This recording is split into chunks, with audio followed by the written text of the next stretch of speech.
Okay. Bismillah. Barakallahu feek. Bismillah. بسم الله الرحمن الرحيم وصلى الله على سيدنا محمد وعلى آله وصحبه وسلم. اللهم افتح علينا بحكمتك وانشر علينا برحمتك يا ذا الجلال والإكرام. اللهم صل وسلم وبارك على سيدنا محمد وعلى آله عدد كمال الله كما يليق بكماله.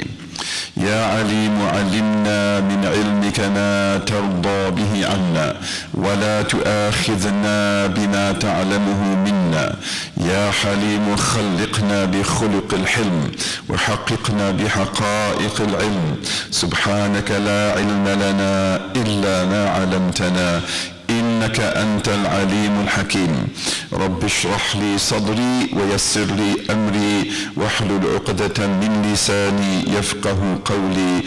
وصلى الله على سيدنا محمد وعلى آله وصحبه وسلم. This class will focus on the Islamic creed. Some of you have studied that with me before. However, this time we'll be looking at a different text. And the text that we look at this time will also focus on a lot of details that were never mentioned in the text that we did earlier.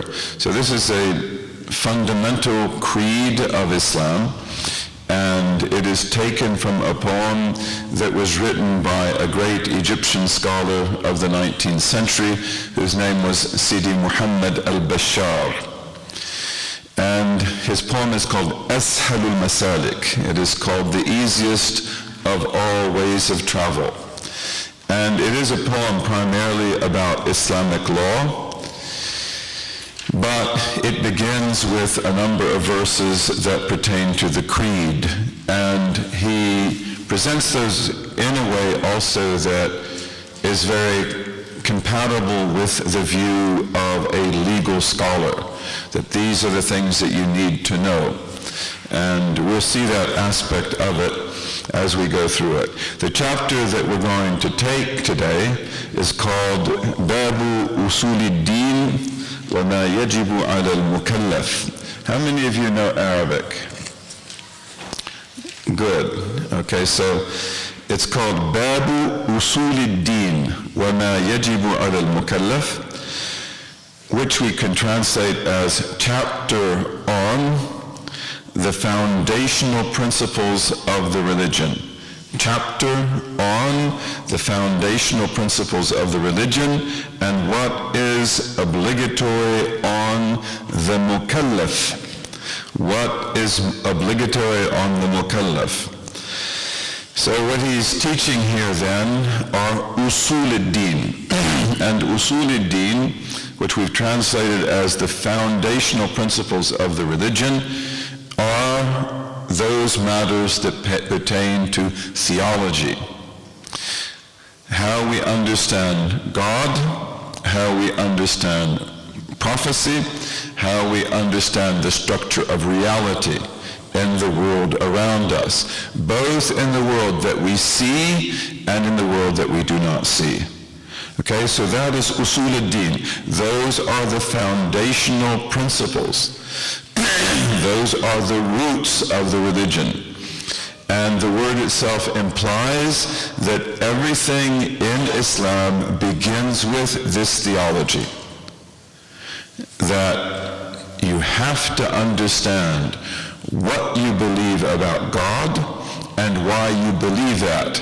And then you have to understand certain basic fundamentals about prophecy, and then finally we have to understand certain things about the nature of reality in the world around us, things like cause and effect, and then the world of the unseen, and things to come in the future, like the resurrection of the dead, the garden, and the fire. These beliefs are absolutely essential. They are the foundation of everything in our religion. So we begin with them. And the language that we use, the vocabulary, the qadr, cognitive frames, the ways of thinking, and the paradigms that we use in talking about theology, these are absolutely important. And they underlie the way we look at the law and the way that we look at ethics and morals and everything else. Okay, so he wants to give us then usul al-din, the basic foundational principles of the religion. We also refer to this science as ilm al-tawheed, the science of the oneness of God. And we also refer to it as al-aqida. That's a word that we often hear today. Aqida, the creed.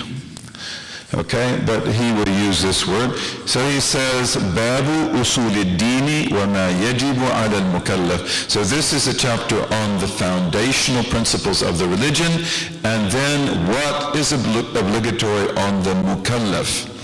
Do you all understand the word mukallaf? Okay, so I think this is a kind of word that it's good to bring into our vocabulary, because it's a single word and it is a very distinctive word. And if you want to write it in English letters, it would be M-U-K-A-L-L-A-F,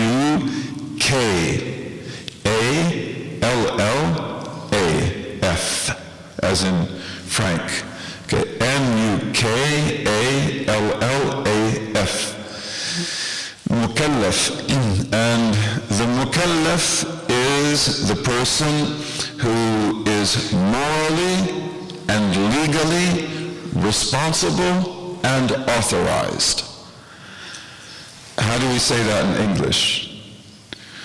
Can you get one word in English that expresses that? No doubt we could do that, but mukallaf is a really good word, and I prefer that we use English words because of the fact that they go right to our heart. We are English speakers, and we shouldn't Arabize our vocabulary too much. But the word mukallaf is a good word to put into our Islamic vocabulary.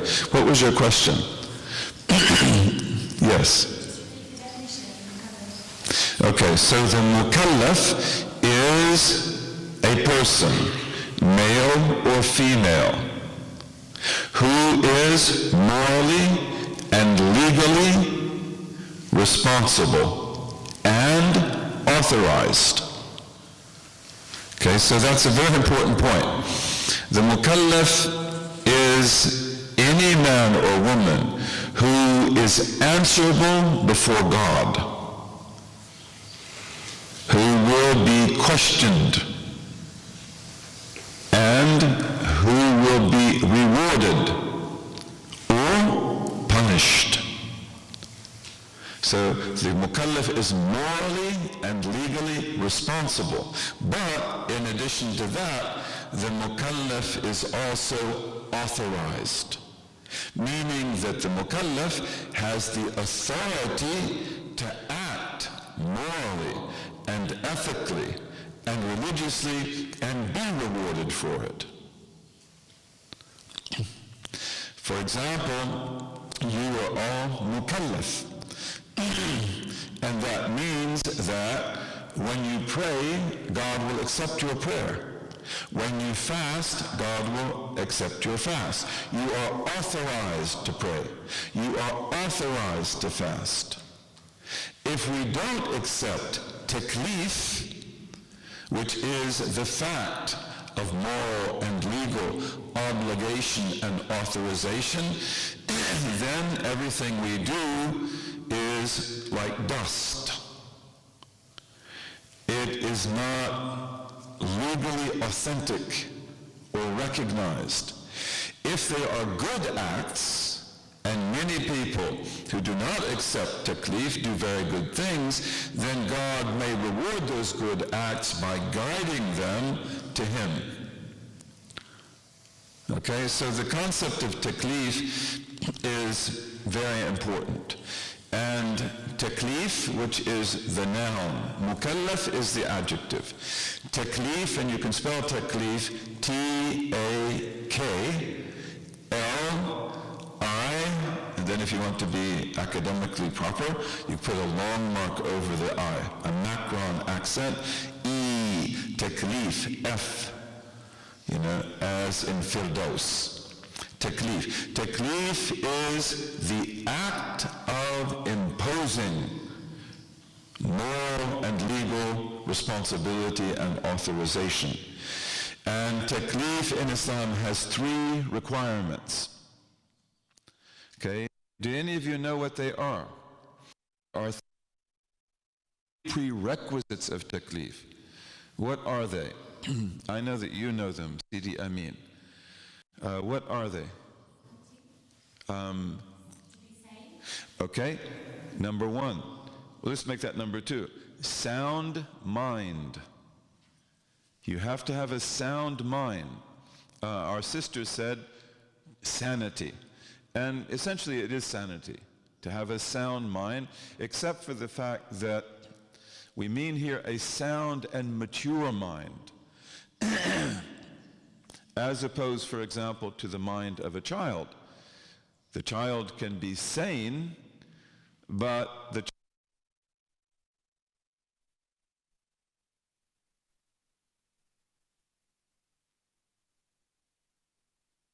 okay, so you have to sound mind and a sound mind. Number 1,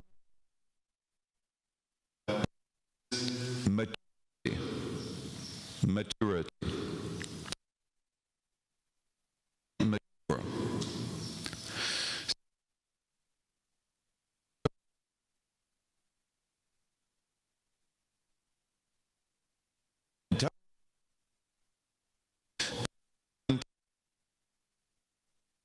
Of body and legally responsible or authorized. Okay? So those are 2 prerequisites. Biological maturity, being of age. Number 2, sound mind. Mature and sound mind. So the insane, for example, are not morally and legally responsible, nor are they authorized. Okay? They're not morally or legally authorized to act either. And then the 3rd prerequisite of taklif is to receive the prophetic message. To receive the prophetic message. Okay? And the authorization of taklif comes by accepting that message. So there are some people who receive the message, but they reject it. And such people are morally and legally responsible, but not authorized, because they rejected the teaching. The teaching then is a proof against them, not for them. But then there are other people who receive the teaching and they accept it, as you have all done. So that means they have full taklif. They have full moral and legal responsibility and authorization. That means the doors are open to you, to worship Allah, to obey Allah, and to do what pleases Him. Again, many people live very good lives, and they do good things, but if they do not know God, and they have not received or accepted His message, then God in His grace may often lead them, because of their goodness, to taklif, so that they go through that door. Okay? But they need to go through that door. It's very important. The whole purpose of life is to receive taklif. Are there any questions about that? Yes. No taklif for children, because they're not morally responsible.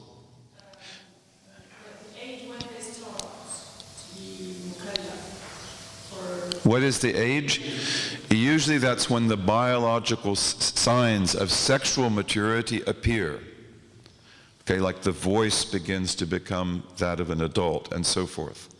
Okay, and if they don't have that, then we go by different ages. 18 being a maximum, some make it 15. Okay, that's a legal matter that we discuss. Okay? Literally, the word taklif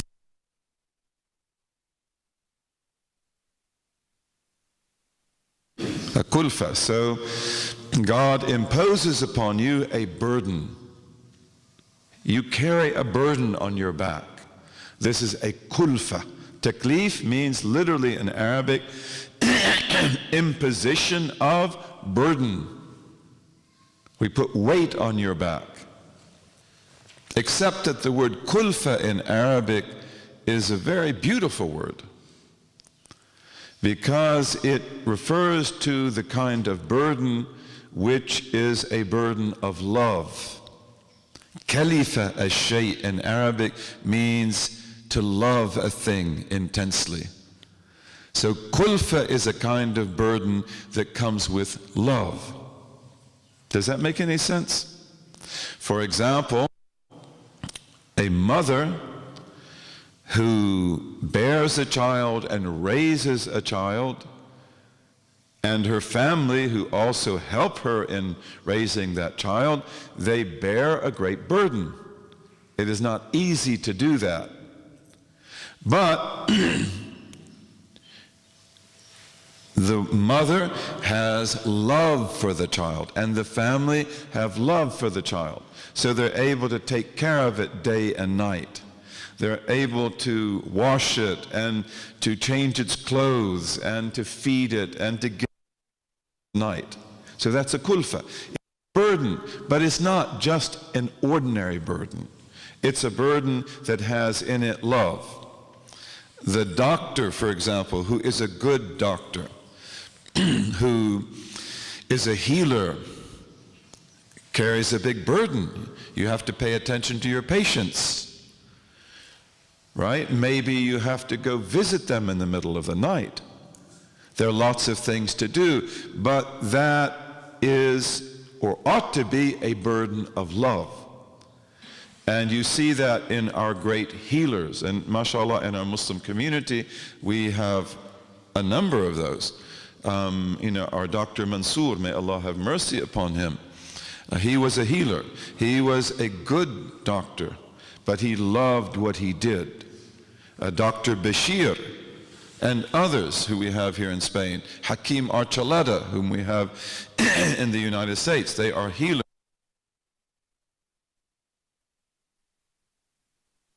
Glad to carry that burden.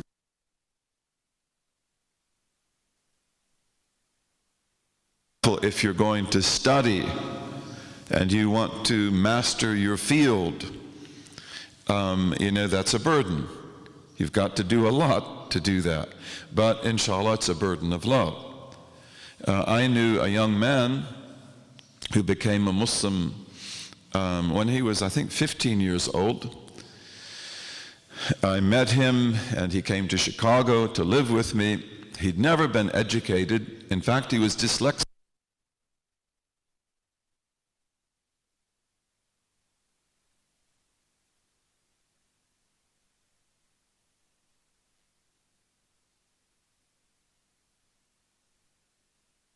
Student at the university.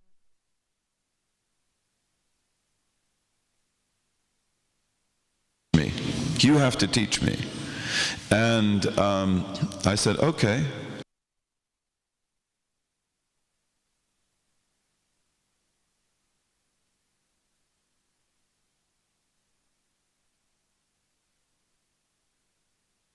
Things to do. And mashallah,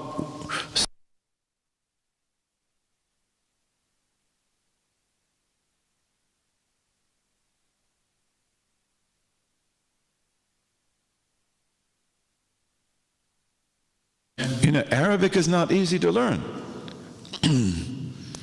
Because Arabic is an extremely rich language. And it is also an extremely ancient language. In its family, which is the family of the Semitic languages and the Hamitic languages, which is one of the oldest and best studied of all languages, groups. Arabic is the most ancient, even though it was among the last to be written down. But it was protected by its environment and by other things. So it's very ancient. The Arabic of our blessed Prophet sallallahu alaihi wasallam, the Arabs probably spoke that way for at least 10,000 years before him. Meaning going back into what we call the Paleolithic, the Old Stone Age. Very interesting, isn't it? Because Arabic is a rich, rich language. And language and human development in the mind go together. So what kind of people were those? Were those in the Old Stone Age? Those were advanced people. They were not backward people. And language is a very great proof of the fallacy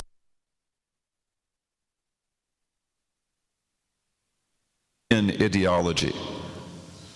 We don't get that from any historical knowledge. The ancient people, like the Greeks, they would have referred to the Old Stone Age by what name? What would they have called it? Sidi Amin. Ancient people, how would they have referred to the quote-unquote Old Stone Age? The Golden Age. Yeah, because they knew something we don't know. We know that as Muslims. Thullatun min al-awwalin. There will be many of the sabiqeen, the muqarrabeen, of those who are the nearest to Allah in the qalilun min al-akhirin, and only a few of the last generations. And Arnold Toynbee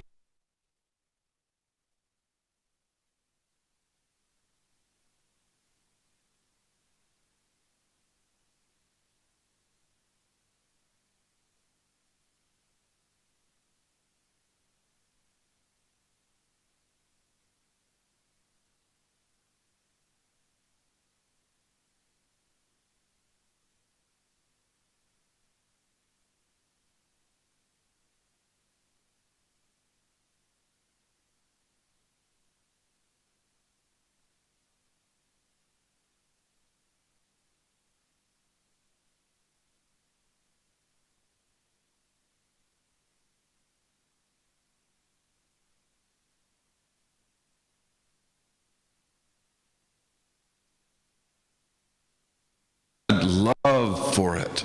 And I told him, you've got to study at least 2 hours every day on your own. He would study 4 and 5.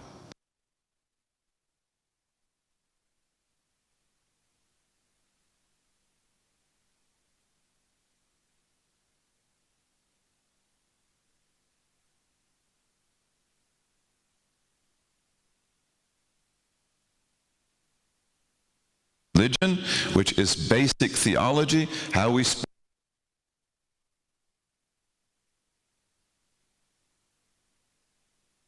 What is mukallaf? And we just use that word, mukallaf, right? The man or woman who is morally and legally responsible and authorized, because they are biologically mature, they have a sound mind, and they have received and accepted the prophetic message. Okay, then he says in verse 1, أول واجب على المكلف معرفة الله يقينا فاعرفي. أول واجب على المكلف معرفة الله يقينا فاعرفي. The first obligation binding upon the mukallaf is to know God with certainty. So get that knowledge. Okay, let's say it again. The first obligation binding upon the mukallaf is to know God with certainty.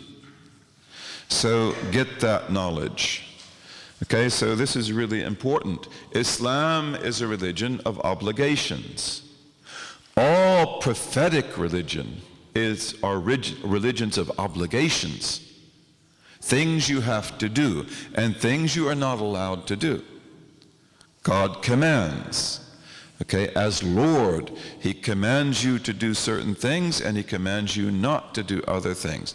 This is the primary function of his lordship, that I command, and also he guides us to develop what we need so we can fulfill the commands and we can obey the prohibitions. Okay, so there are many obligations in Islam, right? You have to make wudu. But before you make wudu, you have to know about the laws of water. Can you use rose water, for example, to make wudu? Can you use salt water to make wudu? Okay, so you have to know the answers to those questions. And then you have to know how to pray, and you have to know how to fast, and you have to know how to pay zakat, and you have to know how to make umrah and hajj, and you have to know about oaths, and you have to know about vows, and you have to know about buying and selling, how to earn money that is clean and beneficial, what to eat, what not to eat, what is clean, what is unclean, right? Like a rotten egg, for example, is it clean or unclean? Unclean. Okay, so we have to know these things. Many obligations, but the first obligation of them all is to know usul ad-din, to know the foundational principles of the religion, to know foundational theology about God, the prophets, and reality. Okay, and if we look at our community today, we see that often we never study this. In fact, we encounter a lot of Muslims who feel that it's not necessary. I know that God exists. I know that He's one. That's all I need. And our tradition, based on the Quran and the Sunnah of the Prophet ﷺ, is very clear that that is not enough. That is a very precarious path. You have got to have sound, basic, discursive knowledge about God and the prophets and about reality and the unseen. Discursive means knowledge that you can talk about with others. Knowledge that you can defend, knowledge that you can make sense of to yourself, because it may be that you have doubts, and there's nothing wrong with having doubts, but you cannot live with the doubt. You've got to be able to find an answer for it. So the first of all obligations then is this poem. And that's the reason why we want to study it. And even though we have 3 or 4 people here who've been through it before, it's a good thing to repeat, just to make sure that it's fresh in your mind.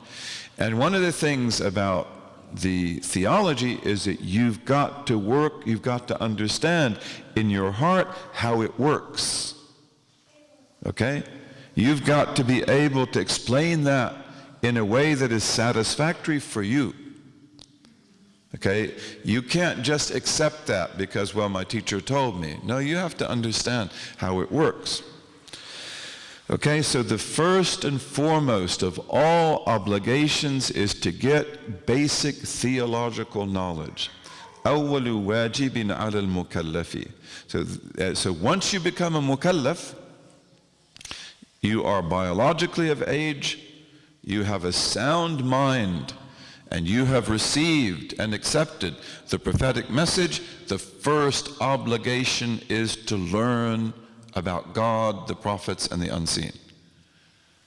Okay, and again, one of the problems of our communities today is that we neglect this, and because we neglect this, all sorts of illusions happen to us, and delusions in our community. And then also we don't really understand the way that reality works. And then we say ma'rifatullahi, so the first obligation is the knowledge of God. What do we mean by that? Well, we mean by that the knowledge of God's foundational attributes And you'll see, if you haven't seen before, that our scholars will designate 13 attributes. There are 13 attributes that you must know. Does God have only 13 attributes? No. God has infinite attributes. But in studying the Quran and the Sunnah, the scholars of theology have designated 13 attributes as the absolute core. That if you understand these 13s, you have a sound understanding of God. Okay, and you can proceed. And your knowledge will grow and grow and grow. But if you do not know these 13, if you don't know all of them, then there is a big flaw in your knowledge of God. Okay, so they will then designate 13 attributes. And these are 13 types of, these are 3 types of attributes. Okay, the first attribute, let's just give them to you now, we'll go through them real quickly, is existence. And we call that necessary existence, as opposed to possible existence. But let's talk about that later. Okay, and that attribute is the most basic of all. And it is called the ontological attribute. Ontological means the attribute that deals with the nature of being. Okay, ontological. And we call it also the self-attribute. The self-attribute, because existence, necessary existence, perfect existence, absolute existence, this is the crown of all the divine attributes. And it tells us implicitly everything about the self, everything about the essence of God. Okay, if we understand what it means, basically we don't have to talk about much else. Okay, so existence is the first attribute, and it comes by itself. It stands by itself. Then we have, after that, 5 negative attributes. Why are they called negative? Does anybody know? Can we speak about God as having negative attributes? Well, yes. Sorry? Right, so these are called negative because they negate illusions pertaining to God. They are negative in that they negate things about God that are not valid. They're negations. They're put in affirmative language. He is this, that, and the other, but their meaning is really the negation of their contraries. So the 5 negative attributes are: 1, pre-existence. Pre-existence. What does the word pre-existence use? It's a good English word, but we don't use words like that very much anymore because we don't talk about God and we don't think about God. And we don't talk about temporality and we don't think about those things. We live a very mundane existence. Pre-existence. What do you understand by that? Yes? Right. So it means that God's existence has no beginning. No, so it says, it means no beginning. It negates beginning. You have a beginning. The universe has a beginning. Everything in the universe has a beginning, but God has no beginning at all. He is utterly different. He belongs to an utterly different order of being, perfect being, absolute being. Okay, so the first one is pre-existence. He pre-exists all things. Before the world, there is God. With the world, there is God. After the world, there is God. The second negative attribute is everlastingness. Everlastingness. Meaning that God has no end. It is the negation of an end and the possibility of an end. And one of the things that we will do as we develop our theology is to make a radical distinction between necessary being, which is the being of God, and between possible being, which is your being, your existence. You have a beginning, you have ends, but not God. He is utterly different. The third one is self-sufficiency. Self-sufficiency. Meaning that he has no what? No need. No need whatsoever. You know, you are nothing but needs, and you have this body so that you can fulfill the needs, right? You have a hand by which you can grasp and take hold. You have a thumb, you know, that enables you to pick things up. You have a mouth in which you can put food. You have teeth in which you can chew it. You're able to swallow it and digest it. You have eyes with which to see. But we are nothing but need and means to get those needs. And Allah has no need whatsoever. Okay, and the fourth is dissimilarity. Dissimilarity. Meaning that God is utterly unlike creation. Utterly unlike creation. There is nothing in creation that is his peer or his likeness or shares his attributes. He is utterly dissimilar, unlike his creation. They have a beginning, he has no beginning. They have ends, he has no end. They have causes, he has no cause.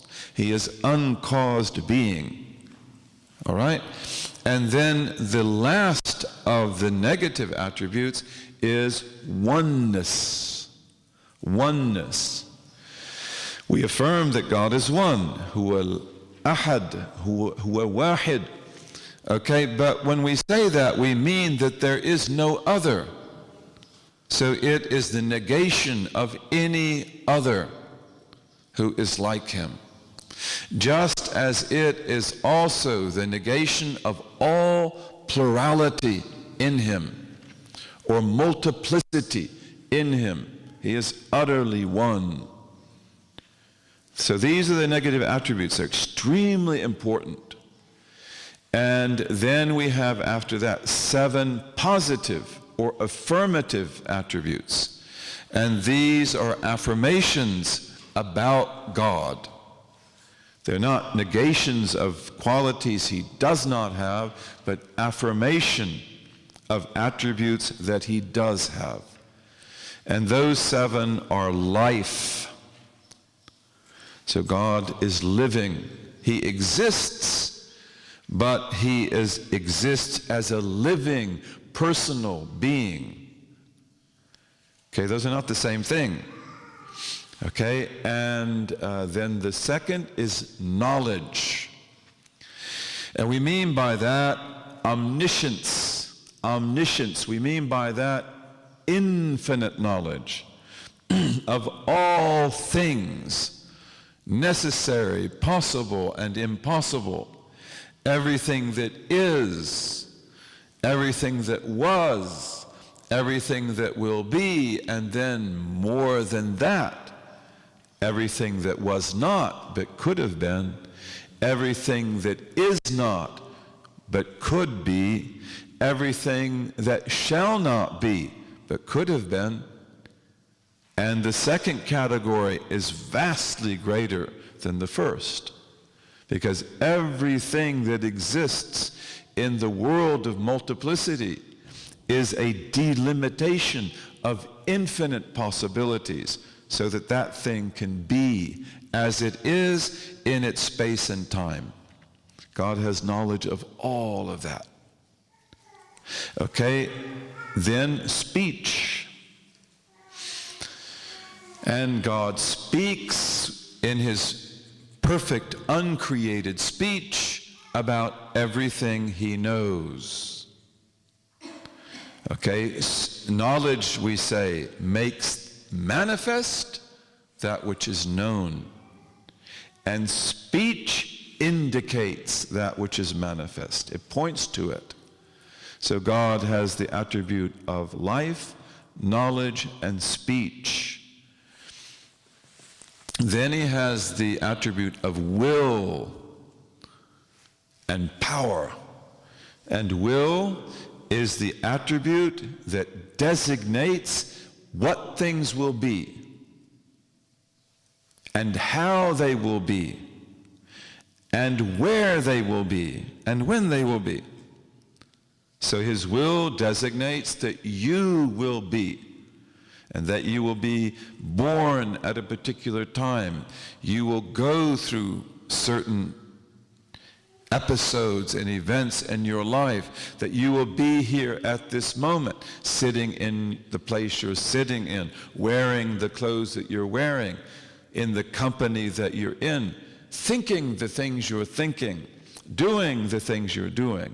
That's all designated by will. Okay, and the great manifestation of God's will in creation is the decree, al-qada, that God wills that things will be, that nations will rise and nations will fall, people will be born and people will die, and they will go through the different courses of their lives. Will, very important. And power. And power is the attribute of God that brings things into existence and takes things out of existence and changes things from one moment to another, giving them a different type of existence from moment to moment. Power. And power always works according to what? Will and knowledge. Infinite knowledge. And then will based on that infinite knowledge that designates that things will be in a particular way. And power then brings them into existence. And the manifestation of power in the world is what we call qadr. Qadr, destiny.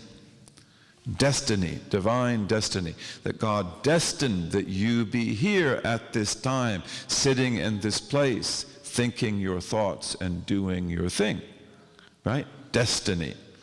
And then we have the attribute of hearing and seeing. Hearing and seeing. And these are attributes which means that God perceives in every present moment, everything that exists. We call that he hears it and he sees it.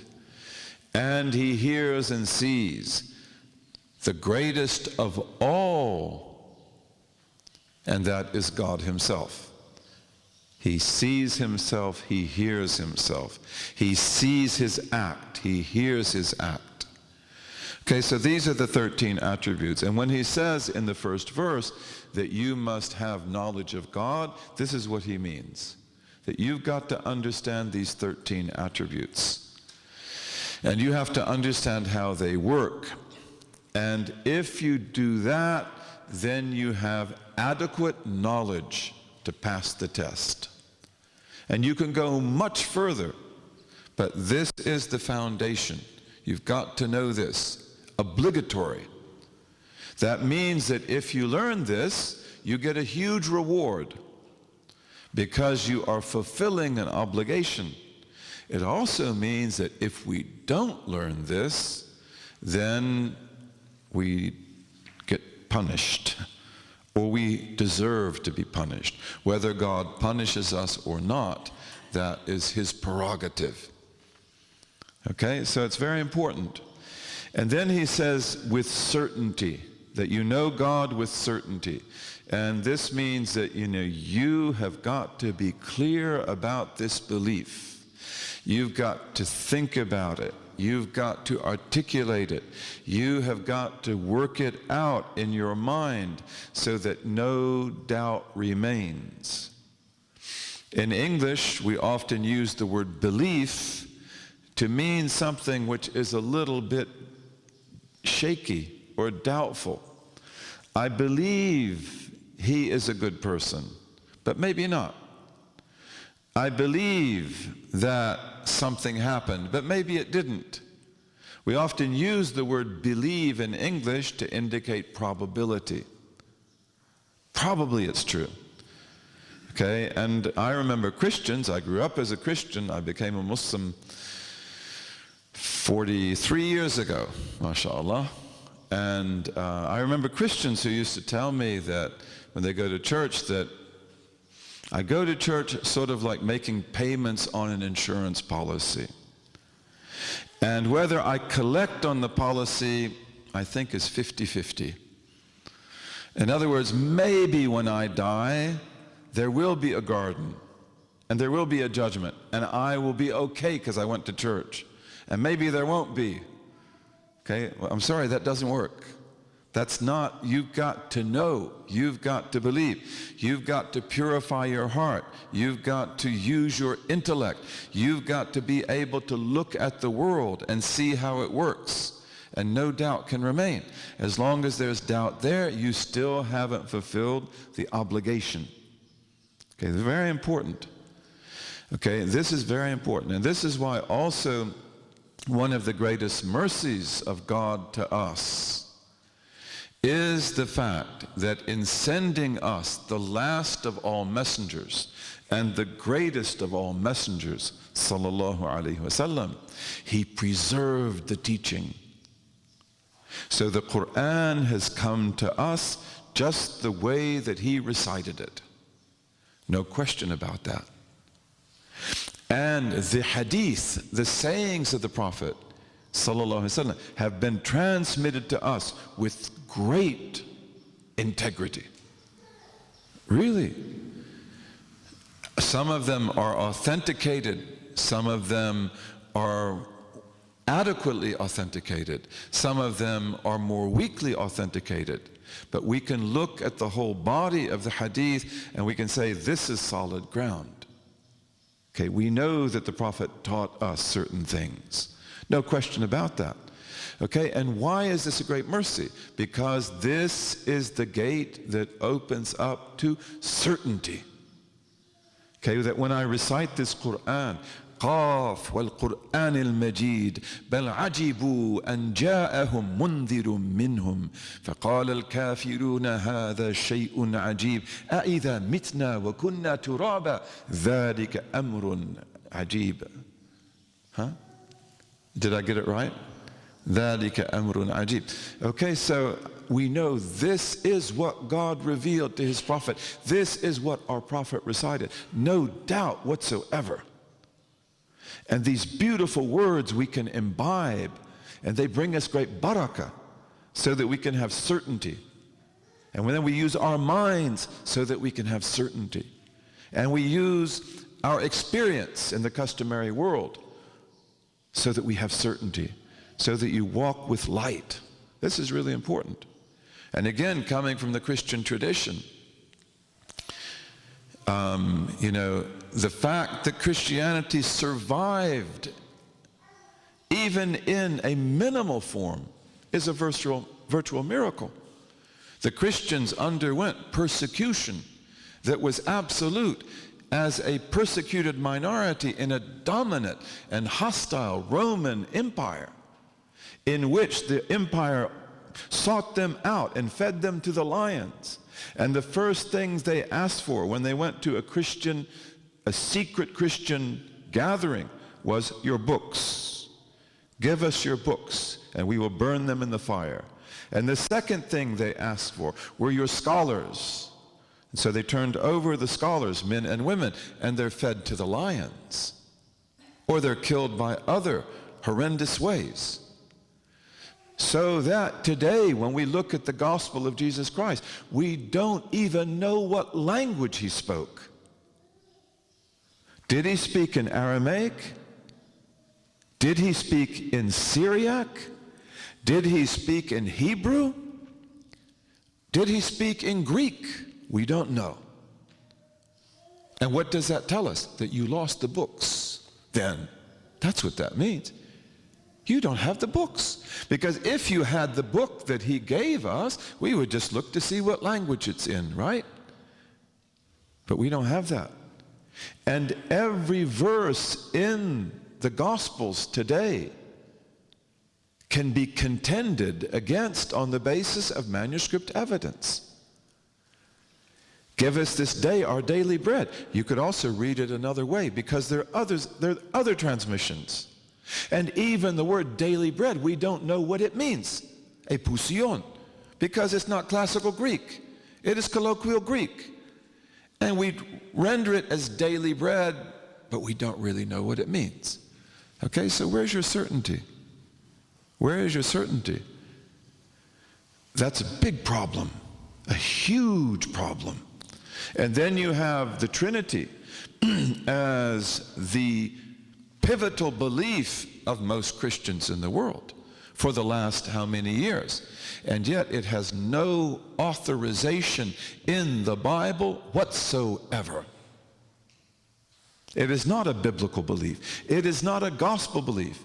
It is a fabricated belief that developed over 350 years and is the product of church councils. The first council, Nicaea in 325, rejected it.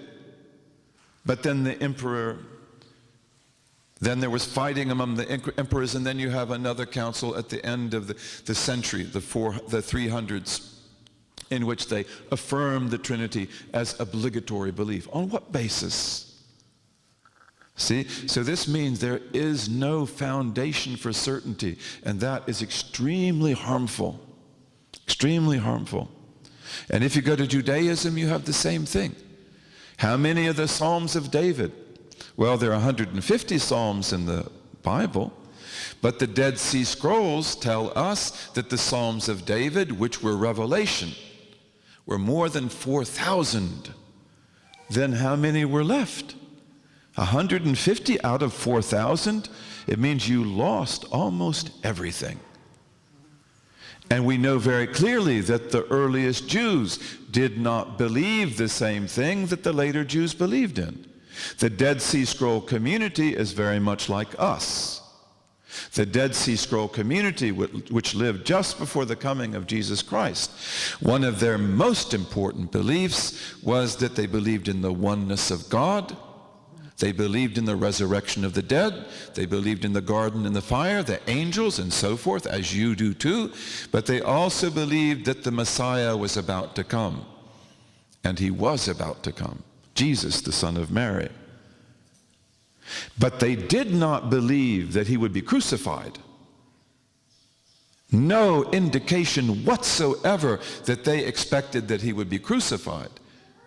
In fact, for him to be crucified would be an indication that he wasn't the Messiah. Because the Messiah is a powerful man of God and a deliverer. And he will not be crucified. And he will not be harmed.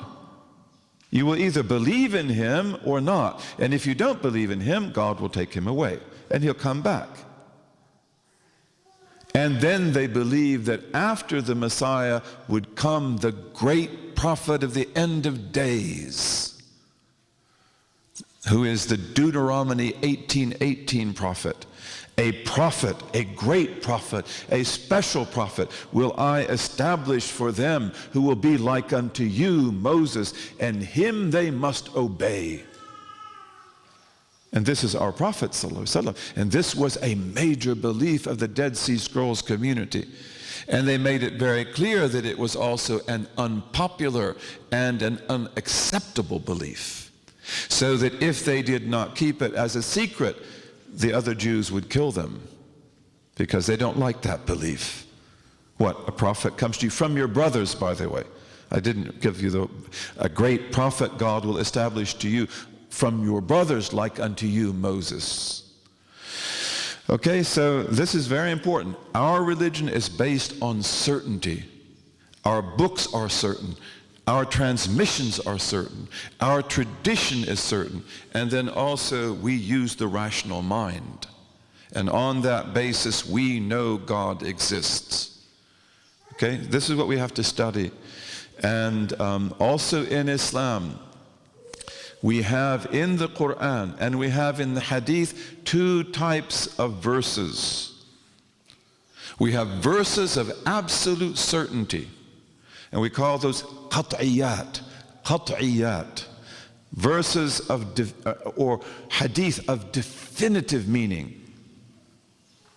They cannot be interpreted in a different way, such as the many verses about the oneness of God, or the resurrection of the dead, or the garden and the fire, the judgment, right?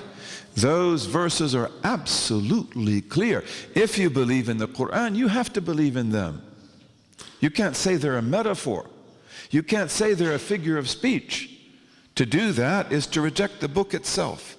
So these are the foundation of the religion, as the Quran tells us. And then you have other verses that are open to interpretation. Okay, and these are verses that are not certain in the sense that they don't have one meaning. So for example, did God send 120,000 prophets or 220,000 prophets or another number? That's uncertain. You can believe whatever you want to believe there, as long as you know that there were a lot of them and they were sent to all nations. But we don't have categorical information there. Okay? And there are other things like that. So our religion is put together in an amazing way. And you have to make sure that you have beliefs that are based on the certainty of the revelation and the certainty of the rational mind, and of the mind that is informed by sound study of customary experience. Okay, so then again, to just read this verse, he says, the first obligation binding upon the mukallaf, that takes us back to the beginning, and you remember what the mukallaf is to know God with certainty. So get that knowledge, okay? Get it, fulfill that obligation. In fulfilling that obligation, you get a huge reward. And in failing to fulfill it, everything else is defective. We pray and we fast, but really your prayer and your fast become absolutely alive and valid when the first obligation has been fulfilled and you really know what you're doing. Okay, then we have the second verse, and he says here, وَإِنَّمَا الْعَالَمُ تُرًّا حَادِثُ وَاللَّهُ مَوْجُودٌ قَدِيمٌ وَارِثُ. If you compare this to other poems, you'll see he's going really fast. So he says, all of the world in its entirety is nothing but temporal. All of the world in its entirety is nothing but temporal.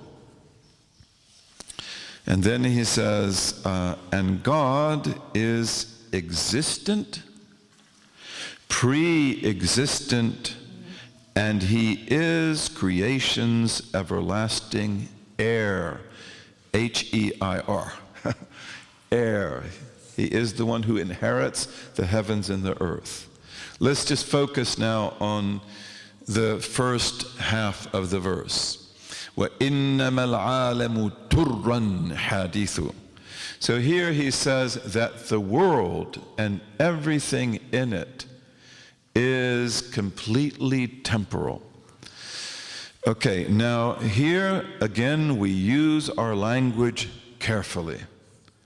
And we use the word world, which in Arabic, you probably noticed, he used what word?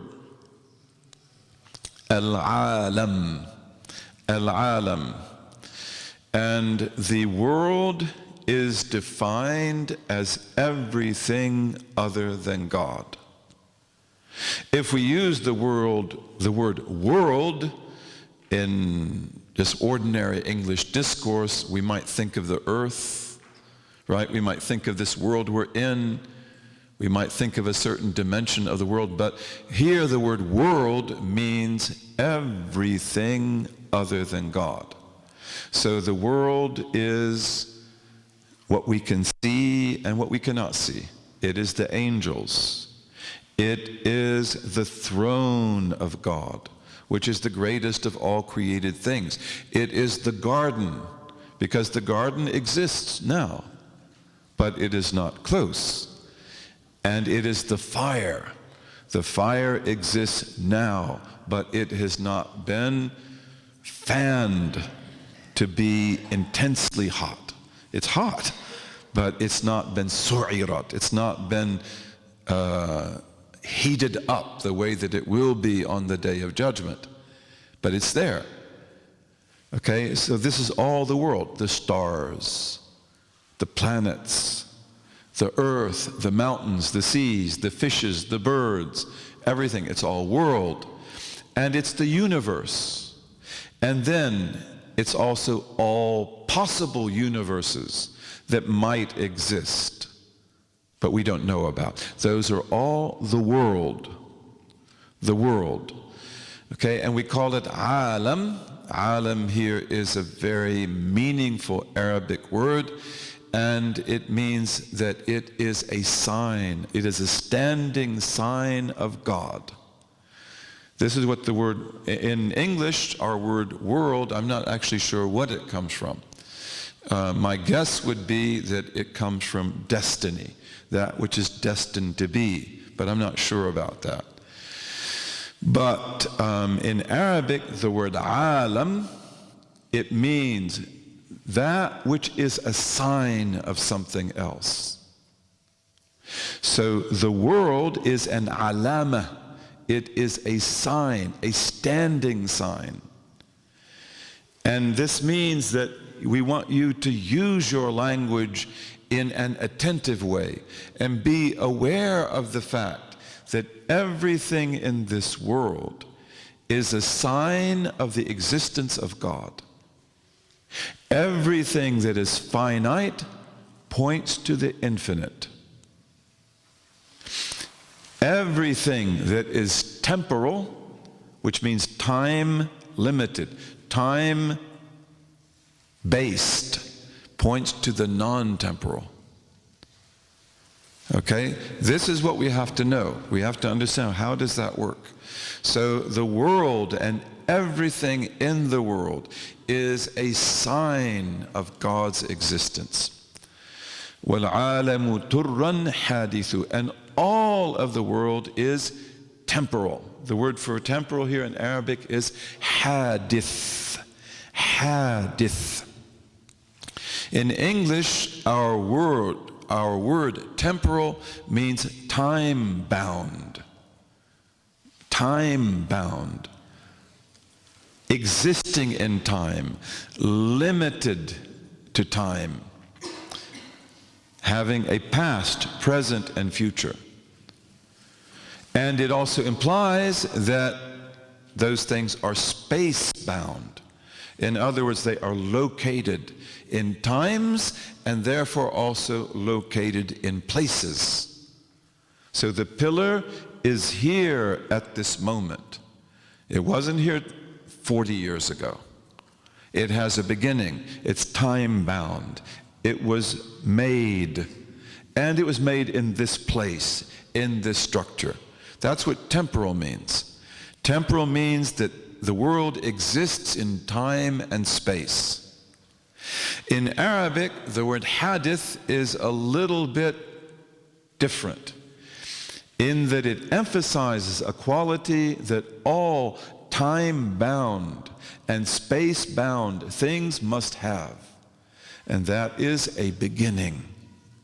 A beginning. So the word hadithu in Arabic, which we have translated as temporal, it means that which exists after not existing. that which exists after not existing. Everything that has a beginning. So when he says that the world is all temporal, he means that the world and every single thing in it, energy, matter, atoms, molecules, cells, angels, they all have beginnings in time. They all have beginnings, and there's no exception to that whatsoever. Okay, and here he doesn't tell you how we know that.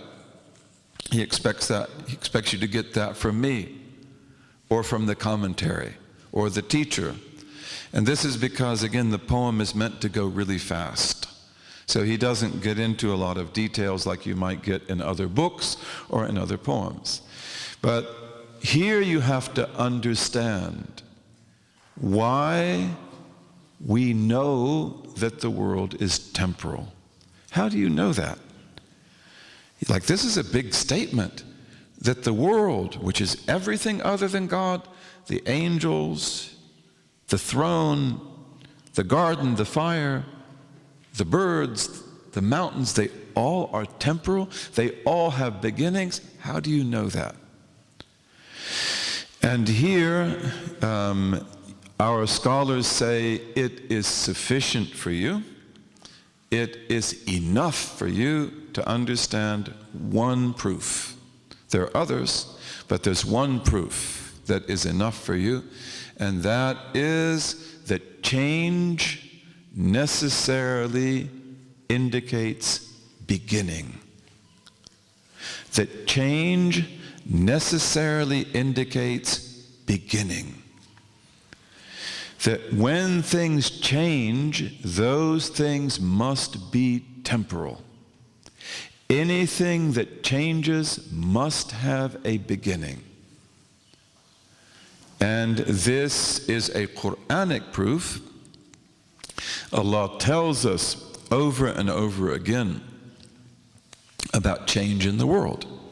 The alteration of the days and the night, the change of the seasons, the way that the human being changes, created as a fetus in the womb, growing from something very small to something that is bigger and bigger, then being born, then being a little baby, and then being able to crawl, then being able to walk, then growing and becoming a child, and then a young adult, and then an adult, and then an older person, and maybe even a decrepit older person who's bent over and weak.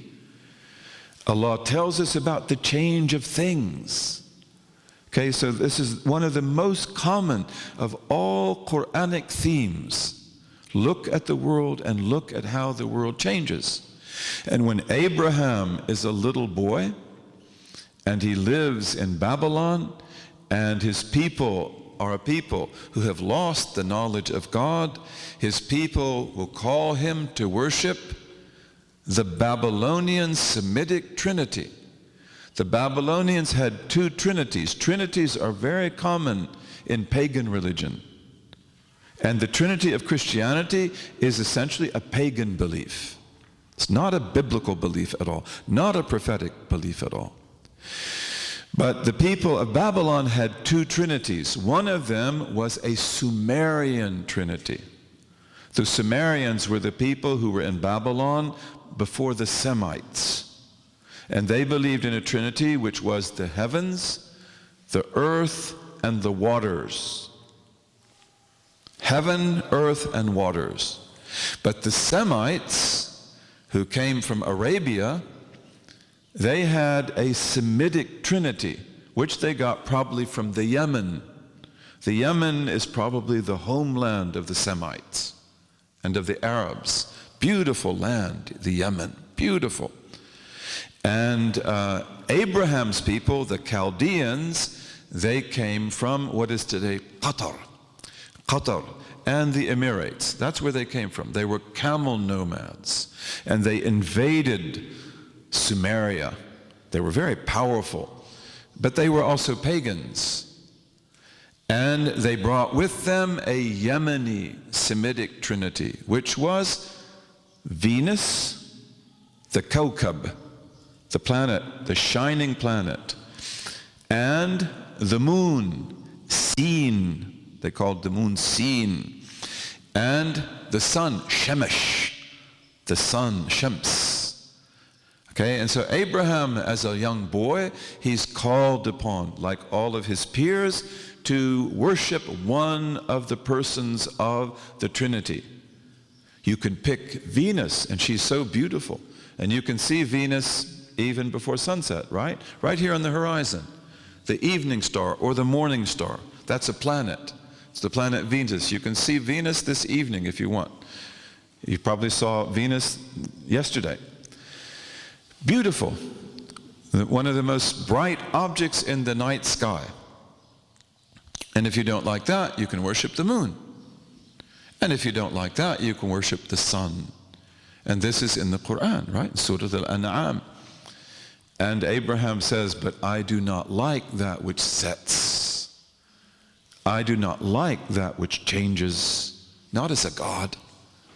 Like, oh, Venus is beautiful, yes, but Venus changes. Therefore, Venus cannot be the first principle. And the moon is bright and big, but the moon sets and it changes, and therefore it cannot be God. It cannot be the first principle. It cannot explain creation. And the sun is great and bright, but the sun also sets. The sun also changes. Therefore, the sun cannot be God. All of these are temporal. All of these pertain to a world that has beginnings and that has ends. Okay, so this is a very important proof. And this is adequate. It's very important for you to understand it. How does it work? Okay, so this is a pin, right? A red pin. Do you see the pin, actually? Because, like, if I take off the cap, it's still the same pin. If I were to put on another cap, you know, like the green one, it would still be the same pin. What do you see here? Do you see the essence of the pin? Do you see the penness of the pin?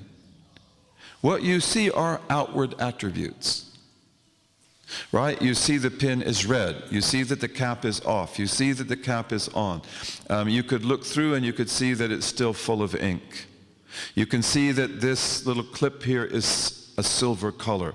You can see also that things are written on it in a language. Okay? You know, you see all sorts of attributes. These outward attributes are all that you can perceive by your senses. Okay, that when you see the pin, when you hear the pin, when you feel the pin, it's smooth. When you smell the pin, doesn't have much of a smell. Or if I were to taste it, it doesn't have much of a taste. But I can only perceive by my senses outward attributes. Outward attributes. Okay, even though this pin exists from day to day and from year to year, and it changes all the time. And every outward attribute that this pin has is changing. Every attribute that it has a beginning and a possible end. A beginning and an end. For example, now it has the attribute of moving. And it didn't have that a minute ago, and now it doesn't. Now it's still, and it's on the table. And now it's on the table, and now it's in my hand. These are all outward attributes. And all of these outward attributes have the quality of change or of potential change. And always this change means beginnings and new beginnings and new beginnings. Okay, that's pretty clear, isn't it? Not a problem.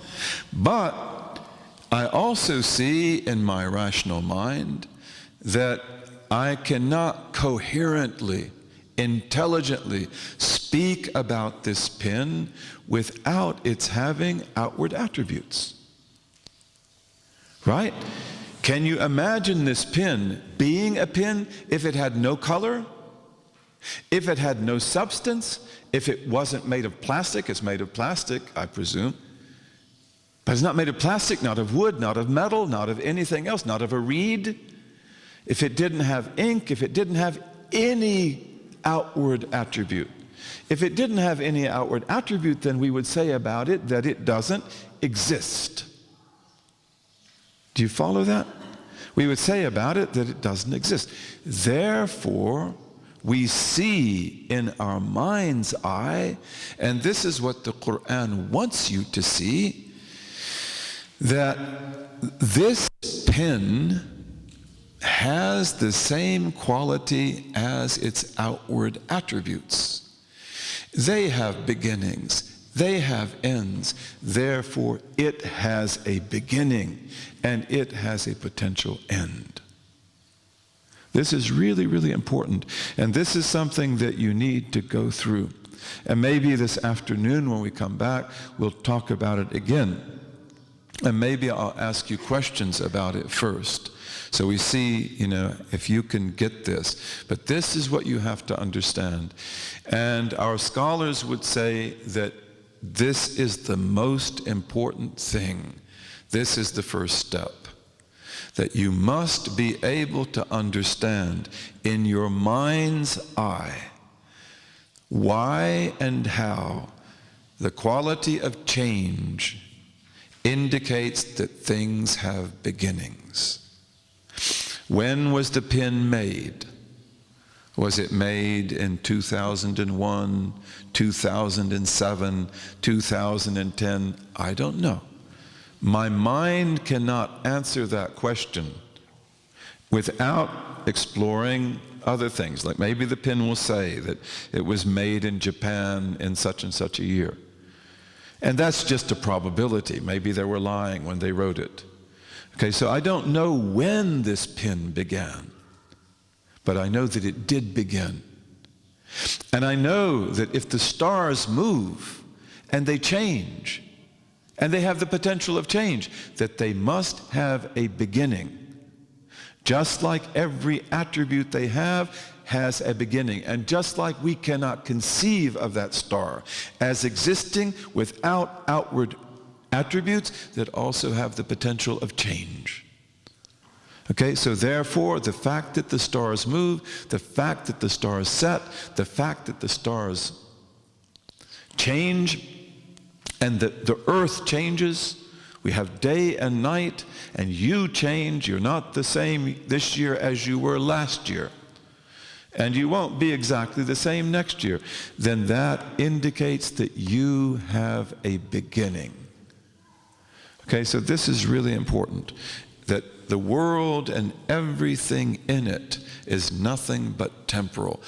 Everything in it, the throne, the angels, energy, matter, atoms, the cells, they all have beginnings. And therefore they are finite and they are limited. And as we said before, the finite points to the infinite. The temporal points to the non-temporal. How is that so? Because there cannot be, it is impossible for there to be an infinite chain of finite causes that could explain the world. This world cannot account for itself, and nothing in it and no combination of things in it can account for it. Okay, it must necessarily point to a sufficient cause. Okay, if we had finite causes, if we could imagine that A made B, or let's say that Z was made by, I can't do the alphabet backwards, X, Y, Z. Y, and Y was made by X and so forth, and then C was, and then B, and then A, and so forth. No, that can't be. Because if we imagined a finite set of infinite causes, we could not cross it. There are no sets of infinite things. Okay, when mathematics talks about infinity, mathematics is also very clear that infinity is an idea. There cannot be an infinite set of things. But if there were, okay, and mathematicians often talk about things that don't exist, but if there were, you wouldn't be able to cross it. So that if we say that no, we just keep going back further and further and further and further. Okay, if you go back further and further, if that were the case, that there is no beginning to these finite causes, there's no way you could get to the present moment. Okay, and the impossibility of an infinite chain of finite causes is one of the clearest of all intellectual proofs. Therefore, there has to be something else. There has to be a sufficient cause.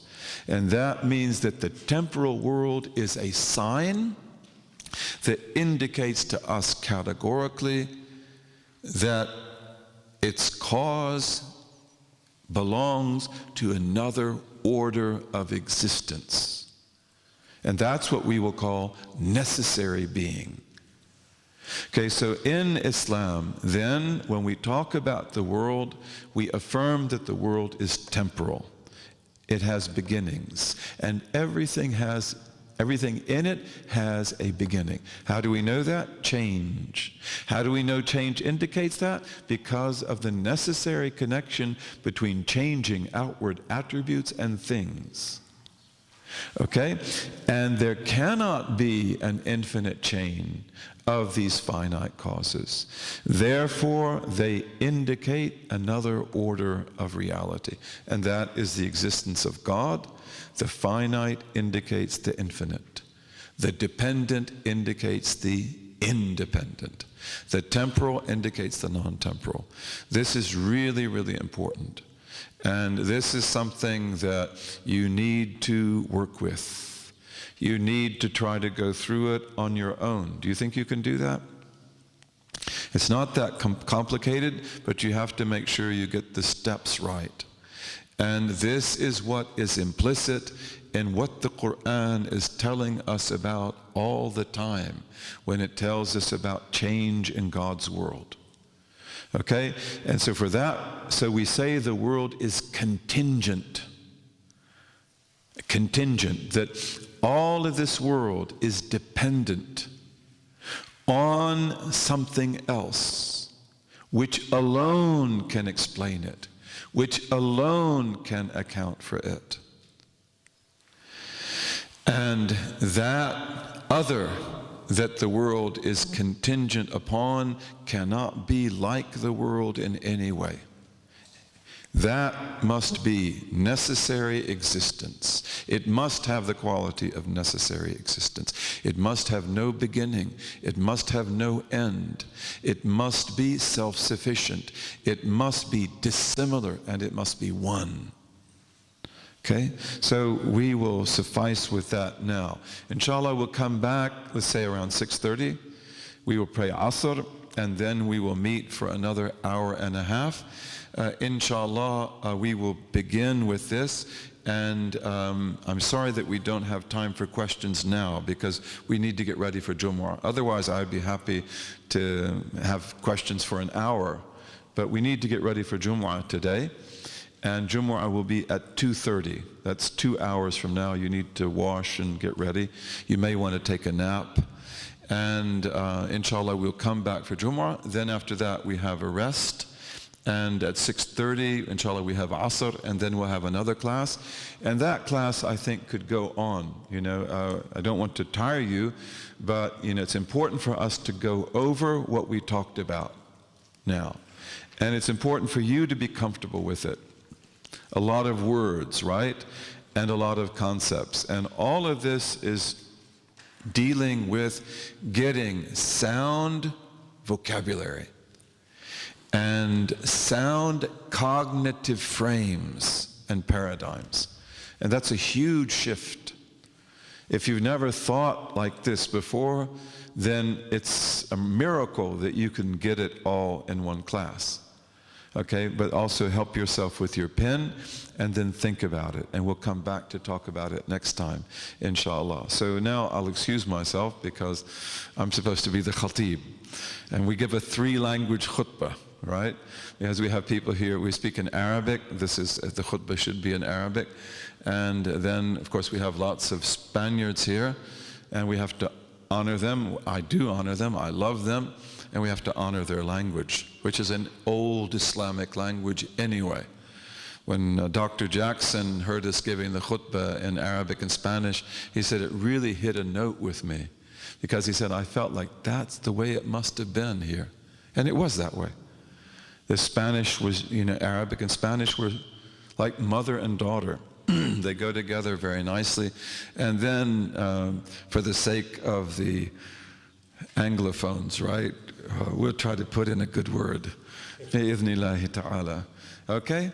So we'll see you at Jum'ah at 2:30. Allahumma waffiqna lima tuhibbuhu wa tarda.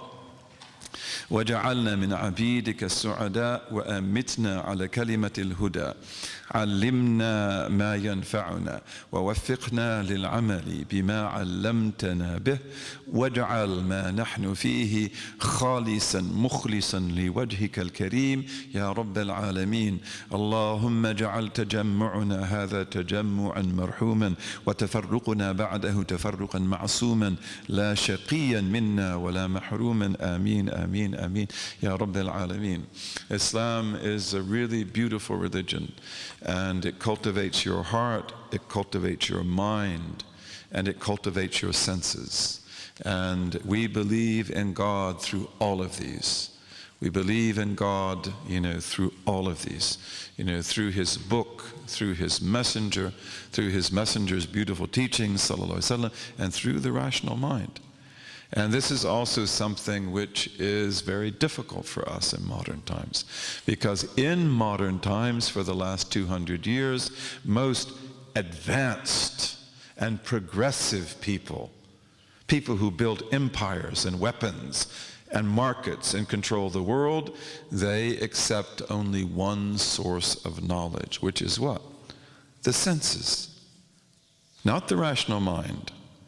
They use the rational mind for certain tasks, but not to fly.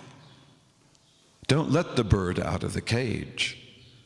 We will only be allowed in this utopia of great progress to speak about what we can hear, what we can see, what we can touch, taste, and smell. Okay? And that is what we call one-dimensional man, who knows nothing and can describe everything. So when you begin to say that, wait, it changes, therefore it has a beginning and it cannot account for itself. Silence.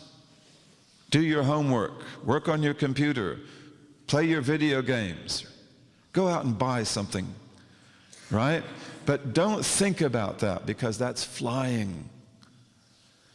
And when you get in yourself, when we get in ourselves, then the whole world is opened up to us, where we can actually fly, where we can actually look at this world and see it come to life, see it indicate the existence of God in every leaf, on every tree, in every insect, in every bird, in every sound. This is what is in store for you. This is what is meant for you, to have eyes that can see and ears that can hear, and not eyes that cannot see and ears that cannot see. So inshallah we'll come back and we'll talk about that more bi-idhnillahi ta'ala. Wassalamu alaikum wa rahmatullahi wa barakatuh.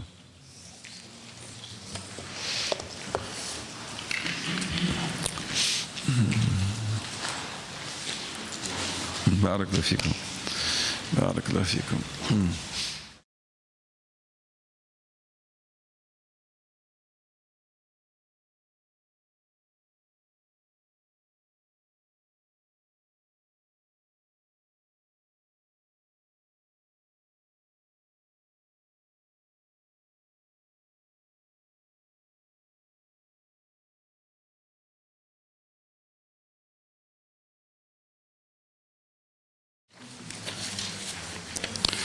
بسم الله الرحمن الرحيم وصلى الله على سيدنا محمد وعلى آله وصحبه وسلم. اللهم افتح علينا بحكمتك وانشر علينا برحمتك يا ذا الجلال والإكرام. يا عليم علمنا من علمك ما ترضى به عنا ولا تؤاخذنا بما تعلمه منا. يا حليم خلقنا بخلق الحلم وحققنا بحقائق العلم. سبحانك لا علم لنا إلا ما علمتنا إنك أنت العليم الحكيم.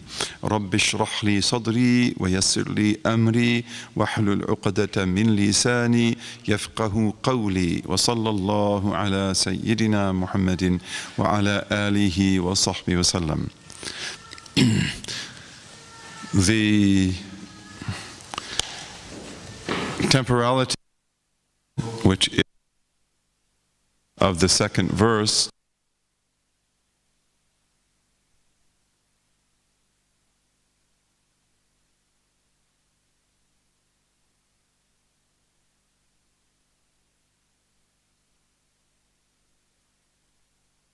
want to go quickly, it's good to go back to that. So again, he's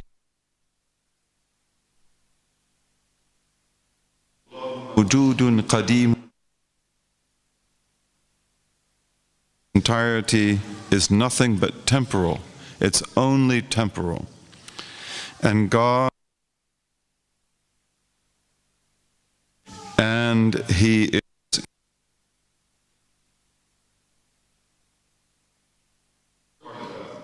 all of the world in its entirety is nothing but temporal. Let's just review that. So here, we talked about what temporal means, right? Temporal is to be in time and space. Temporal, therefore, means to be finite. Temporal also means to be limited. And if we understand the meaning of that, temporal also means to have a beginning. Nothing can be in time if it doesn't have a beginning in time. And we saw that the Arabic word for that, hadith, refers to something else, and that is to having a beginning. So literally what he's saying is that the world and everything in it has a beginning. That there was a time when it was not, and then there was a time when it was. Okay, so this is very important. And that means that the whole world is contingent. It means that it is, and in Arabic we would say that it is muftajir, contingent, meaning that it has to have a cause. It has to have something that explains why it exists. It cannot be taken for granted. It cannot exist in and of itself. And one of our great figures in Islamic history, Abu Madyan al-Ghawth, he says, ما لا وجود لذاته من ذاته فوجوده لولاه عين المحال. So he says, ما لا وجود لذاته من ذاته.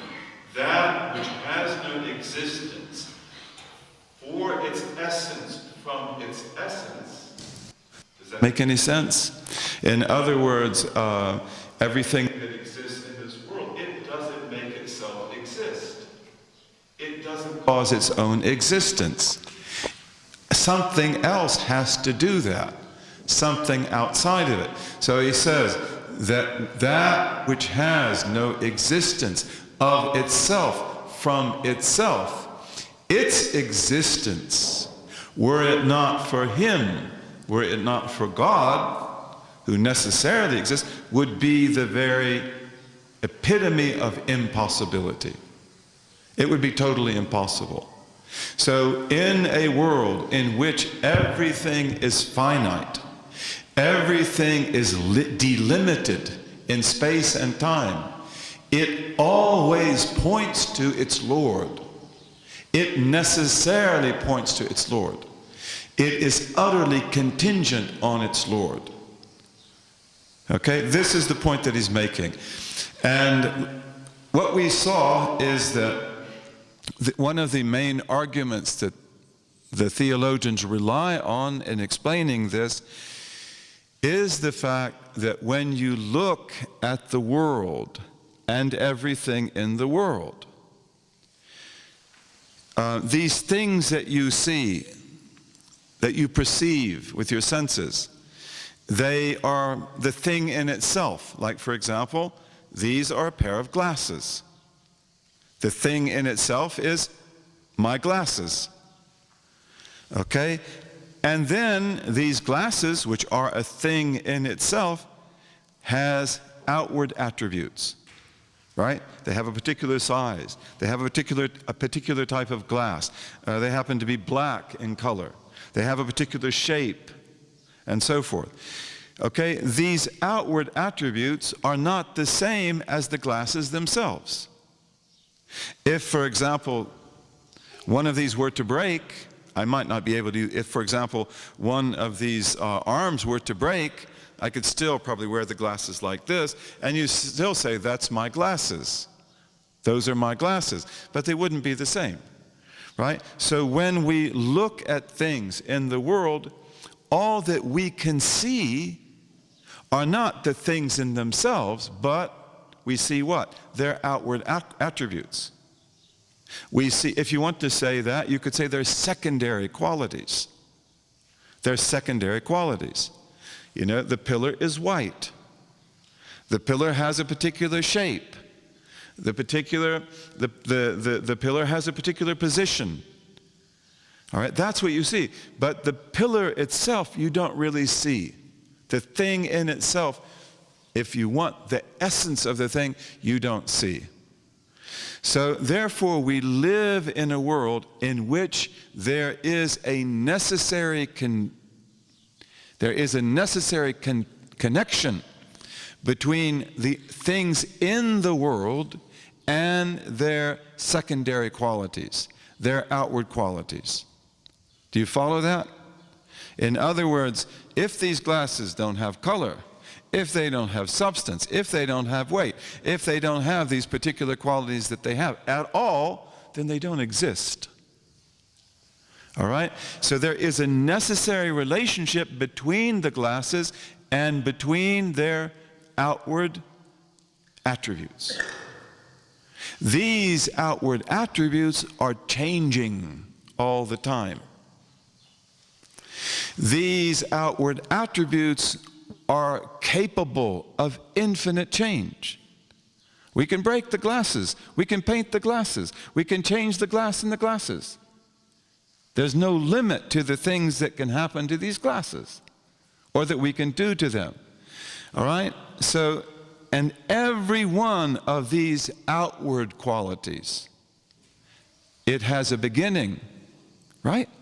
It is temporal. It is in time.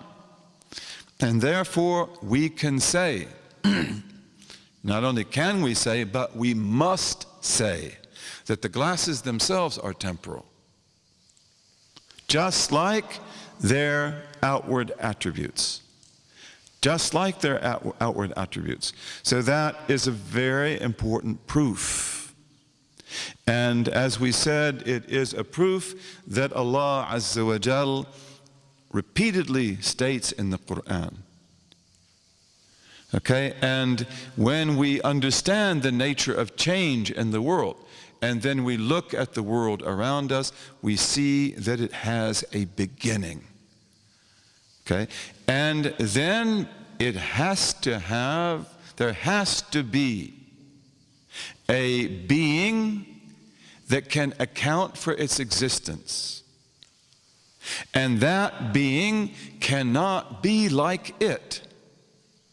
That being cannot have a beginning. That being cannot be caused. That being must be utterly different from these things. Otherwise, their existence is sheer impossibility. Okay? So this is very important. Think about it. And if you like, we can talk about it as well. We could ask you questions about it right now, but maybe it's better to go on. How do you feel? How do you feel? Let's digest it, and then maybe when we have questions later on, you can raise any questions that you might have. Is that okay? All right. So this is where he begins then. The world is contingent. The world is temporal. The world is contingent. It has the characteristic of universal change. It must have a cause. And that cause cannot be contingent, and that cause cannot be temporal. It must be sufficient to create the world as it is, okay? So then from that, he comes immediately to talk about God's attributes. And as you remember, there are 13. And as we said before, the attributes of God are infinite, right? But these 13 are the ones that are absolutely essential to the correct understanding of divinity, of God.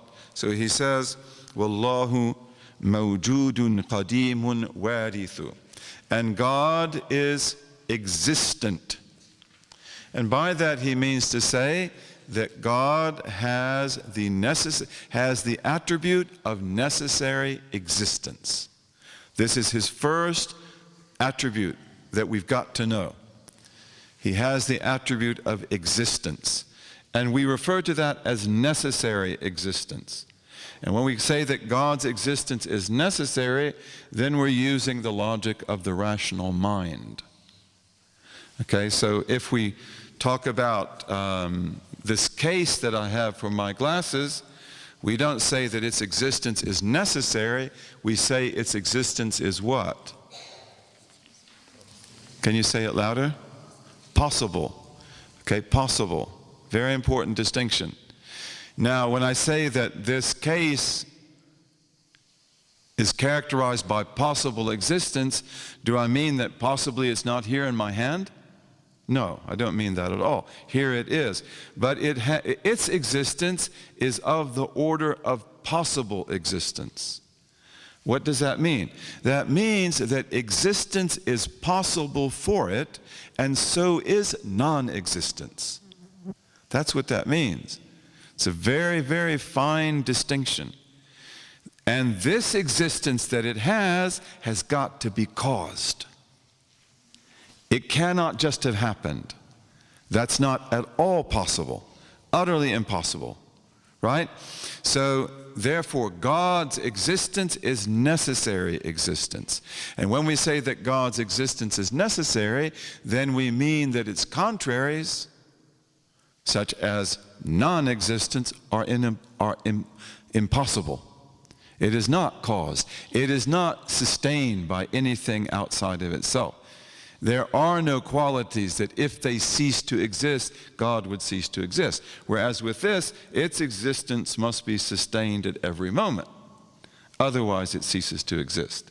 So the first attribute of God is necessary existence. And we call that the self-attribute, as sifatun nafsiyya. We also call it the ontological attribute, the attribute of being. And it is that attribute of Allah Azza wa Jal that indicates everything about Him. Everything about Him. His will, His power, His life, His knowledge, all of that is implicit in perfect being, which is also necessary being, uncaused being, absolute being, pure being. Okay, this is God's attribute. And then he begins with the negative attributes and he says, Qadimun warithu. He is pre-existent and he is creation's heir, right? And God is creation's everlasting heir. Okay, so here he's talking about two negative attributes. And we said this morning that negative attributes are called negative because they negate. They negate ideas about God that are not valid. All right? So therefore, his first quality is qadim. Qadim. And qadim here for those of you who speak Arabic, does not mean old, because God is not old.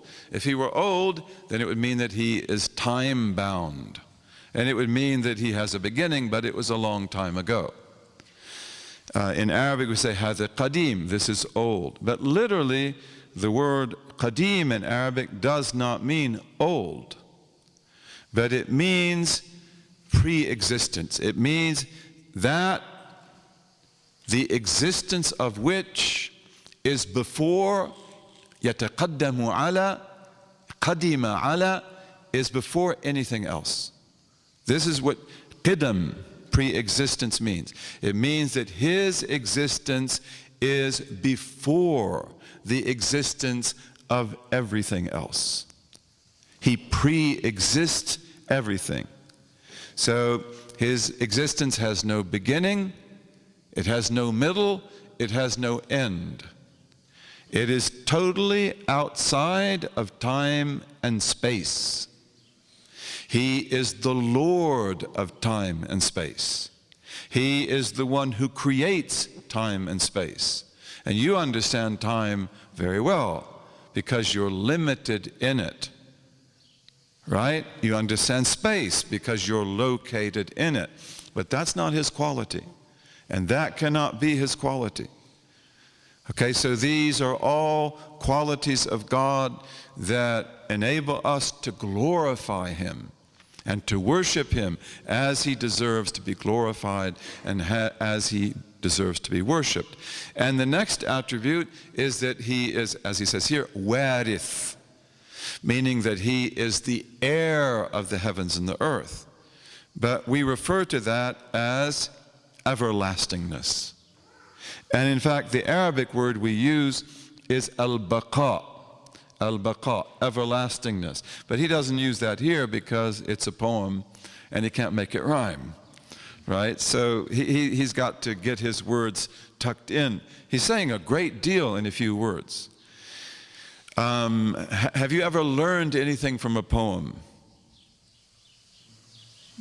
30 days have September, April, June, and November. All the rest have 31. You learned that, right? That's about it. We don't usually learn through poems, do we? Okay, but with the Arabs, poetry is at the essence of their genius. And maybe you could say that they gave this genius to all Muslim peoples. There is no Muslim people that doesn't have beautiful poetry. Okay, look at Urdu. Urdu is incredibly beautiful language, and Urdu poetry is out of this world. Persian, Turkish, Swahili.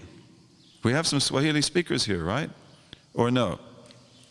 Swahili is a beautiful language, and it has epic poetry in it. Swahili, of course, is the language of East Africa, the coast of East Africa. Zanzibar, Tanzania, Kenya, beautiful language. Mandinka, Yoruba, Hausa. We all have beautiful poetry. Okay, but the Arabs, they love to put knowledge in poetic form and then memorize it. And so therefore, often when we learn from the texts, we have poems that are didactic poems like that, that teach us. So they try to put a whole lot in very little, very few words. That's why he wants to just tell you that إِنَّمَا الْعَالَمُ تُرًّا حَادِثُ, that the whole world in its entirety is temporal, right? And then you get the rest. You get the rest. Your teacher will give it to you, or the commentary.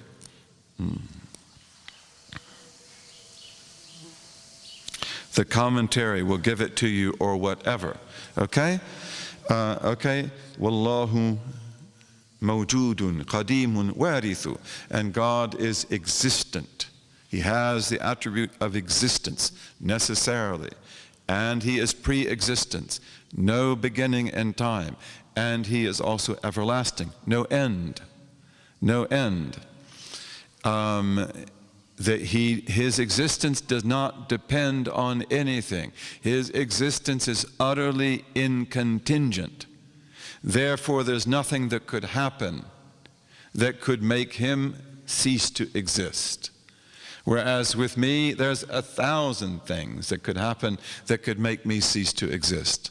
My existence is totally contingent. When his being is necessary, then he has no beginning and no cause. And then also he has no end. So these are among his qualities, and these are qualities that we have to reflect on. We have to think about, we have to understand, and we have to be certain about them. Again, if we haven't thought about this, especially living in a civilization where everything's about time and place, and everything's about the things we can see and touch, then we're thinking in a wholly new mode here. And sometimes that takes some practice. Then he says, وَقَائِمٌ بِنَفْسِهِ وَذُو غِنَى مُخَالِفٌ لِخَلْقِهِ لَهُ الثَّنَى.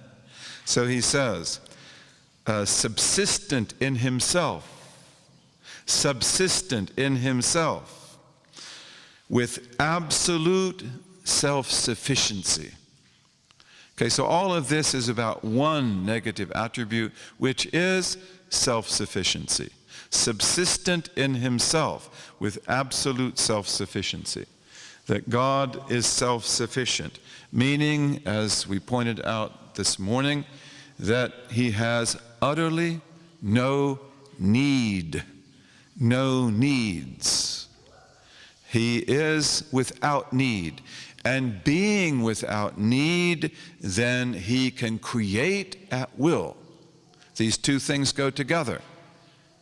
That he who is without need can therefore create. And his creation is an act of will. Your creation is an act of work. Right? You've got to get all the things together, and you've got to put them together, and you've got to work on them.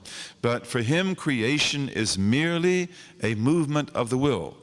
When he says to a thing, be, then it is, because he is utterly without need. Okay, and among his names is Al-Ghani. Al-Ghani. Again, words, when they refer to people and things, they often have meanings that are a little bit different than when they refer to God. So when we use the word ghani in Arabic, we mean by that wealthy. We say, huwa ghaniyun jiddan, he's very wealthy. Hiya ghaniyatun jiddan, she is very wealthy. But originally, the word ghina doesn't mean wealth. It doesn't mean that you have gold and silver or camels. Camels were the greatest form of wealth for the Arabs. In fact, they didn't care much for gold and silver. In pre-Islamic Arabia, the Bedouins, gold and silver was of very limited value for them. Camels were everything. Gold and silver were of value for the city dwellers. But there was little gold. In the Prophet's time, sallallahu alaihi wasallam, coin is almost always silver. They don't have much gold. Gold is essentially a commodity. Gold will not become a type of wealth until the expansion of Islam and until countries like Egypt are brought into the Muslim world. Then you have gold and silver. Okay, but to be wealthy does not mean literally that you have gold and silver or camels, but it meant that you have no need. And because you have this other thing, which is your big herd of camels, which are extremely valuable. And then, of course, if you have camels, you're going to have sheep. And then among the pre-Islamic Arabs, if you have camels, you also have another animal. What is that? A very important animal, very noble animal, which was the main weapon of war. Horses. The Arabs, the Arabian horse, which is the greatest horse on earth, very special horse, extremely intelligent, extremely strong. And if you take a racehorse, a thoroughbred racehorse that's trained to run maybe 2 miles or 3 miles at top speed, it gets that ability from its Arabian blood. Man of war. These are Arabians, right? The Arabian, who's smaller, will always be right behind it. Can't pass it. Then after 3 miles, the thoroughbred's finished. And the Arabian passes it and keeps going for 50 miles. at top speed. They're amazing horses. And the Arabs had Arabians, and what did they feed them? Of course, when there's grass, they feed them grass. When there's water, they feed them water. But what do you do when there's no grass and there's no water? Camel's milk. The ghabuq. And therefore the Bedouin Arabs, when they would milk the camels, the first milking goes to the horses. Most important thing. And they were really good to their horses too. They were really beautiful with their horses. They never beat them. They never broke them. And they talked to them. Arabians are very intelligent. Okay, so that was wealth. But because you have this, then you have no need. Okay, all your needs are met, in other words. Whereas faqir, which means needy or contingent, dependent, it also means poor, because of the fact that you need so many things. You know, somebody has to give you food, somebody has to give you clothing, somebody has to help you out. So Allah is utterly beyond need. Okay? And then he says, مُخَالِفٌ لِخَلْقِهِ لَهُ الثَّنَى. Okay, so he says, dissimilar from his creation. Dissimilar from his creation. His is the benediction. Is that okay to say? Benediction? You don't like that? Or do you like that? Because he says thana, he doesn't say hamd. So we have to say a word for praise. And can you think of a better word? What? Is it okay? Because literally benediction means to speak good things, right? Benediction, to speak bene, to speak good, to speak well. So his is the benediction. It sounds like a prayer though. It sounds a little bit awkward. If you can help me, help me. Reverence, that's different though. Reverence is respect. But this is praise, praise. Okay, so Allah is utterly dissimilar from his creation. You see how this builds up? He has necessary existence. That must be. Okay, this is required of the mind to establish.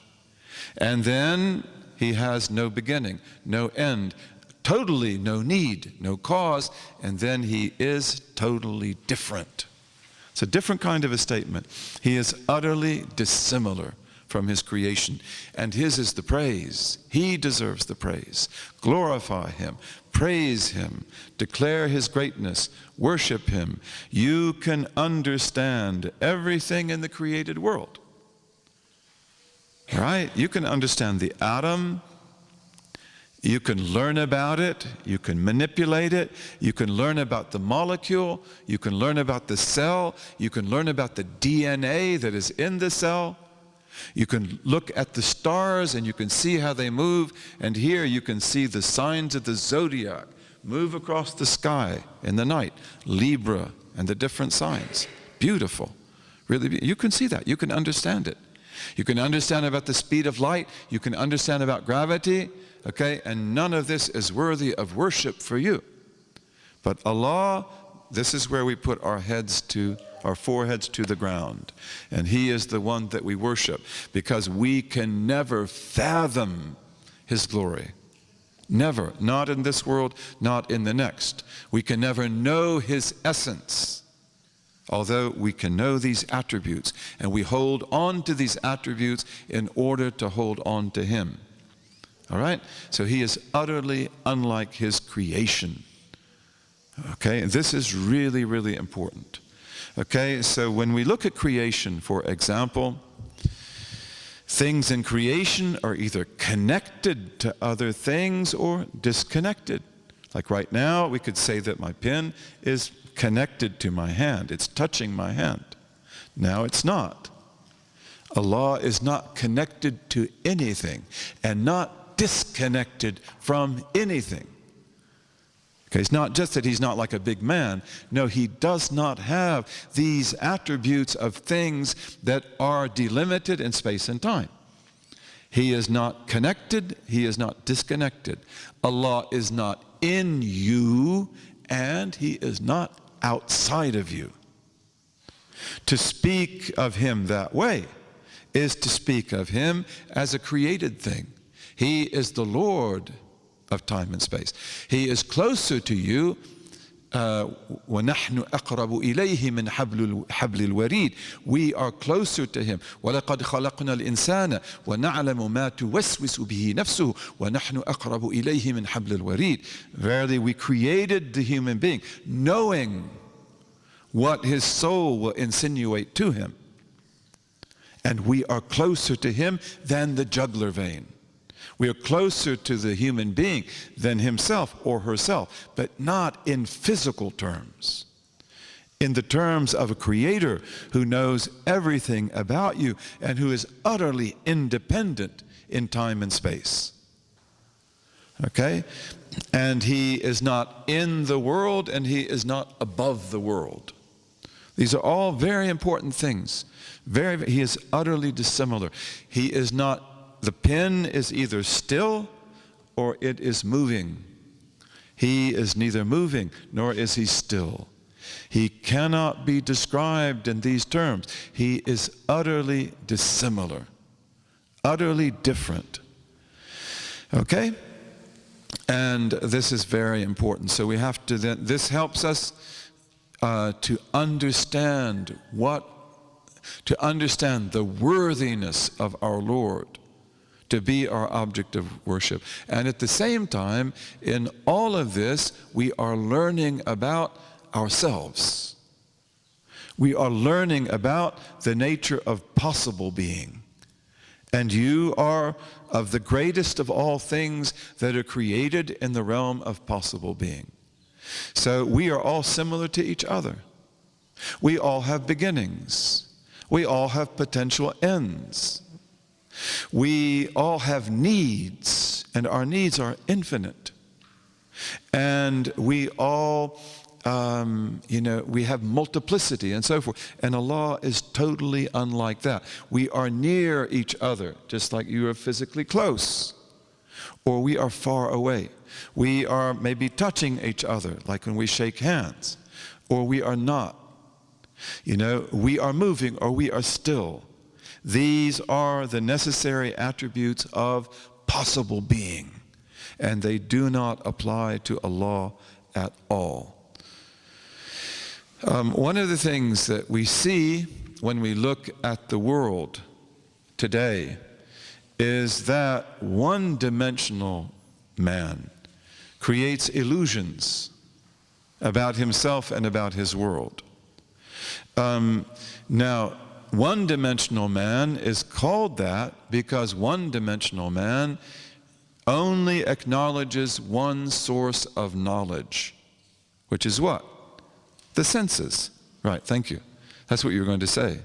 The senses, right? What you can see, what you can hear, what you can taste, what you can smell, what you can touch. Anything else, I don't want to talk about it. Don't bother me. Okay, well, that's what we call being blind. That's what we call being blind in the Quran. Okay? And empirical science is very much concerned with quantification. How many are the things? How big are the things? How heavy are the things? And quantification is necessary so that we can measure and so that we can use mathematics. Okay? And when we look at the world in terms of the five senses, then we see that there are things that are extremely small, right? Like the atom, like the molecule, like the cell, the atomic world. And we see that there are things that are sort of like us, animals and birds and so forth. And there are things that are bigger, like the sea or the mountain ranges. And then there are things that are really big, like the stars and the galaxy. And then there are other galaxies as well. And there is the universe, a remarkable thing. But because we don't go beyond quantification, then the illusion appears that in this world we are very insignificant. Because this earth that we live on is so tiny in the universe. It could be compared to a speck of dust. Okay? And we are lost in an infinite sea of stars and galaxies, right? So this creates a dilemma for the modern human being. And often it's a huge ethical and moral and psychological dilemma. Because, like, how important can you be then? And then what?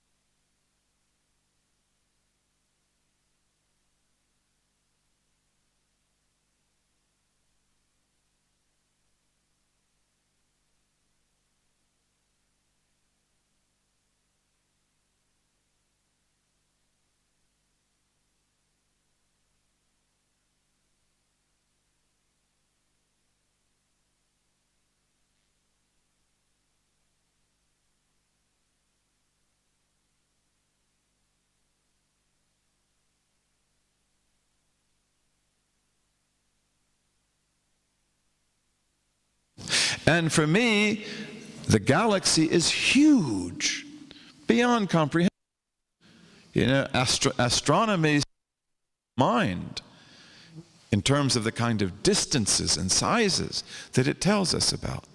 But when we know about Allah and His dissimilarity, then nothing is big for Him, nothing is small for Him. And that's extremely important. Therefore, He relates to every atom with exactly the same divine precision and intimacy as He relates to the galaxy or as He relates to you. Okay? So therefore, when you know God in His dissimilarity, then we don't have just quantity, but we also have the quality of things. We have the reality of things, and a whole door opens to the way that we look at reality that is very, very different from the illusions of the quantitative mind, which is reductionist, which believes that there's nothing but quantity. There's nothing but what I can hear, touch, taste, smell, and see, right? This is very, very important. We could talk about this at great length. But inshallah, we'll go on, right? Because we want to go through the poem. All right? Do you have any questions at this point? Okay. So, yes.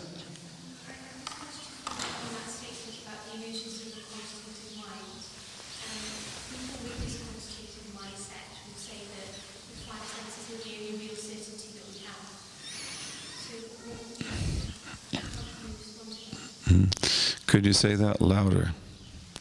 The quantitative mind, they say that the five senses are the only real certainty that we have. Okay, so what did she say? She said the qualitative mind or quantitative mind says that the five senses are the only basis of certainty that we have. The only basis of certainty? That's what people say. Yeah, of course, when we say that the five senses are the only basis of certainty that we have, then that would be a modernist that is saying that. Right? A postmodernist would laugh in their faces.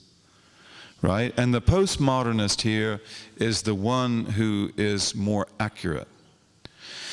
Because when all you know is what you can see, hear, touch, taste, and smell, then you cannot know meaning.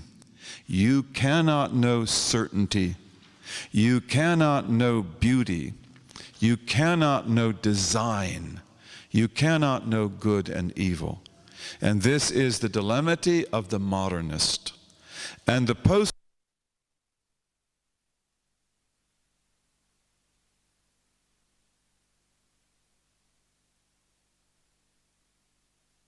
you don't know anything, and you're not certain about anything.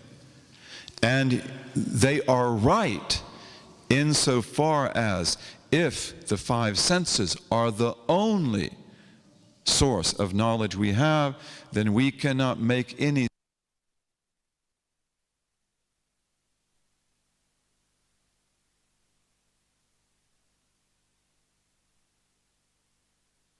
cannot say that it's good. We cannot say that it's beneficial. In order to do that, you have to have other sources of knowledge. And we could say you have to have the heart. You have to be able to, and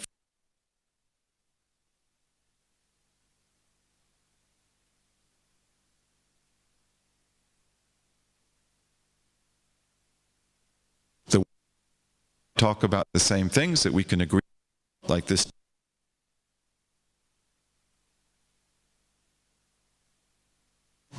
And the lowest of those is what we see through the senses. And that's proper, because that is a very conjectural type of knowledge. It has a lot of presumptions behind it. Okay? And then you have reason. Pure reason. And if you don't like to use the word pure reason, you can use the word intellect. Intellect, al-aql. Okay, and this is a major source of knowledge. So if I say, for example, the pen changes, therefore the pen has a beginning, what is speaking here? Intellect. And this is categorically true. This is axiomatically true. So reason is where certainty comes from. Okay? And then we have the highest form of knowledge, which is revelation. But in our case, our revelation is a revelation that has been very, very carefully preserved and transmitted to us, which is a gift beyond all gifts. One of the things that our beloved Dr. Abdul Hakim Murad, who's on his way here now, bi'iznillahi ta'ala, has said, he's a brilliant human being, a remarkable human being. One of the things that he's said is that no religion came into the modern age with all of its spiritual apparatus intact except for us. That's really amazing. You know, we come into the modern age and we went through hell to get here. And we're still going through hell. We're still going through it. Look what's happening to the Syrian people right now. Genocide. Plain and simple. Genocide. You know, and genocide right where all the world can see it. And yet nobody wants to really help the Syrian people because that wouldn't be to anybody's great advantage. If Syria becomes an independent state that is ruled by the majority of its population, that will be to the benefit of the region. That will be to the benefit of Turkey and of Iraq and of Egypt, but not the United States and not Russia and not China. This is well known. So just let them be killed. Yeah, you just let them, but every city be destroyed, right? This is the reality that we live in. I mean, we have been through hell and we are still going through hell. And everything was done to destroy this religion so that nothing remains at all. And you know, mashallah, we just came back from Turkey. Myself and Dr. Mansour. We were in Konya for 8 days. Beautiful city. With Jalaluddin Rumi, Sadruddin al-Qunawi, Shams al-Tabrizi, Imam al-Baghawi. Beautiful city. Okay, and Turkey is well. And Turkey is strong. And the Turks are can-do people. And yet, who would have ever believed that would be the case in 1930 or 1940 or 1950? In fact, many believe that Turkey is out of the game. And Europe was very pleased to think that, because the Turks are very difficult to deal with. The Turks take care of business. They really do. Beautiful people, solid people. And now you see in the 1990s and in this century, the Turks are back. They're alive. Their country is very well. And really, the things you see on the television, we didn't see any indication of that whatsoever. Makes me believe that a lot of it's just media hype, you know, to talk about how the Islamists are showing their face and so forth. No, you know, but, you know, Islam has gone through hell in the, you know, from 1799 up until the present day. Everything was done to destroy us. And yet we come into the modern age, and our religion is completely intact.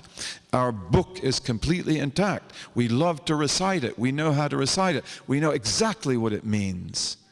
In the gospel, they don't even know what "give us this day our daily bread" means. They don't even know if the word is daily bread.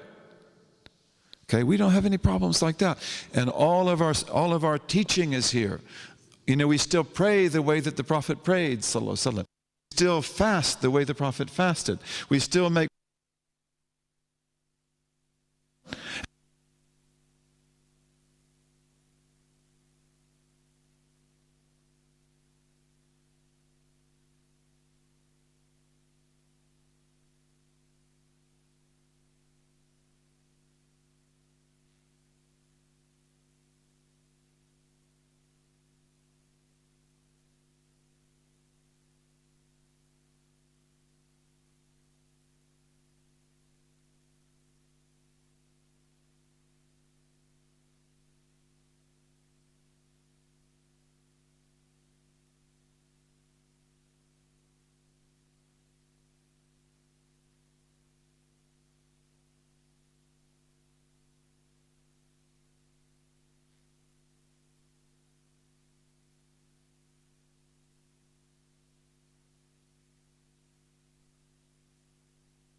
kept, right? They are the sunnah of Allah. But if Allah willed to suspend them, then He will do that. This is a very rational view of reality. And these things are really important to the way that we look at reality. Okay? Can we go on? All right, very good. So now we want to finish the negative attributes. And he says here, وَوَاحِدٌ فِي ذَاتِهِ لَيْسَ كَمِثْلِ اللَّهِ شَيْءٌ فَاعْرِفَهُ وَوَاحِدٌ فِي ذَاتِهِ وَفِي الصِّفَةِ لَيْسَ كَمِثْلِ اللَّهِ شَيْءٌ فَاعْرِفَهُ. Okay, and one in His essence. God is one in His essence and attribute. Literally he's saying attribute, but he means attributes. Again, it's poetry, so he's got to get the singular. Nothing is like unto God, so know that well. And here he ends the discussion of the negative attributes. So God is one in His essence, and He is one in His attributes. Okay, and nothing is like unto Him. لَيْسَ كَمِثْلِهِ شَيْءٍ وَهُوَ السَّمِيعُ الْبَصِيرُ. Nothing is like unto Him, and He is the one who hears and sees all things. So oneness then is the last of the negative attributes, right? We have, first of all, the self attribute, necessary existence. And you have to memorize these. Please memorize these. Go over them in your mind. And if you're doing dhikr, Subhanallah, walhamdulillah, wa la ilaha illallah, wallahu akbar. Think of the 13. Subhanallah, glory be to God above all defect, negative attributes, necessary existence. So go through it. Pre-existent, everlasting, no need, self-sufficient, dissimilar, utterly unlike anything, and one. Then Subhanallah, Subhanallah, Subhanallah, Alhamdulillah, praise be to God. And here you think of all the attributes, but especially the positive ones. Life, knowledge, will, power, speech, hearing, seeing, Alhamdulillah, Alhamdulillah, Alhamdulillah, Allahu Akbar, and you put them all together.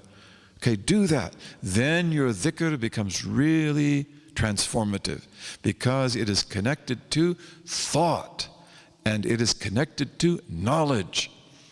Okay, so here oneness. Oneness is the last of the negative, right? And they are what? Pre-existence, no beginning. Everlastingness, no end. Self-sufficiency, no need. And dissimilarity, no likeness, and then oneness, meaning no other, no associate, no pair, no other God. So we say that he is one in his essence. And we mean by that no other essence like his exists or can exist.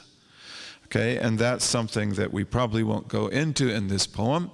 Maybe we will. But necessary being can only be one. It cannot be two. It cannot be two. And we'll have some proof of that in a little, maybe today or tomorrow. We'll just give you a taste of it. Okay, but he is one. There cannot be another. There cannot be another God like him, and there cannot be another universe for another God like him. There can be another universe. There can be 2 or 3 or infinite numbers of universes, but there's only one God for them all. And we'll talk about that probably tomorrow. Okay? So he is one. There is no other like him, and he is also one in terms of his own essence, meaning that he has no parts. God is not made up of parts. He is not made up of elements. He is pure existence. He is pure being. He is perfect being. But he is utterly one. He is not a body. He is not a construct. And this is something that enables us to understand a little bit about the nature of the possible world. Because in the possible world, all things that exist have plurality in them. They're made up of elements. They're made up of parts. They're made up of different things. They are configurations. Okay, but Allah is totally unlike that. And again, because you and I live in a world that is and bound, then when we think about a being who has no internal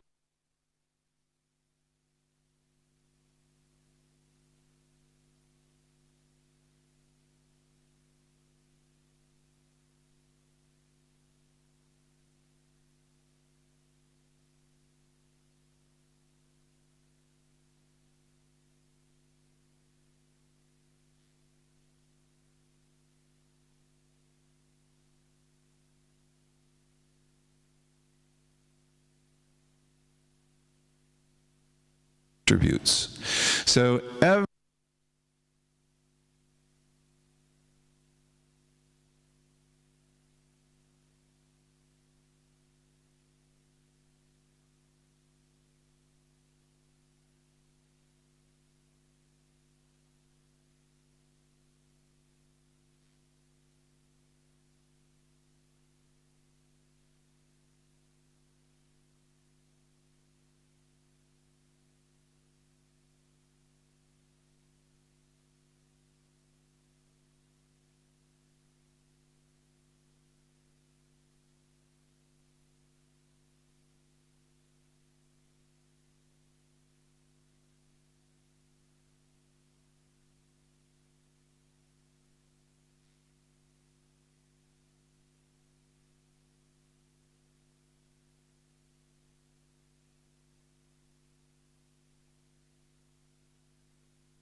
because his life is everlasting, no end, no possibility of end.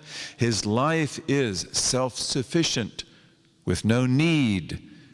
His life is dissimilar, not like Al-Hayy. He is the living one. Okay, and you are also Hayy, but in your life is borrowed. Yours is on loan. And then he is Al-Wahid. His life is also one. Parts. Okay, and then we say, and through that right now.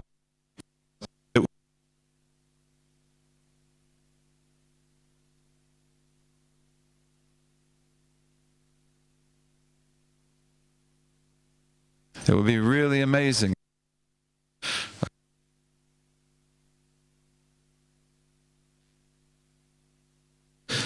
له كلام قدرة سمع بصر إرادة علم حياة جل خبر. The attributes of speech, hearing, seeing, will, knowledge, life, will, knowledge, and life. Okay, and then he says that the reports of revelation have come down to confirm this. Literally, it means the report has come. But it means that the reports of revelation have told us this about him. So we affirm it on that basis. Okay, so here we have these 7 positive attributes, and we will go through them a little bit and come back to them tomorrow. Okay? So you have here 7 attributes. And as we said many times, but it's good to repeat things so that we don't make any mistakes, Allah's attributes are infinite. But these 7 are core attributes. In fact, we refer to them as al-ummahat, the foundational attributes. The word mother in Arabic, in Arabic is that which is sought out. So we also use the word for the foundation. All right? So we have one of them that is all by itself. It's not a pair. And that is life. Then we have 3 pairs. And they are 3 pairs because they relate to the same things. And I'll explain what that means. So then we have knowledge and speech. They are a pair. They relate to the same things. And we have will and power. They relate to the same things. And then we have hearing and seeing. They relate to the same things. Okay? And we'll go through them really quickly. Life is that attribute that means that God is a living God. Aware that God believes, that God can be related to as a living being, which he is. So you can call upon him. And he can also show compassion. And he can also make choice.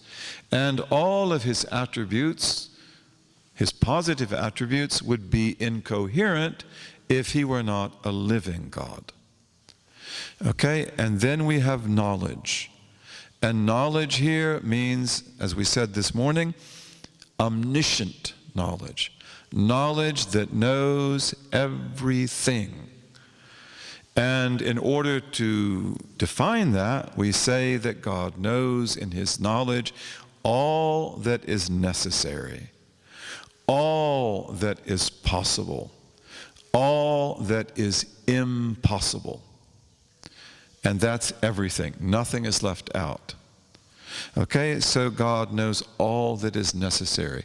He knows all axioms, all maxims, all opposites, all truths, all principles, all fundamentals, all mathematical relationships, all geometrical relationships, all relationships that are necessary pertaining to quantities, for example. He knows all of that. And he knows that immediately. He knows that without having to think about it or to work on it or to use a machine or a computer. And he knows all that is possible. Okay, and this is the infinite sea of creation and potential creation. So all of the things that are possible are, for example, like this pen. This pen relates to the order of possible being. Okay, and he knows about this pen, and he knows about all other pens that could have been instead of this pen, just as he knows about you, and he knows about all the other possible yous who could have been instead of you. Like you, for example, are a female. What if you had been a male? Or you are a male. What if you'd been a female? All of that is known to him. Absolutely. So he knows all things that were, all things that have been, all things that are, all things that will be. That's infinite, right? All the leaves on the trees, all the pine needles on the pines, all the birds in their springs and their nests and their eggs and their hatchlings and he knows all of that. And then at the side of possible being, of things that have been ordained to be, there is the infinite world, multiplied by the infinite world of all possibilities that will not be and could have been, that were not and might have been, that will not be but could have been. And that is very, very great. So, for example, if we look at this, how many attributes does it have? Very many, right? We could sit here and talk about them forever. Okay? But every attribute the pen has, it could have had another attribute instead that's a little bit different, a little bit smaller, a little bit bigger, maybe more appropriate, maybe less appropriate. And God knows all of that as well. Okay, so he has infinite knowledge, and that knowledge is not acquired, that knowledge is not lost, that knowledge is not made up of parts either, even though it relates to infinite elements, because it is one knowledge. And we say that the nature of his knowledge is that it manifests what is known without that which is made manifest ever having been hidden. Okay, God's speech relates exactly to the same things that his knowledge relates to. Therefore, God speaks about all things necessary, God speaks about all things possible, and God speaks about all things impossible, just as those things manifest in his knowledge. And we say that the difference between speech is that speech demonstrates, speech shows, whereas knowledge reveals. So the two attributes are very similar. And tomorrow, inshallah, we'll pick up at this point, bi'iznillahi ta'ala. And one of the things that we want to talk about then is the issue of uncreated speech. And probably all of you know that that was a big debate in early Islamic history. Is God's speech created or uncreated? And today it may seem to us that that is irrelevant, right? But that's because of the fact that we are irrelevant. Because we are people who live in a world that has no metaphysical sophistication whatsoever. We're not trained to think metaphysically. We're not trained to use our reason. And we just get by with what we've got until we hit a hard wall. So tomorrow we want to talk about that. Why was this an issue? Okay? And let's take a few minutes for you to ask any questions that you have. Yes.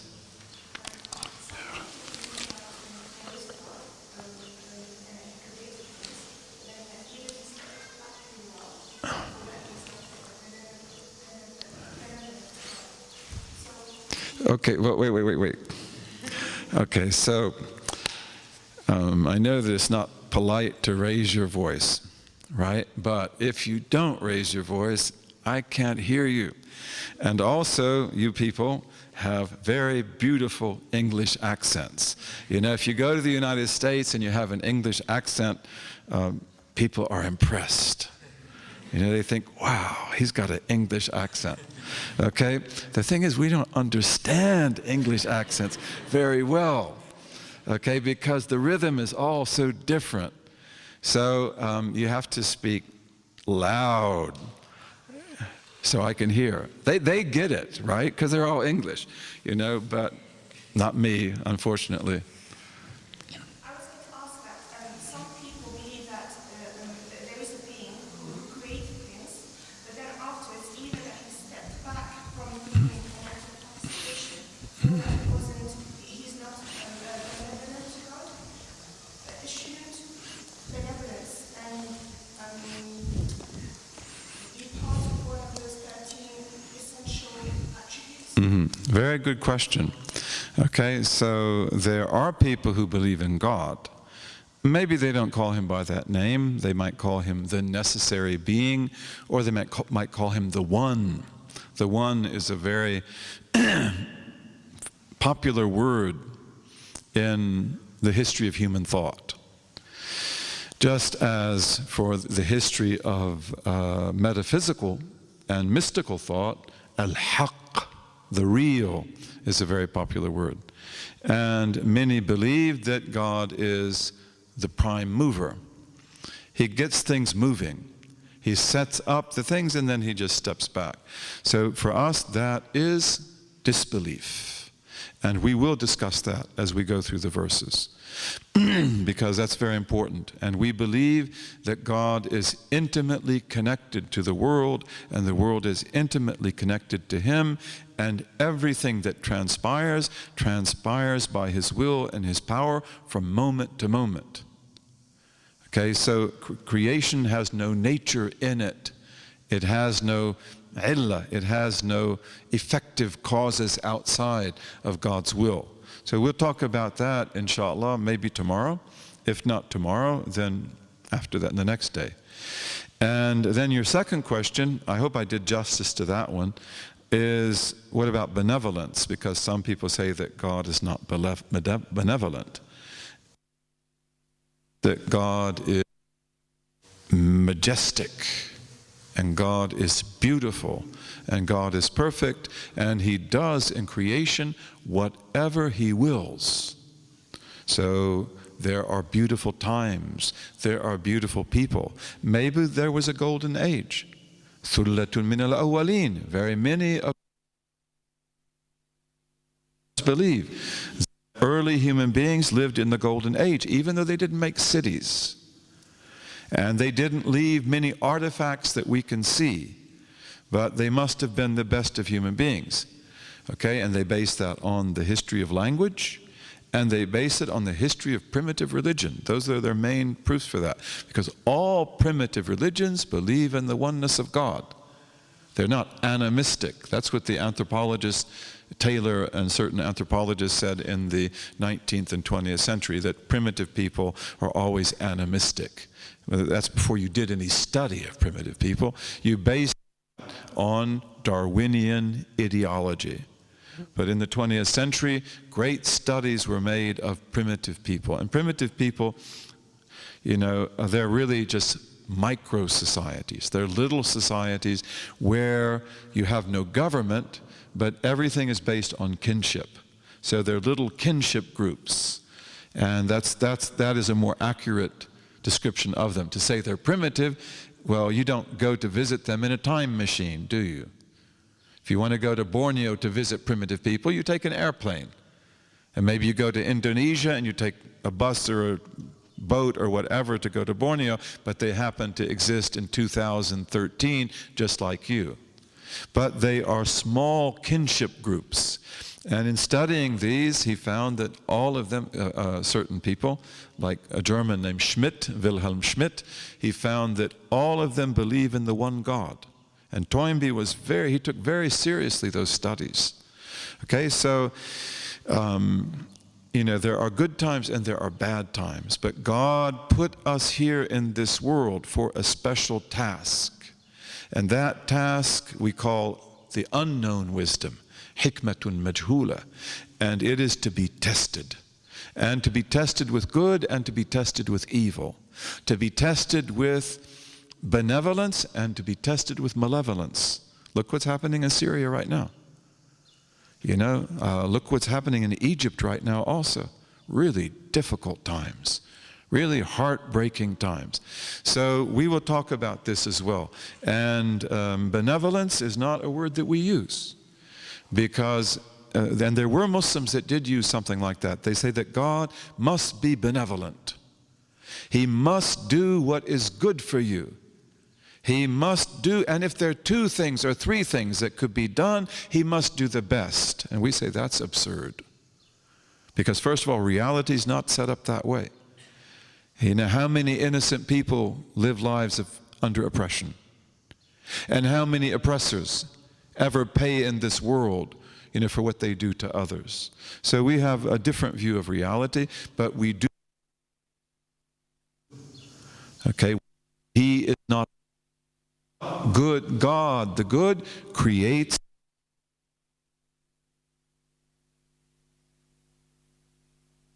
Do you want to do good? Do you want to do evil?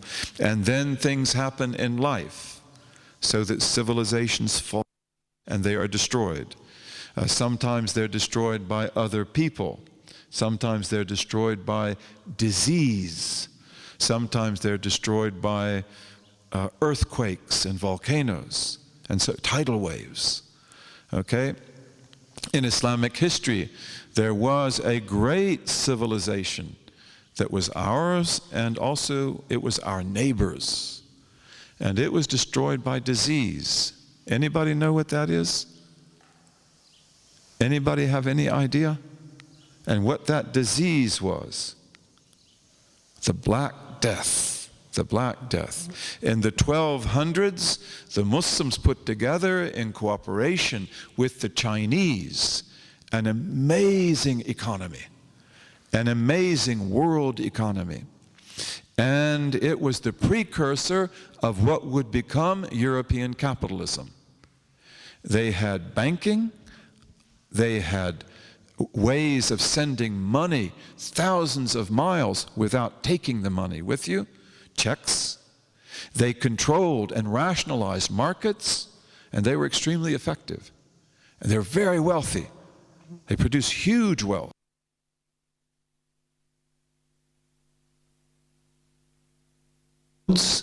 Of that world economic system.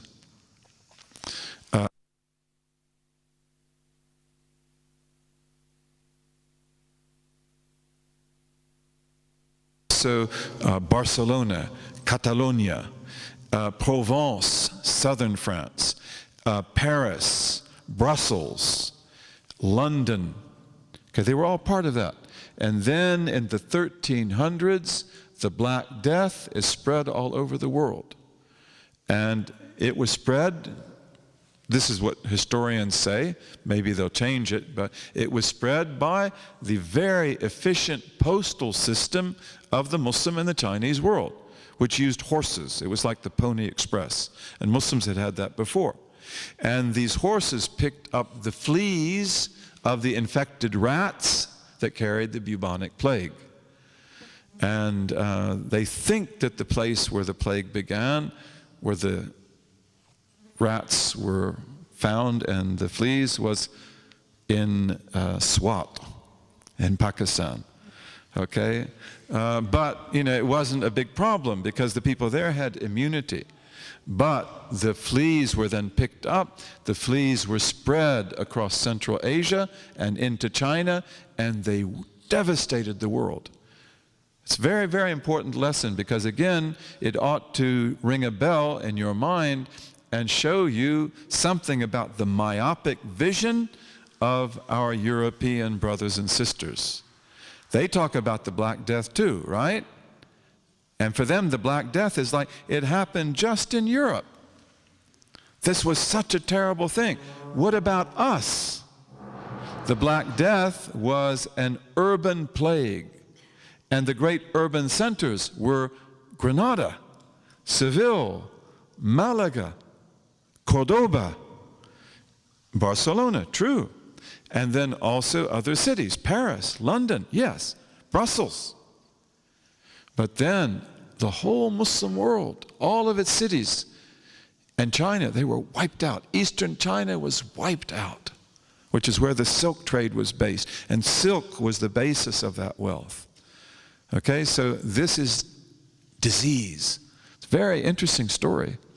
Also in the Americas, when the Europeans go to America, they take diseases that the Native Americans, the First Nations, were not immune to. And so they wipe out whole populations by the millions probably. Disease. And then you have also civilizations that are destroyed by volcanoes and by earthquakes and things like that. Okay, so inshallah, we'll come back tomorrow to talk about this. Do you know what time the class is tomorrow? Do you guys know?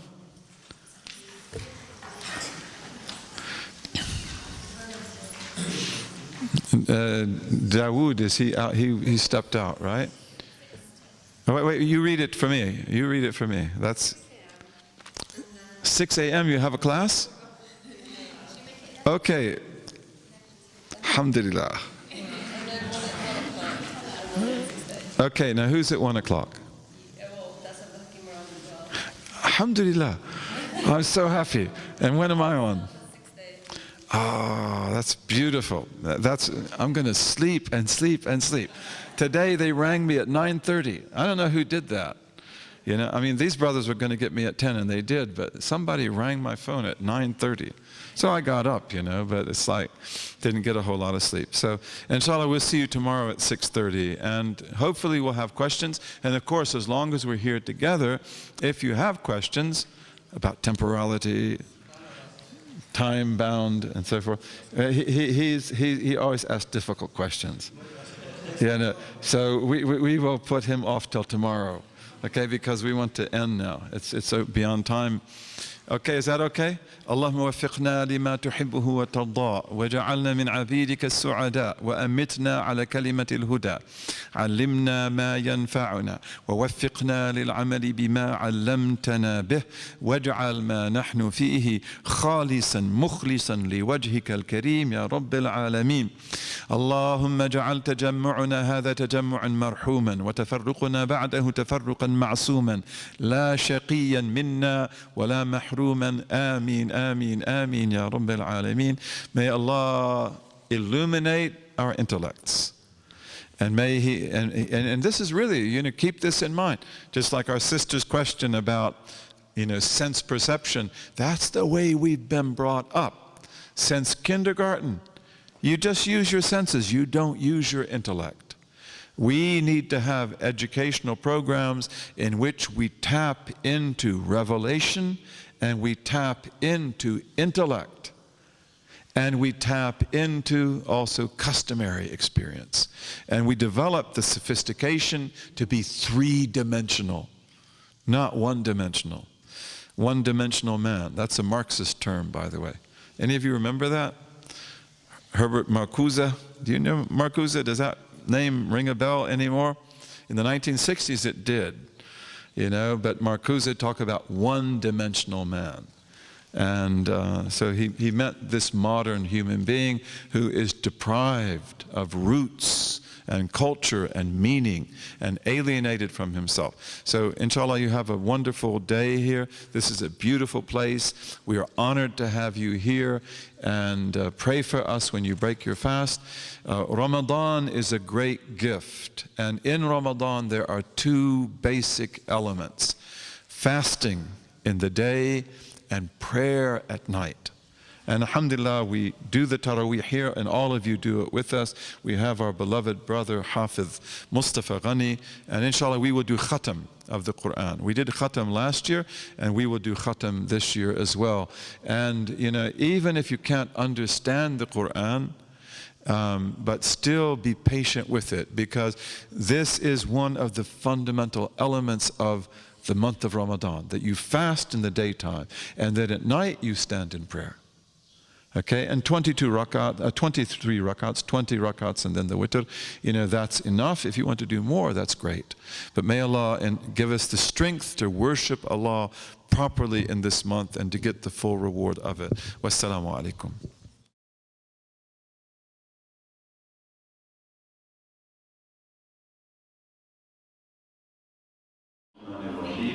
وصلى الله على سيدنا محمد وعلى آله وصحبه وسلم. اللهم افتح علينا بحكمتك وانشر علينا برحمتك يا ذا الجلال والإكرام. اللهم صل وسلم وبارك على سيدنا محمد وعلى آله عدد كمال كما يليق بكماله. يا عليم علمنا من علمك ما ترضى به عنا، ولا تؤاخذنا بما تعلمه منا. يا حليم خلقنا بخلق الحلم وحققنا بحقائق العلم. سبحانك لا علم لنا إلا ما علمتنا إنك أنت العليم الحكيم. رب اشرح لي صدري ويسر لي أمري واحلل عقدة من لساني يفقهوا قولي. وصلى الله على سيدنا محمد وعلى آله وصحبه وسلم. So we return to our first and foremost obligation, which is to learn and to practice and to completely understand the basic creed that we believe in. And today, inshallah, we will look at verse number 6. 13.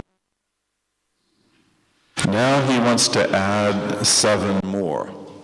And we'll explain why he does that. But he says here in number 6, وَكَوْنُهُ حَيًّا مُرِيدًا قَادِرًا وَمُتَكَلِّمًا سَمِيعًا مُبْصِرًا وَعَالِمًا جَلَّ عَنِ التَّمْثِيلِ. So here we have a verse and a half. وَكَوْنُهُ حَيًّا مُرِيدًا قَادِرًا مُتَكَلِّمًا سَمِيعًا مُبْصِرًا وَعَالِمًا جَلَّ عَنِ التَّمْثِيلِ.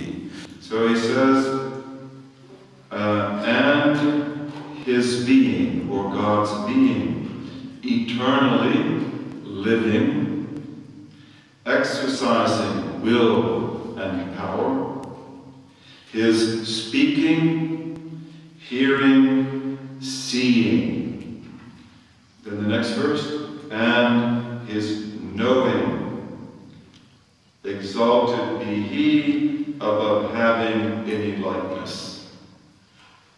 So what he's done here then is to emphasize something about the 7 existential attributes.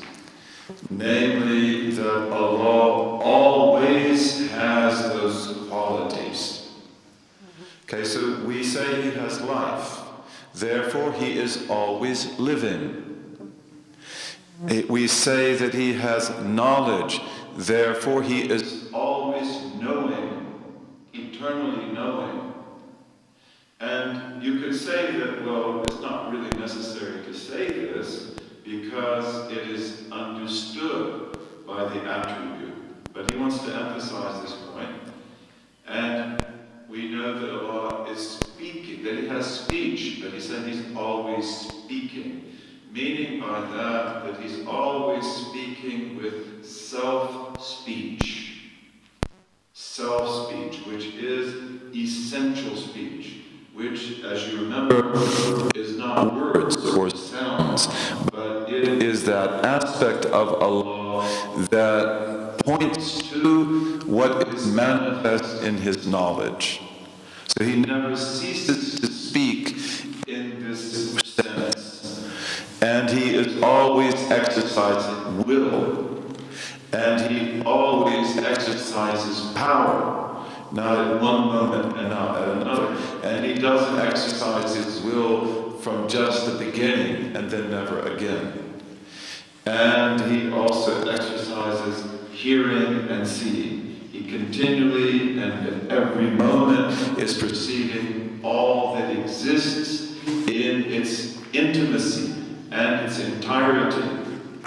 Okay? In the heavens and the earth, inside of things and outside of things, around things, and then of course also in his perfect self. So here then we have 20 attributes. We have the 13 we took before, and then we have these aspects of his being Hayy, Alim, Mutakallim, Murid, Qadr, Sami' and Basir. And you could say, well, why does he do that? Again, this is essentially a legal poem. And he wants to give you the Aqida very much from a legal perspective. So what would be his legal perspective here? Well, his legal perspective here is that among Muslims there were those who did not affirm that God has eternal attributes. They didn't do that because of the confusion that if they were to affirm that God has eternal attributes, that would negate his oneness. And Ahlul Sunnah wal Jama'ah, they don't take that position. They never took that position. On the contrary, they say his attributes are infinite. Although his attributes are not the same as his essence, and they cannot be distinguished from it. So there's no plurality in that, although his attributes are there. The Mu'tazila didn't hold that position. And therefore, what do we have to say about the Mu'tazila? That's why he adds this. Because the Mu'tazila will not say that Allah has an attribute called knowledge. But they will say that he is knowing. They will not say that he has an attribute called life, but they will say he is living. Okay, so these 7 attributes at the end, they are an important distinction from a legal standpoint.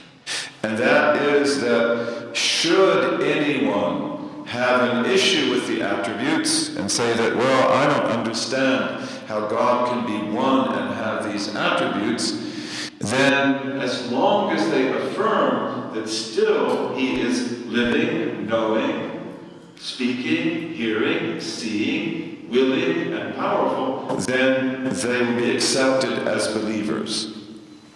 They won't be put outside the fold of Islam. Our distinctive belief as Sunnis is that God has infinite attributes, and there is no plurality in his essence. Okay, and this is a very important topic, and it has a lot of implications in it, that I don't think we have time to go into. But it's very important, and it's very sophisticated. Okay, but in the case of the Mu'tazilis, they didn't hold that position. So therefore, as long as they will say that God is one in his essence, he has the negative attributes, necessary existence as well, and then he has these attributes, then we will say that they are still in the family of Islam, right? So he adds that. And then he says after that, Jalla an tamthili, exalted be he above having any likeness, meaning exalted be God from having any likeness in his essence, in his attributes, or in his actions. That's what he means by that. So God has no likeness, he said that before. He said that God is dissimilar. But what he means to say here is that also when we speak of his essence, we speak of his attributes, we speak of his actions, that he has no likeness at all. No one shares his essence, no one shares his attributes, and also no one shares his action. And his action is what? Creation. He creates all things, and he also creates your actions. And this will bring up the issue of free will, which we'll talk about at the right time, bi'iznillahi ta'ala. And we all believe in free will, by the way. Muslims who don't believe in free will are a very small minority. Whether you're Mu'tazili, whether you are an Ash'ari, whether you are a Maturidi, whether you just follow the old school, we all believe in free will. We just analyze it in different theological ways. So we'll get to that, inshallah, at the prophet time. And then he says, وَعَالِمًا جَلَّ عَنِ التَّمْثِيلِ وَالطَّبْعِ وَالتَّعْلِيلِ وَالتَّعْطِيلِ. Okay, وَالطَّبْعِ وَالتَّعْلِيلِ وَالتَّعْطِيلِ. Okay, so he says, exalted be he above having any likeness, meaning in essence, attributes, or acts. And then he says, and exalted be he as well above creation through nature. He says literally, exalted be he above nature. But what he means by that is exalted be he above the defect of creating through natures. So this is an important point. And that is to say that we do not believe that nature as such has independent prerogative. Okay, so you know that fire has qualities. And you know that if the fire is burning and you put your hand in it, you're going to get burned, right? Okay, so is that the nature of the fire? Is that something intrinsic in the metaphysical composition of the fire, such that it must necessarily burn my hand? Or is that the sunnah of Allah in creation? Is that the pattern of God in creation? So we will affirm that everything that happens in nature, everything that follows natural law, is utterly by the will of Allah. And it happens that God in his wisdom makes certain things repeat almost without exception. Right? So when you drink water, inshallah, you will be quenched. And when you put dry paper in a flame, the paper will burn. And when you take a certain type of remedy, inshallah, you will get the good medical result. And, if we were to take a rock and throw it at the window with a certain force, it will probably break the window. Okay, but these are psychological customs. These are customary types of experience. These are psychological habits. They are not metaphysical causation. This is a really important point. A really important point. And this is careful description of reality. Okay, so therefore we do not believe in natural causation as a metaphysical belief. We do believe that things happen customarily and with set patterns in the created world. So therefore we can do medicine just like anyone else. We can do physics just like anyone else. We can build airplanes just like anybody else. We can work with water. And in fact, Muslims were among the most brilliant of all people in understanding the way that water behaves and being able to use water with immense sophistication. You see that in Muslim Spain perhaps more than anywhere in the world.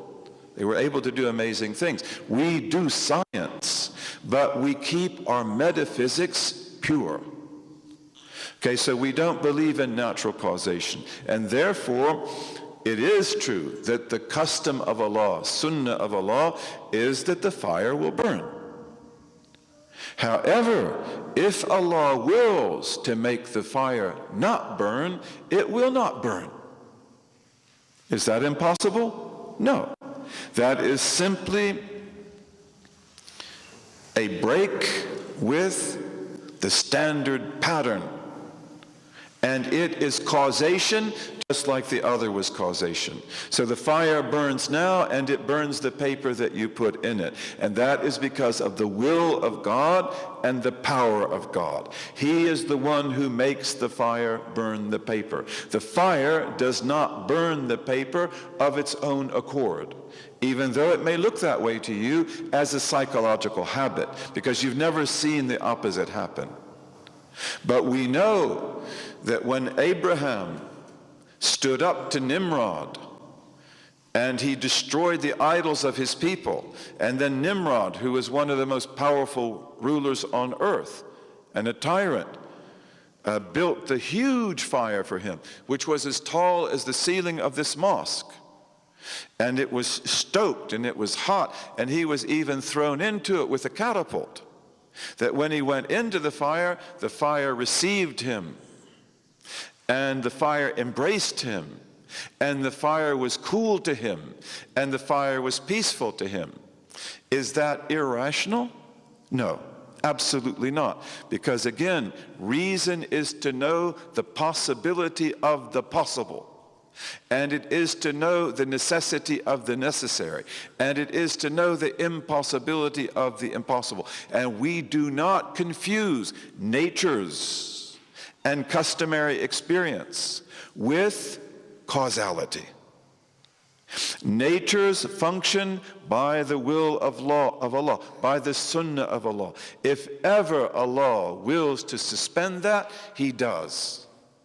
Okay, so that is rational, and you need to understand that so that your mind can be free and your reason can really work. There is nothing irrational about miracles whatsoever. Miracles are simply suspensions of the sunnah of causation in the possible world. And in Islamic history, we have many saints who walk through fire. In fact, we have orders that will give you a dhikr so that you can walk through fire and you can walk through coal. And in fact, you can even stab a sword in you and you won't be wounded. Why did they do that? As a gimmick? No. Jihad. They did that for jihad. That's where they got that, because the Crusaders were really violent. The Crusaders were really difficult to fight. And therefore, the Muslims going into the battle with the Crusaders, they went in not just with physical armor, but they went in so that even if you stabbed him, he wouldn't bleed. And he could pull the sword out and he could stab you. And that's how they defeated the Crusaders. You know, and all these things you see, like in the Muslim world, you see even in India today, and in Iraq and other places, people who will put knives in themselves and things. And this is not part of the deen, but that comes from jihad. Then it has a place. Sheikh Uthman Dan Fodio, may Allah be pleased with him. You know, he had certain adhkar. People came up to him with rifles and shot him point blank, and it didn't hit him. Okay, because the bullet has no nature to do that. God has power. He can make the arrow not work, or the bullet not work, or the fire not burn. So this is very important. And to believe in natural causation, and let's be really careful about our language, but to believe in natural causation, which is to believe that there is such a thing as nature, and that nature makes things happen, and there's no escape, that is kufr. This is why the theology is very important. Because many people believe that. Many Muslims believe that because they never studied it. And in our tradition, that is kufr. Not acceptable. Not acceptable at all. And again, we do science. We do medicine. We do it the best. And in the future, we should be the vanguards. But we do not believe in natural causation. We believe in patterns of the divine will in the created world. Also here, you know, one of the things that we've talked about, it's very important, is that in our theology, in our law, in all of our sciences, in tasawwuf, we are very careful about the words we use. We are very careful about definition. And we are very exact. And that's why also, when we take a word like nature, right? One of the things you have to ask, because like in English and in German and French, we use the word nature. In Spanish, we use it all the time. What does that mean? What is nature? What are you talking about? See, because this is very important. In the West, we are not rigorous. We do not define. You see this many times. We talk about, for example, we hear all of a sudden, we hear a lot of times people say, Islam has a problem with modernity. Okay, I know what Islam is. What is modernity? Can you tell me what you mean by that? And I've never seen anybody define it. You see journalists, you see historians and others talking about modernity. What do you mean by modernity? Could you please define that word? It's very important. If you ask me to define modernity, I will say it is a new post-agrarian economic system. Post-agrarian economic system that involves banks, that involves finance, that involves market control and rationalization and so forth. That to me is modernity. And then it brings about all kinds of political changes and social changes and even ethical and moral changes. So why don't we talk about that? Is that what you mean? If you don't agree, then maybe we can find something we can agree on. But like, if we have a problem with modernity as post-agrarian economy, then you in the West have the exact same problem. And you have a bigger problem than we have. And where did your fascism come from? Where did your communism come from? Where did your Stalinism come from? It was also in response to this same problem of how do we live with post-agrarian economics. The fascists have an answer to that. Fascists have a very important economic theory. And the Stalinists and the communists, they have an answer to that too. And liberal democracy has an answer to that too. But let's talk about things in a scientific way. What do you mean by modernity? Okay, we're not just talking about short skirts, right? That's absurd. So in the case of nature, then this has got to be what you think. That what does this word mean? Nature. And we will see that in the West, we often use the word nature as a cop-out. Because it's a meaningless word. And it really means nothing more than X, the unknown. In other words, we don't want to talk about God, right? We don't want to talk about creation because, that doesn't really go down very well in the secular environment. So therefore, we put in a meaningless word, an empty word called nature that can explain the things that God would usually explain. It's a substitute for God, the word nature. And therefore, we have to ask, is nature pre-existent? Is nature necessary? Is it necessary being? Is it eternal? Is it self-sufficient? Is it pre-existent? Is it self-sufficient? Is it dissimilar to anything else? Is it one? Is it alive? Does it have a persona? Is it Mother Nature? Because originally nature is a personification of a goddess. So where'd you get this word? What are you talking about? And they don't do this. They don't do that. They use words that are very slippery. And we don't like that. We want everything to be clear. So we don't believe in using substitute words that have no meaning for the word God, the necessary being to whom all creation points. And he is the one also who brings about causation. And in the created world, and if you want to call it nature, you can call it nature, there are certain patterns. Okay, that's very important. And again, natural laws. This is our language we use. Natural laws. What big words. Huge words. First of all, what is nature? Let's define that. And then laws? Laws? Who set these laws? And this is why also it's very good. If you look at the history of science, you look at the philosophy of science, philosophers of science in the West are very clear that there are no natural laws. That natural laws are simply psychological generalizations.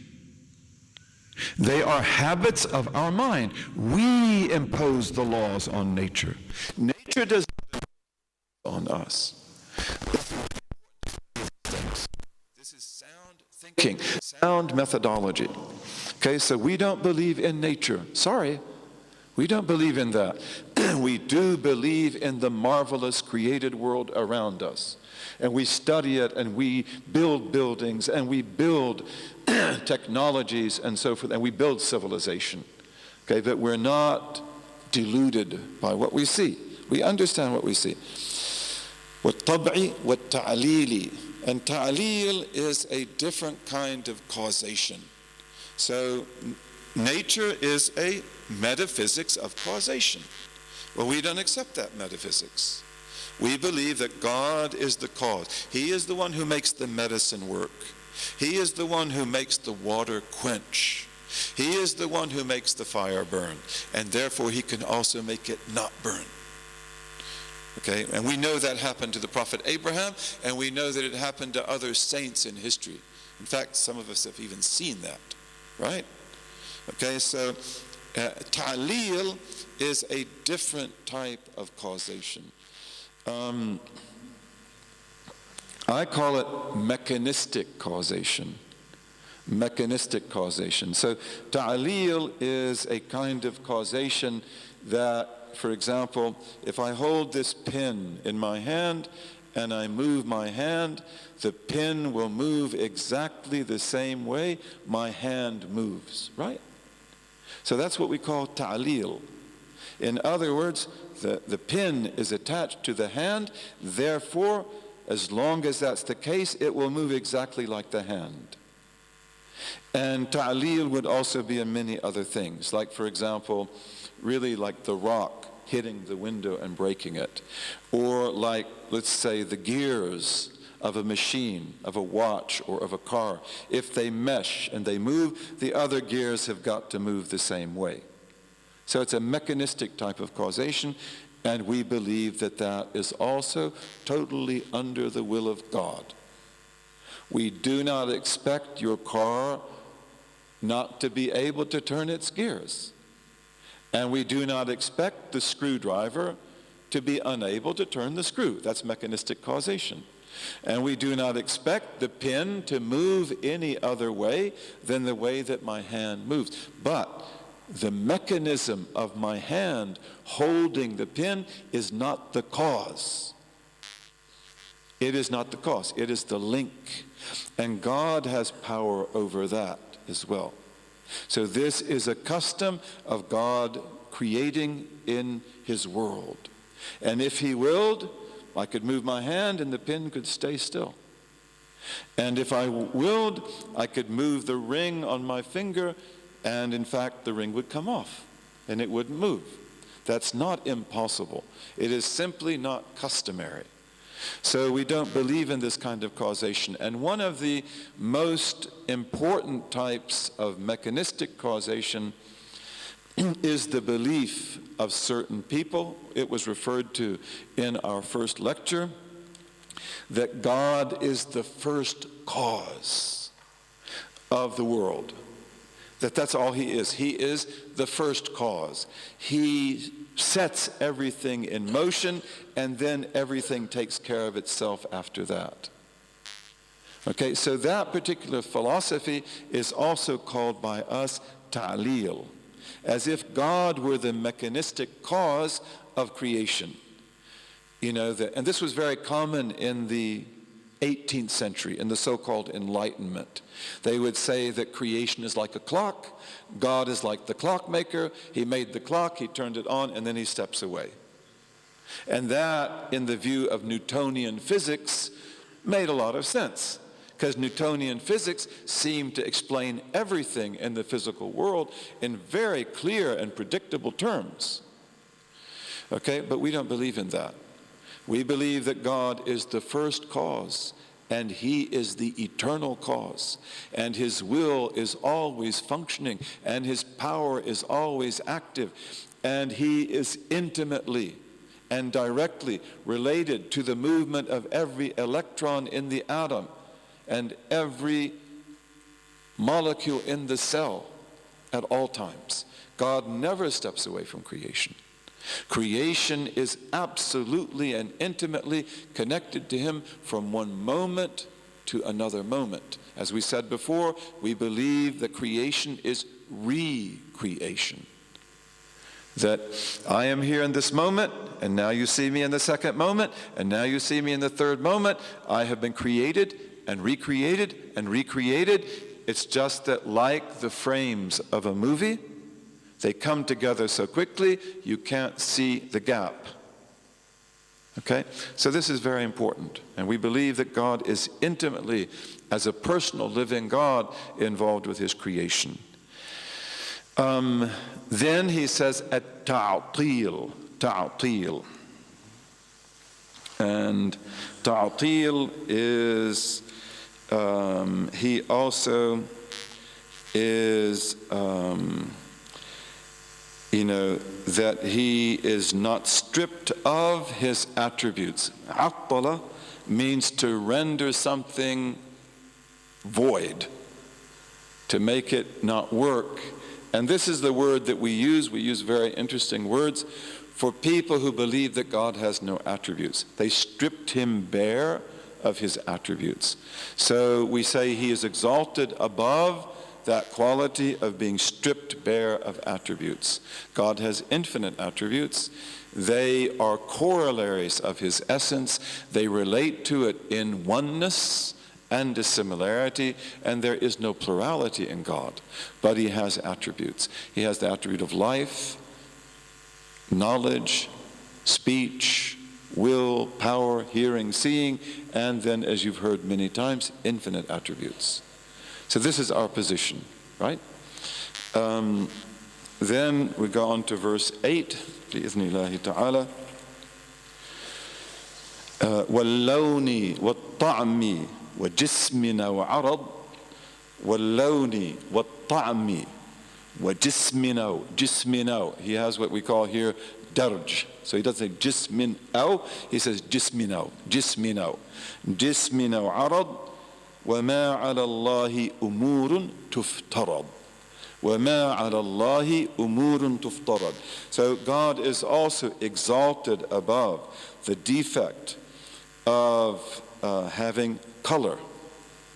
He's not white, he's not black, he's not red, he's not blue, he's not many colors, he's not golden, he's not silver, he does not have color. Meaning by that God has no secondary attributes, no changing attributes. Again, we spoke about, remember in the beginning, we talked about things, objects in the world, and how they have outward attributes. And that word, outward attribute, we call in Arabic arad. Arad. Arad. It means there are things that occur to it, like movement, stillness, being sound, being broken, being one color and then taking on another color. Those are outward, we call them outward attributes. We didn't get into philosophical discussion, but literally the arad is a changing attribute, something that occurs and that passes away, potentially. So God has none of that. So he says he doesn't have color. Color is an outward attribute. This has color. This has color. Bodies have colors. They're particular configurations of light waves.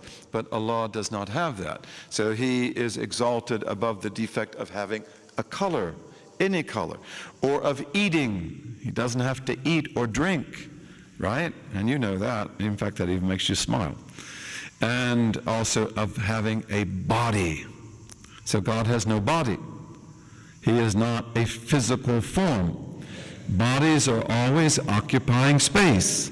Bodies are always delimited in time and space. God is not like that. He does not belong to the temporal world. He is not time-bound. He is not space-bound. He is not delimited. Every body is delimited in 6 ways. Right? It has a front, it has a back, it has a top, it has a bottom, it has an east or a west or a left or a right. And it may be complex in its form, but always there is a north and a south, an east and a west, a top and a bottom, a left and a right, a front and a back, a top and a bottom. There is no mountain that doesn't have a top. Bodies have to be delimited, and Allah Azza wa Jal is not like that. He is not a body. Okay, and He is not an arad. He is not a secondary cause. Again, we said He doesn't have color. That is a secondary cause. And He's not a color, and He's not a nature, and He's not a force, and He's not a power, and He's not goodness. Those are all secondary attributes. Okay, that's not what He is. He is the living, knowing, speaking, willing, powerful, hearing, seeing, eternal God, whose existence is necessary outside of time and place. He is the creator of time and place. And He relates to you in time and place more intimately than you relate to yourself. This is one of the effects of being the Lord of time and place. He's closer to you than your jugular vein. He knows more about you. وَلَقَدْ خَلَقْنَا الْإِنسَانَ وَنَعْلَمُ مَا تُوَسْوِسُ بِهِ نَفْسُهُ. You know that verily we created the human being knowing. Doesn't mean and we know. It means knowing, in the state of knowing what his self will insinuate to him. وَنَحْنُ أَقْرَبُ إِلَيْهِ مِنْ حَبْلِ الْوَرِيدِ. And we are closer to him than the jugular vein. Okay, but God is not in you, and He is not outside of you, and He is not touching you, and He is not touching you. He is not connected to you. He's not disconnected to you. And some of our scholars like to use the word transcendent, and they use it for tanzih. Okay, and they're allowed to do whatever they want to do. But God is not transcendent in the theological or metaphysical sense that He is outside of the world, because that's what transcendent meant metaphysically. That He is outside the heavens. He is above the heavens. And that is a belief that destroyed Christianity. It's a very common belief of the ancient period, the belief in transcendent God. And He's not immanent. He's not in the world either. We're not pantheists. Okay, and we are also not people who believe that God is outside of the world. He's not in the world or outside the world. That's not how He relates to the world. He is the creator. He is the necessary being. He is unlike anything, okay? And He's not love, right? Love is a secondary quality. God has the attribute of love for those who serve Him and those who obey Him, those who are His awliya. But He is not love. He is not the force. He is not the way. He is not nature. Okay, He is not an attribute. He is an essence. He's not a changing attribute. Did you have a question, Alia? Can you say it again? Is God omnipresent? God is omnipresent in the sense that He knows, hears, and sees everything. He is with things in His knowledge, but He is not in things or on things or connected to things. Do you understand? So His omnipresence does not mean He is never absent. He is never absent, but His omnipresence you must not understand to mean that He is on things or on top of things or in things or outside of things. Okay? That's what you've got to understand. That it is not physical. It is not like He is in you. God is in you. No. We don't believe that. And that's why, and this expression we're going to talk about in a minute. Okay, because these are expressions that have to be properly understood. All right? Yes. No, God is not above creation. God is closer to creation than creation itself. God is not above. He is not underneath. He is not to the right or to the left. He cannot be positioned like that. Okay, and then he says like that. Now, okay, so here also, before we go on, we have made certain statements about Allah Azza wa Jal. We have talked about things that are from the intellectual point of view, the point of view of intellect or reason, necessary regarding him, and these are all necessary, that he is not a color, he is not a body, he is not a secondary cause, he is not a changing cause, he is eternal. Okay, now he wants to go into things that are possible regarding God. But before we do that, we have also another consideration, which in this poem he doesn't mention. And that's again because he's going quickly. But this is that in a lot of poems or a lot of texts, once they talk about what is necessary regarding God, then they talk about what is impossible. Okay, and so here he expects you to get that. And therefore, everything that is contrary to or the opposite of these necessary attributes is utterly rejected as invalid, untrue, and impossible. Impossible. It cannot be. And this is reason speaking. Right? This is not probability. Okay, so God therefore has necessary existence. It is impossible that he not exist. God is pre-existent. It is impossible that he have a beginning. God is eternal. It is impossible and utterly invalid that he have an end. He is Al-Qayyum. He is the one who upholds all being in his self-sufficiency. God is self-sufficient. It is impossible that he need anything. It's impossible also that he have, what do we say? That he have gharad. Gharad are like, that he have, how do we translate gharad? I have a good translation for it, but it doesn't come to my mind. Objectives not good because Allah has purposes. He has wise purposes, but he doesn't have a gharad, which is like, excuse me? Huh? No, gharad, pretension. Huh? No, purpose is, God has purpose. Gharad, I should have looked at it. I have a good English translation for it, but I can't get it in my mind right now. But gharad is like when he has a need that has to be fulfilled in something else. No. Aim. There's a better word. Maybe it will come to my mind. Huh? What? Goal? No, he has goals in creation. Okay, but for example, huh? No.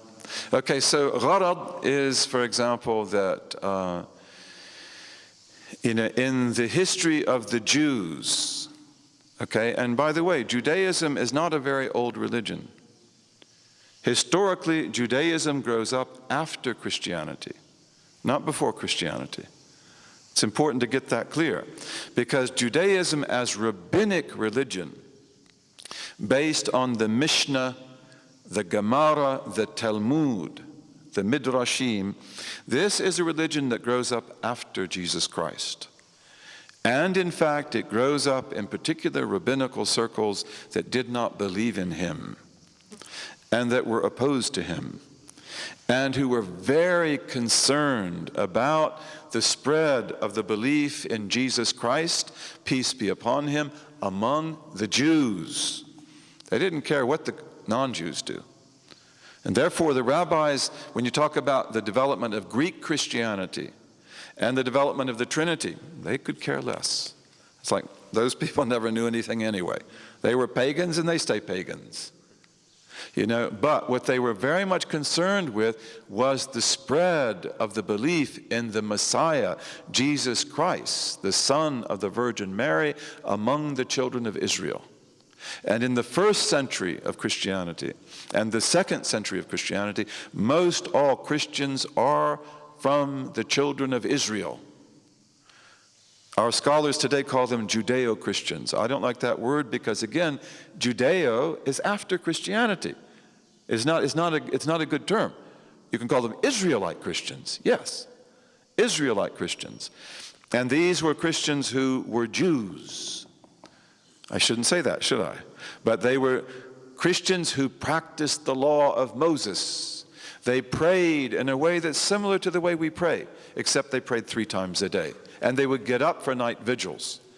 They dressed in a way that is similar to us. And they were ascetic. And they had the lineages of the house of Jacob. They did not eat pork. They circumcised themselves. And they followed the way of the prophets of Israel. But they believed in Jesus Christ, the Son of Mary, as the Messiah, who had come, who had gone away, and who had come back. And this was the teaching that the rabbis wanted to get completely rid of. So Judaism grows up as an attempt to get the Israelite Christians out of the community. So we won't talk about that much more, but it's very, very interesting. Again, we have to get things right. Don't make assumptions. Study the history carefully. Now, in the case of Judaism, as it develops as a rabbinic religion, it's faced with a lot of problems. Basically, that in the Bible they see that God promised Abraham, He promised Isaac, He promised Jacob, He promised the sons of Jacob, all sorts of things. But in the case of this community, none of them have been kept. The promises have all been broken. You know, you were to be given the promised land, and now you're banished from it for over 2,000 years. You know, and you have no land to live in. Wherever you go, you stay there for a while, then the people turn on you and they chase you away unless you have the blessing of living among Muslims, because the Muslims will protect you. You know, the Jews after the days of Jesus Christ, they have a miserable history unless they live under Islamic rule. Then they can flourish. So therefore, one of the teachings that develops in rabbinic Judaism is the fall of God and the fall of creation. A'udhu billah. Ugly things to say. And that God has a need of the chosen people. That's gharad. Gharad. Okay, this is gharad. One of the best examples of it. That God cannot restore himself. This is what they call tikkun. Tikkun. And you can see Jewish magazines today called tikkun. Tikkun is the restructuring of reality. Because it's fallen. It means that God has to work with the chosen people, who are the worst of all people, and they would say the best also. They are the most humiliated, and they are also the most noble. And they have to work with God, and He has to work with them to get back His oneness. Kufr, sheer kufr. This is absolute kufr. And, you know, if you want to read about this, you will find it in the books of the rabbis. I didn't get this out of the books of the Nazis, right? Or anybody else. This is out of the books of the rabbis themselves. So, again, a gharad, for God to have a gharad, this is absolutely wrong.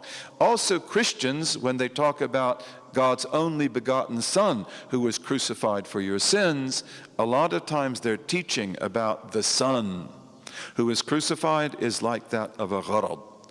That there's no way that God can save you unless He crucifies His innocent Son, which is an act of tyranny and injustice. This is why the Christian psyche is always twisted.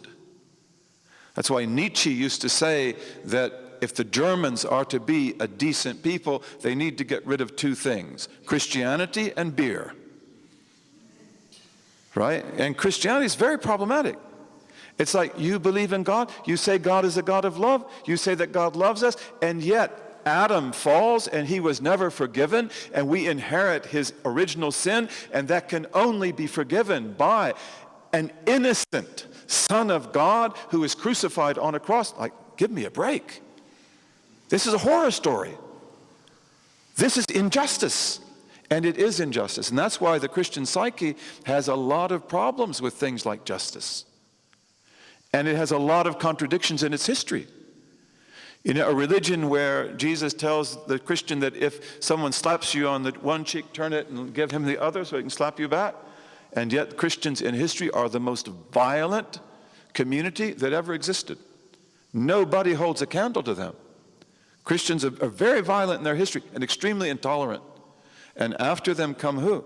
Buddhists, who don't believe you should step on an ant.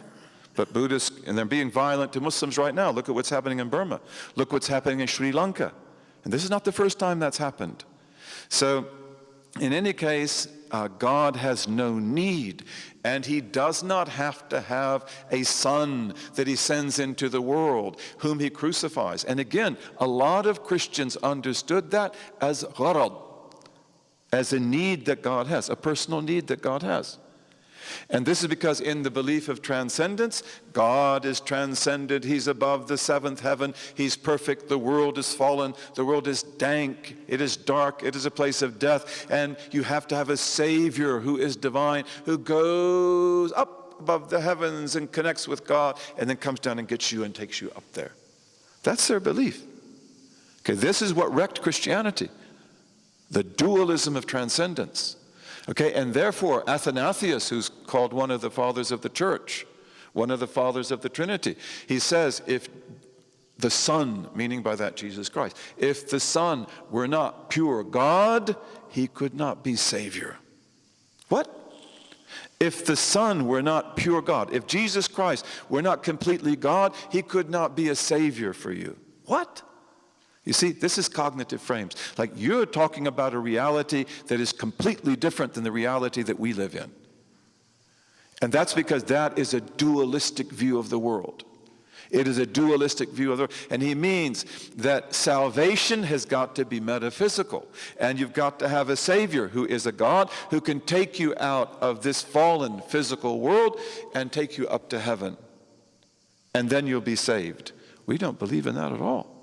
Again, you know, we don't have a lot of time here to talk about these things, but we believe that everything in creation is perfect, perfectly made.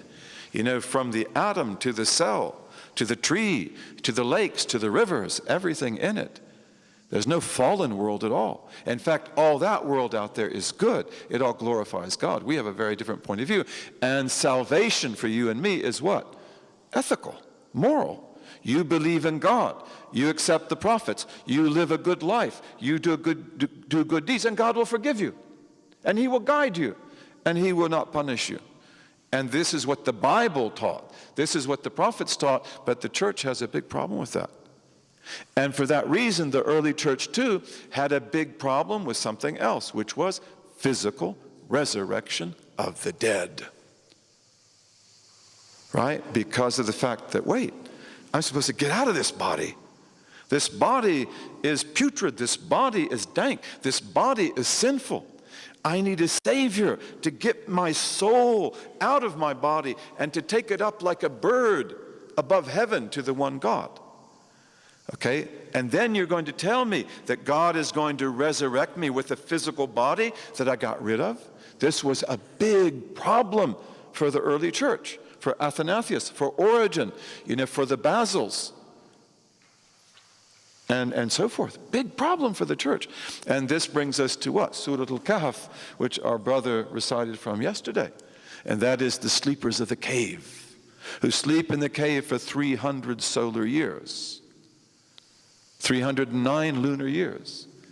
And then they come back in their physical form.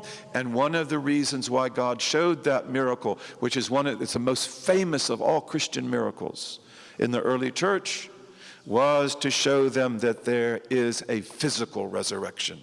As the Quran says, because they doubted that. They had doubts about physical resurrection. So again, these theological beliefs are really important. They're really important. Okay, God has no need. He has no personal need. He doesn't have to have a son who is a God. He doesn't have to crucify him. He doesn't have to resurrect him from the dead. He doesn't need a chosen people that he can't do without. All of that is false. All of that is kufr. All of that is disbelief.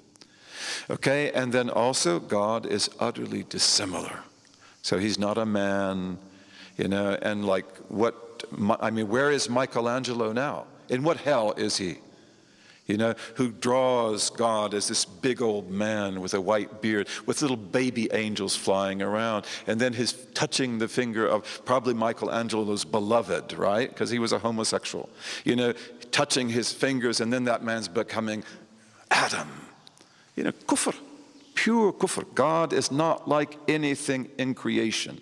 God is not like anything in creation. Okay, and God is living, therefore he does not die. God is dead is a rational, intellectual impossibility.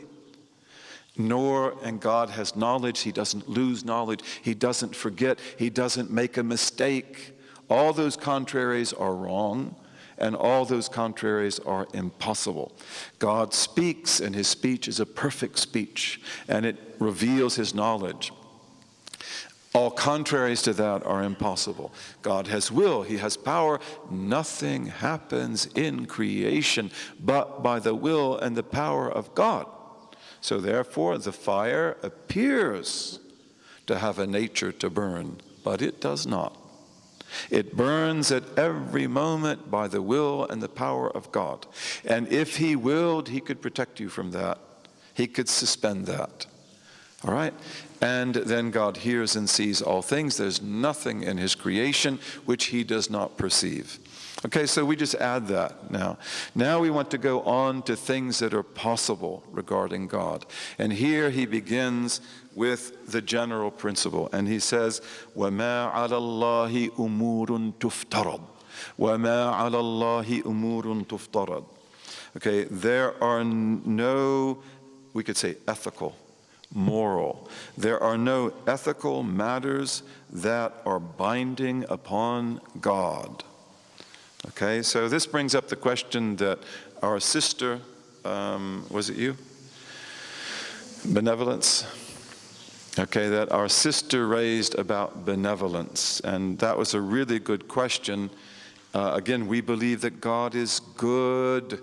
We believe that God is merciful. But there is nothing that is binding upon him. He is the Malik. He is the king. Okay, human kings just have that title, but the king can't keep the fly off of his nose, right? God is Malik in that he totally possesses his dominion, his mulk, and everything in it. And it also means that he does in it whatever he wills. So he's given you two beautiful eyes, and may you always have your eyes. And if he willed, he could take them away. And may that not happen. Okay, he gives you a beautiful child, and you love that child. But if he wills, he can take the child away. Okay, he does in his creation whatever he wills. And there's nothing to be imposed upon him as morally and ethically binding. This is a very important point, because we insist that God is completely free in his creation. And he is not to be judged by analogy with you. You have to behave ethically. You have to behave morally. You have limits in which you have to work. Right? You have to do good. You have to strive not to do evil. But do not impose your ethical, moral, social imperatives upon your understanding of God. He is the creator of the heavens and the earth. He creates whatever he wills, and he creates people and he destroys people. Right? Thamud. And you can see Thamud to this day. You can see the houses. They call them houses, but they're actually warehouses. These big houses of Thamud, which are in Hijr, Mada'in Salih, about 200 kilometers to the north of Medina. They're amazing, absolutely amazing. They are actually storehouses, because they had big doors on them like this door. They have big hinges for those doors, because Thamud were a trading people. And Thamud were a powerful world people. They had power in the world. And they have Hijr, which is probably their base. And then they had also Petra in Jordan, incredible city. If you go to Petra today, they say they will say Nabatean. Now the Nabateans were the heirs of Thamud. And you can see in Petra that there are levels that are Thamudic and there are levels that are Nabatean. And then there was Aqaba. And they wrote, Thamud wrote. They wrote in a script that is very similar to Latin and Greek and also to Ethiopic. And that script you can see in the Arabian desert till this day. And in fact, there are scholars who have argued, this is a Muslim scholar, that you can see how Thamud evolves their script from their rock paintings. And if you found rock paintings like those of Thamud in the Sahara Desert, they would be dated, I believe, about 7,000 BC. They would go back to the Golden Age, the Old Stone Age. But if you look in Western sources, when they talk about Thamud, they say that their script was written about 576 BC. Why do they do that? Because they're dealing here with what Toynbee called an archaeological time bomb. And they don't want it to go off. Because if they date Thamudic any time before 1000 BC, all history changes. What happens in 1000 BC? This is when the Phoenicians and probably the children of Israel develop their script. 1200, 1000 BC. Phoenicians in Lebanon. And also the children of Israel, Solomon. This is the time of Solomon. Okay? So if you put Thamudic before that, we have to change all of our history books. And that's very expensive. And that's very difficult. And then it means that all kinds of books are not valid anymore. And you will see that one of the greatest fallacies is protecting the hypothesis. Protecting the hypothesis. Okay, so we have a hypothesis, right? We will defend it at all costs. And this is that our writing systems begin with the Phoenicians in Lebanon, about 1200 BC. So like, I'm going to give my life for that hypothesis. No, you don't give your life for a hypothesis. If you find out that it's not right, scrap it. Get a new one. But you'll find that very few scholars are willing to do that. They hold on to their theories. They defend their theories. In fact, they'll get you out of the department. They won't give you tenure. They won't. Believe me. So this is really important. Thamud is an amazing people. And we have to study Thamud really carefully. We won't talk more about that. How did Allah destroy Thamud? By sound. Sayha. Sound. A sound that was so loud it killed them. You can destroy by sound. So Allah does whatever He wills in creation. مَا عَلَى اللَّهِ أُمُورٌ تُفْتَرَضْ وَمَا عَلَى اللَّهِ. Don't you impose any of your preconceptions upon God. Why are some babies created in pain? Why are some babies created with disabilities? Why do some babies die? That happens all the time. My grandmother, her first son, he was a beautiful boy. She loved him so much. He was the first son. And he died of sudden infant syndrome, or sudden infant death, whatever they call it. They didn't know what to call it in those days, but she fed him. She put him to bed. He was so beautiful. She came back in an hour and he was dead. And that hurt her really bad. It shook her up. I don't think she ever got over it in her whole life. Just like, what? I come back, my baby's dead. What happened? Okay, but Allah does whatever He wills. And there's wisdom in this. You have to accept that. That's very difficult, isn't it? So God is merciful. And here, I think it's important. One of our brothers brought up the question of mercy yesterday. God is merciful. Okay, what does mercy mean? When you think of mercy, what comes to your mind? Misericordia. What comes misericordia? What comes to your mind? Just. Can you say it louder? Just. Just? Okay. Any sisters back here? Passion. Compassion? Good. Huh? Can you say it louder? Love? Okay. Let's say that it's like active concern for the good. Okay, so I think that in any case in Arabic, Mercy is more like what our brother Amin said. It is active concern for the good of a thing. Active concern of the good of a thing.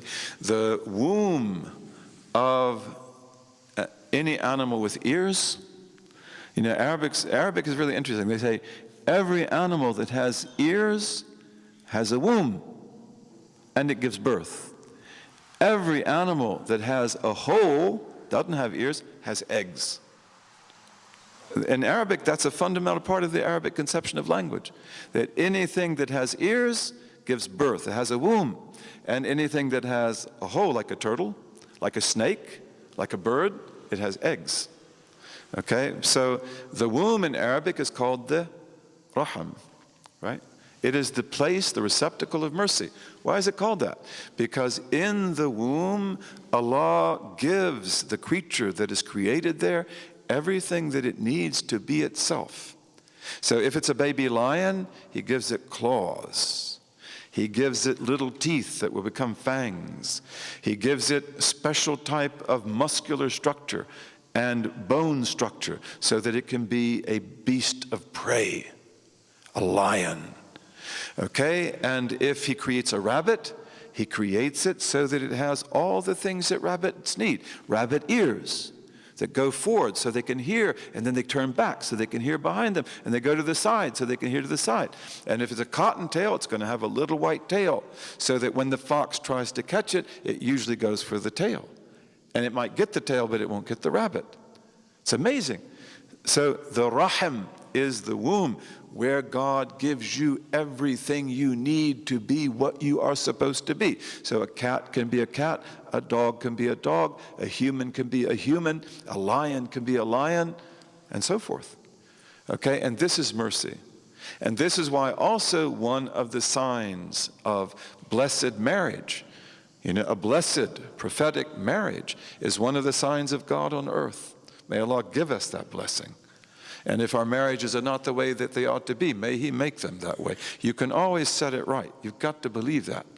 Sometimes husband and wife become so estranged, it's like nothing can ever put us back together again. And you have to believe that's not true. Wallahi, that's not true. You can put it back together. You can fix it. You may need help. You may need counselors. Counsel is part of the religion, but you can do that. You can love her more than you ever loved her before. And she can love you more than she ever loved you before. Okay, but in marriage, what do you have? Sukoon, right? Prophetic marriage. That you are at peace with each other. You're not agitated by each other. And then you also have mawadda. Mawadda is love, but mawadda is love that looks out for you. That I want you to be well. I want you to be educated. I want you to be healthy. And rahmah is mercy, that I will give you everything you need, even massaging your feet, right? I will give you whatever you need because you need to be strong. You need to be healthy. That's rahmah. Very beautiful. And God is Rahman Rahim.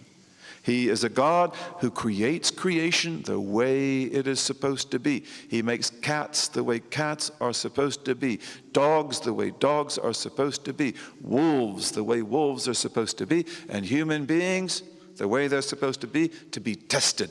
Every one of them being unique. There never was anybody like you, and there never will be anybody like you. And if we put you together with all your uncles and aunts and grandfathers and grandmothers, we'd see that you bear a certain similarity to them. But you are different, and they were different too. Okay, so this is His rahmah, and of course He put us here to be tested. A big test, a hard test. And therefore, you will be tested. And that means that there will be evil in the world, and that people will acquire it and other people will refuse to acquire it. Some people will be good and some people will be evil. And the evil people will be the lowest of the low. And the good people will be the highest of the high. And the evil people have hell to pay. And hell is the absolute truth. Don't ever doubt that for a minute. And the good people have the garden. Okay, and this is true. And God has infinite wisdom in that. Okay? So, وَمَا عَلَى اللَّهِ أُمُورٌ تُفْطَرَتْ. Do not impose your preconceptions upon God. And this is very important because, again, the Mu'tazilas, they insisted that God must do what is good. And if something is good, but something else is better, then he's got to do what's better. And our theologian said that is absolutely absurd. And then that means that God doesn't do very much in the world, does he? Because we see a lot of suffering. We see a lot of tyranny. We see a lot of evil. God didn't do that? And the Mu'tazili would say, no, he didn't. He didn't. You did it. We say, oh, so what about his will? What about his power? What about his decree? You're in a big theological bind, and they were. The Mu'tazilas had a big problem with free will, and we don't have a problem with free will. We also believe in free will, but we believe in acquisition, and we'll come to that in a few minutes, inshallah, or maybe in another day. Okay? And he says, وَكُلُّ مَا جَاءَ بِلَفْظٍ يُوهِمُ أَوِّلْهُ أَوْ قُلْ فِيهِ رَبِّي أَعْلَمُ. And here we say Rabbi with a kasra. We don't say Rabbi because then we don't get the metrics. Rabbi Ba أعلم وكل ما جاء بلفظ يوهم أوله أو قل فيه ربي أعلم. Okay, so he says, and everything that has come down by way of revelation in the Quran or in Hadith with an expression that creates the illusion, yuhimu, creates the illusion of likeness between God and creation, awilhu, interpret it. Or say about it, my Lord knows best what it means. So this is very important, and we'll stop here. We'll talk about this and we'll end here. But this is really important. Okay, so again, we're talking about what is possible about God. And God speaks about himself with infinite wisdom. So he says, for example, I am closer to him than his jugular vein, which you asked about. And he also said, the most merciful has taken the throne. What, like me? This chair is bigger than I am. So the throne is bigger than God? Or does the throne squeak when God sits in it? And where was God when the throne wasn't created? Okay, but Allah says that. He says, Ar-Rahmanu ala al-arsh istawa. God has taken the throne. And Allah speaks about the hand of God. And Allah speaks about the eye of God. And Allah speaks about the ear. And he speaks in the hadith about the foot. The Jabbar puts his foot in the fire. And he speaks about coming down to the first heaven in the last third of the night. And you can go on, right? There are many references like that. So these verses are what we call mutashabihat. They are mutashabihat. These are verses that create likenesses, apparent likenesses. Apparent likenesses between what? Between God and creation. Between God and man, the human being. Okay, and so therefore, any verse that comes down in the Quran or the Hadith that speaks of God in terms that are similar to his creation or that are similar to human beings, that speak of him moving, speak of him being coming down in the heavens and so forth, you do one of two things. Awilhu, you interpret it correctly, according to the basic principles of the theology. So, for example, the Prophet said, sallallahu alaihi wasallam, the hearts are between two fingers of the Most Merciful. He turns them over however he wills. How would you interpret that? Our scholars say, will and power. The two fingers here are will and power. That your heart is between the will and power of God. He turns it over however he wants. Okay, you can interpret. And sometimes it's necessary to interpret. Because some people, they say that, no, I want to know what this means. It's problematic for me. The Most Merciful assumed the throne. One of our great sheikhs, he said, had God said, the Jabbar took the throne, then all creation would melt. So the verse is very meaningful, and it means that God rules this world in the name of Ar-Rahman Ar-Rahim. That mercy is the stamp of his creation, not punishment, not justice, not compelling power, but mercy. It's very meaningful. Okay, so anytime that you see that, do not interpret those verses in a way that overthrows the definitive principles of the faith. Okay, this is very important, and that's why in the Quran Allah says in Surah Ali Imran, the third surah, right? This very, very interesting verse. هو الذي أنزل الكتاب منه آيات محكمات هن أم الكتاب وأخر متشابهات فأما الذين في قلوبهم زيغ فيتبعون ما تشابه منه. Okay, so he says that he, God, no other, is the one who sent down the book. Of it there are verses that are ummahat, they are foundational. They are the mothers of the book. They are the foundation of the book. They are the core principles. God is one. Nothing is like unto God. Nothing is his peer. He has no beginning. He has no end. He is the one who begins creation. He is the one who sustains creation. Okay, these are absolutely clear. They're not open to interpretation. Hunna ummul kitab. They are the foundation of the revelation. Book here is revelation. Okay. And there are other verses, mutashabihat, in which likenesses are drawn. In other words, they speak of God in terms that you could confuse as being like you. You have a hand, he has a hand. You have an eye, he has an eye. You have a foot, it speaks of his foot. Okay, you sit in a chair, he's spoken of as assuming the throne. You are inside things and outside things. And there are verses that may speak of him as that way too. You move and you're still. And there are verses that speak of him as moving, coming down to the first heaven. Okay, so do not interpret those verses. Is as for those in whose hearts there is deviation, they follow ma tashabaha minhu. They follow the verses that have the similarities. Okay, so they will think of God as a man. They will think of God as bound in time and place. And we don't do that. We don't do that. And this is extremely important, because why then did Allah in the Quran and in the hadith of the Prophet, and from what we know in every other revelation before, speak of himself in categorical terms and speak of himself also in mutashabihat? Why? Why didn't he just not do that? And that's because the mutashabihat contain the arch secrets. They are among the most meaningful of all verses, but very few people can understand them. And to be able to understand them, you have to know the structure of reality. And to know the structure of reality, you have to know that reality has different stages.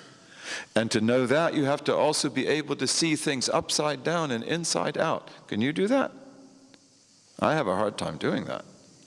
Okay, and then you can begin to see that these verses are extremely meaningful. They're extremely, but we never interpret them in a way to overturn our basic beliefs. This is really, really important. So he says, أَوِّلْهُ أَوْقُلْ فِيهِ رَبِّي أَعْلَمُ. Either interpret it or say about it, my Lord knows best what it means. So you have two positions. One of them is that you interpret soundly.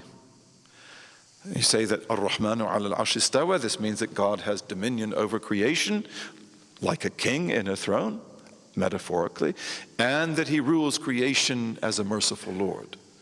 Okay, that's a good interpretation. Nothing wrong with that. All right? And so you either interpret, and usually we have to get our interpretations from scholars who have really done this carefully, or say, my Lord knows best. In other words, like, I believe in this, and I do not know what it means, My Lord knows best what it means, and I do not take it literally.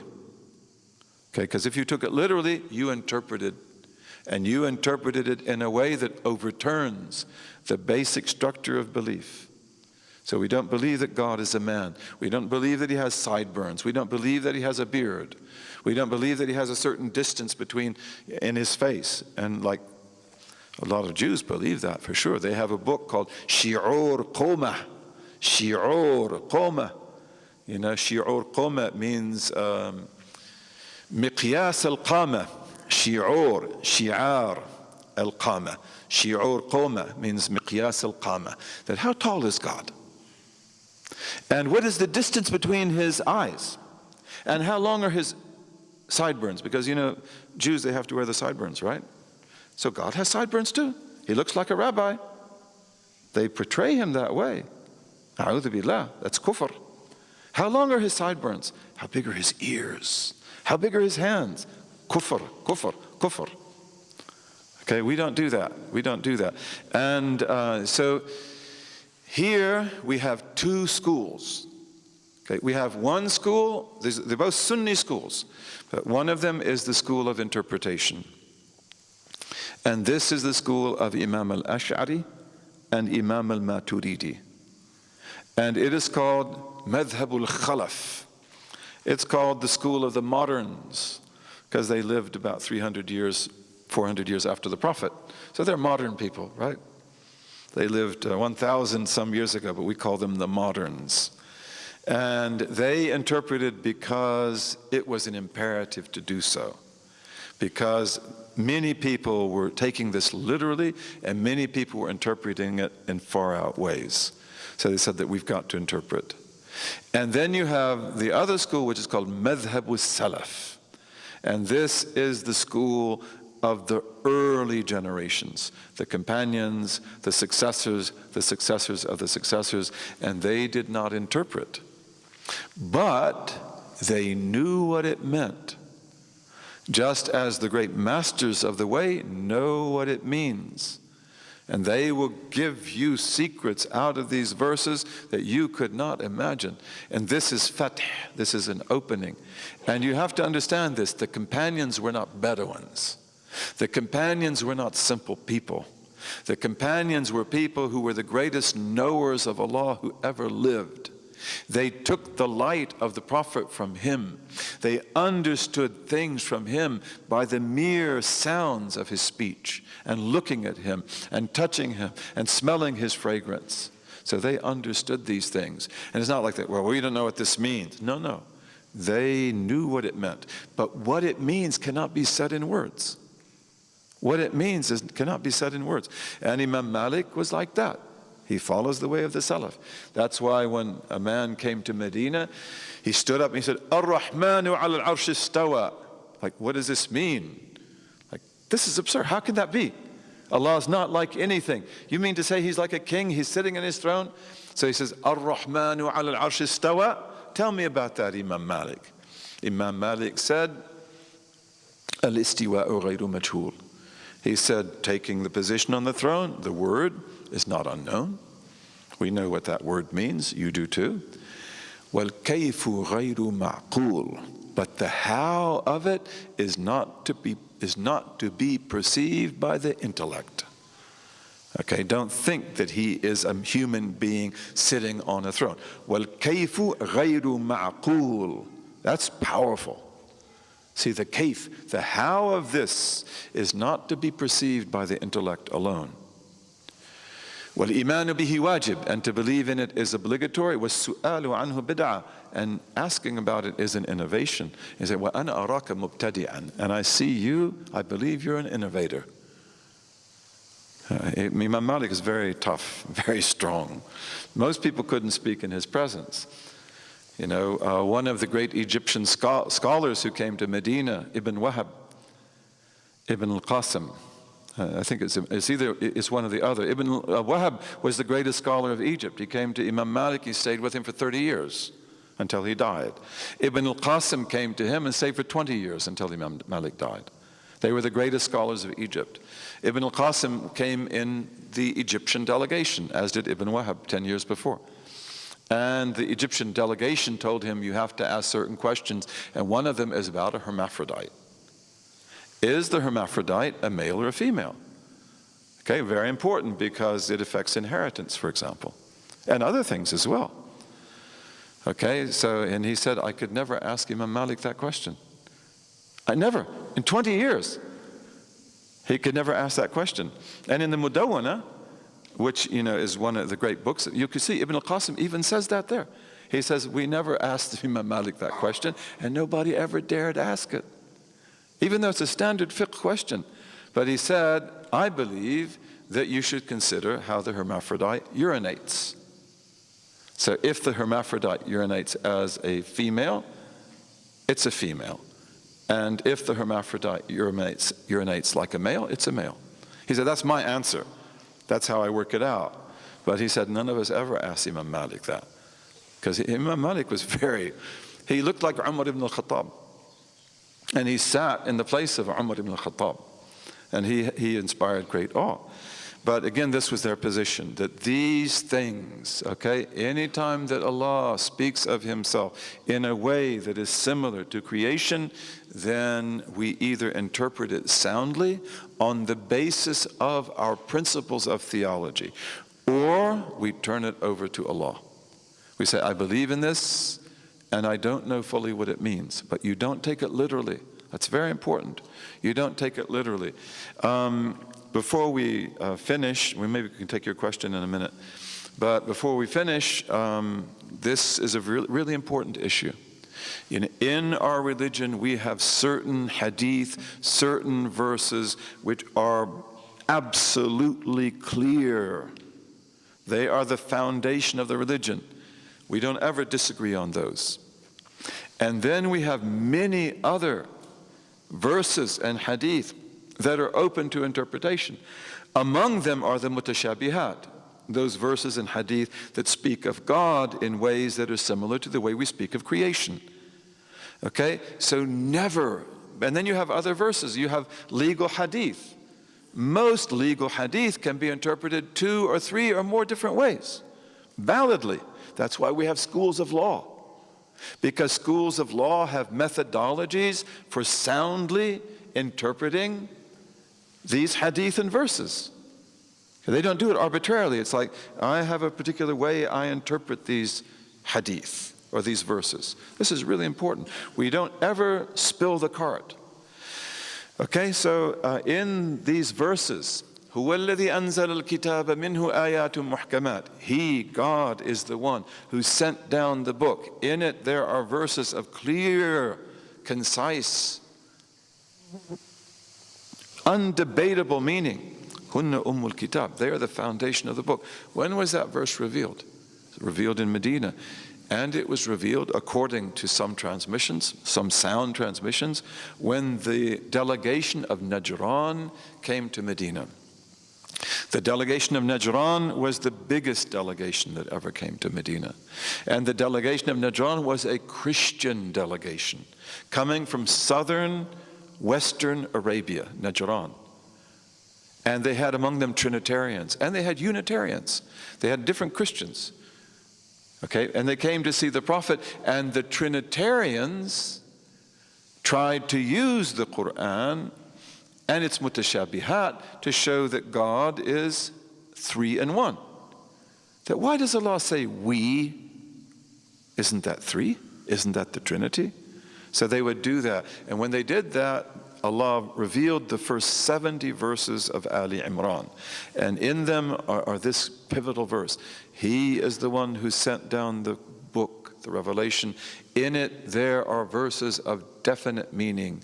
And there are others that are similar. They speak in ways of similitudes with creation and so forth. And this was part of the response to the Christians, but that's extremely interesting historically.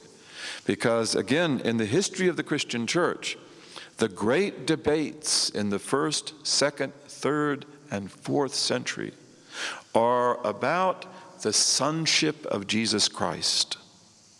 What does it mean to say that Jesus Christ is the Son? Now, the most common reference in the Bible is it says he is the Son of Man. Jesus usually, in the Bibles that we have, the Gospels we have, Jesus usually refers to himself as Son of Man, which in Syriac would be Bar Isha. Bar Isha.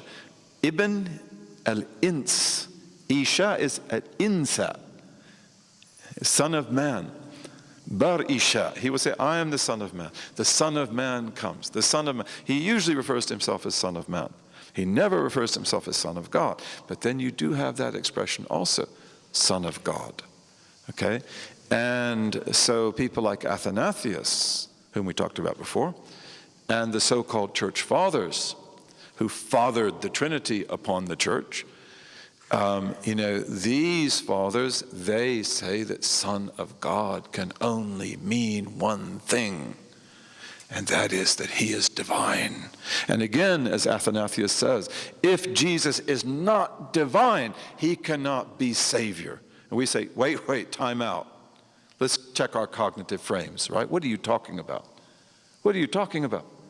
Okay, but in the great debate between Arius of Alexandria and between Athanasius, also of Alexandria, Arius is a representative of the old Christian church. A lot of Christians will tell you, no, he was a philosopher. There was nothing about Arius that was philosophical. He was an interpreter of the Bible. His whole life was reading and interpreting the Bible. And he was very conservative. He wore white. He didn't ever wear a sleeve. He always cut off his thobe, at the shoulders. He usually went barefoot. He was very handsome. He had a beautiful voice, but he did everything the way the old Christians did things. And when this talk was coming about Jesus being God, he said, no, I'm sorry, I disagree. This is not valid.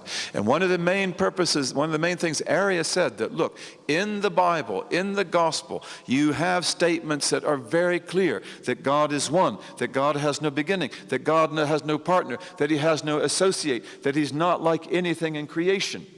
And these are the fundamental beliefs of the church. And you cannot take a verse that can be interpreted one or two or three ways and use it to overturn these basic principles. This was Arius. And when the Christians come to Medina, Allah reveals that same principle, and he makes it one of the foundations of our religion. That's huge. And this is really important. We cannot emphasize this too much. Really important that in our religion we never overthrow basic principles because of interpretations. We don't allow that to happen. And then in the case of the Son of Man, Arius said, yes, the Bible may say Son of Man, Son of God about Jesus, but it also says that Adam was the Son of God. It also says Jacob was the Son of God. It also uses the Son of God for other figures in the Bible. So how can it mean one thing for Jesus and not mean the same thing for them? This is not correct. This is not valid. So inshallah, may Allah enable us to understand this. Inshallah, tomorrow we'll go on. Maybe we can go relatively fast now, bi'iznillahi ta'ala. Today, mashallah, we got to verse 9. We still got quite a few to go. What was your question?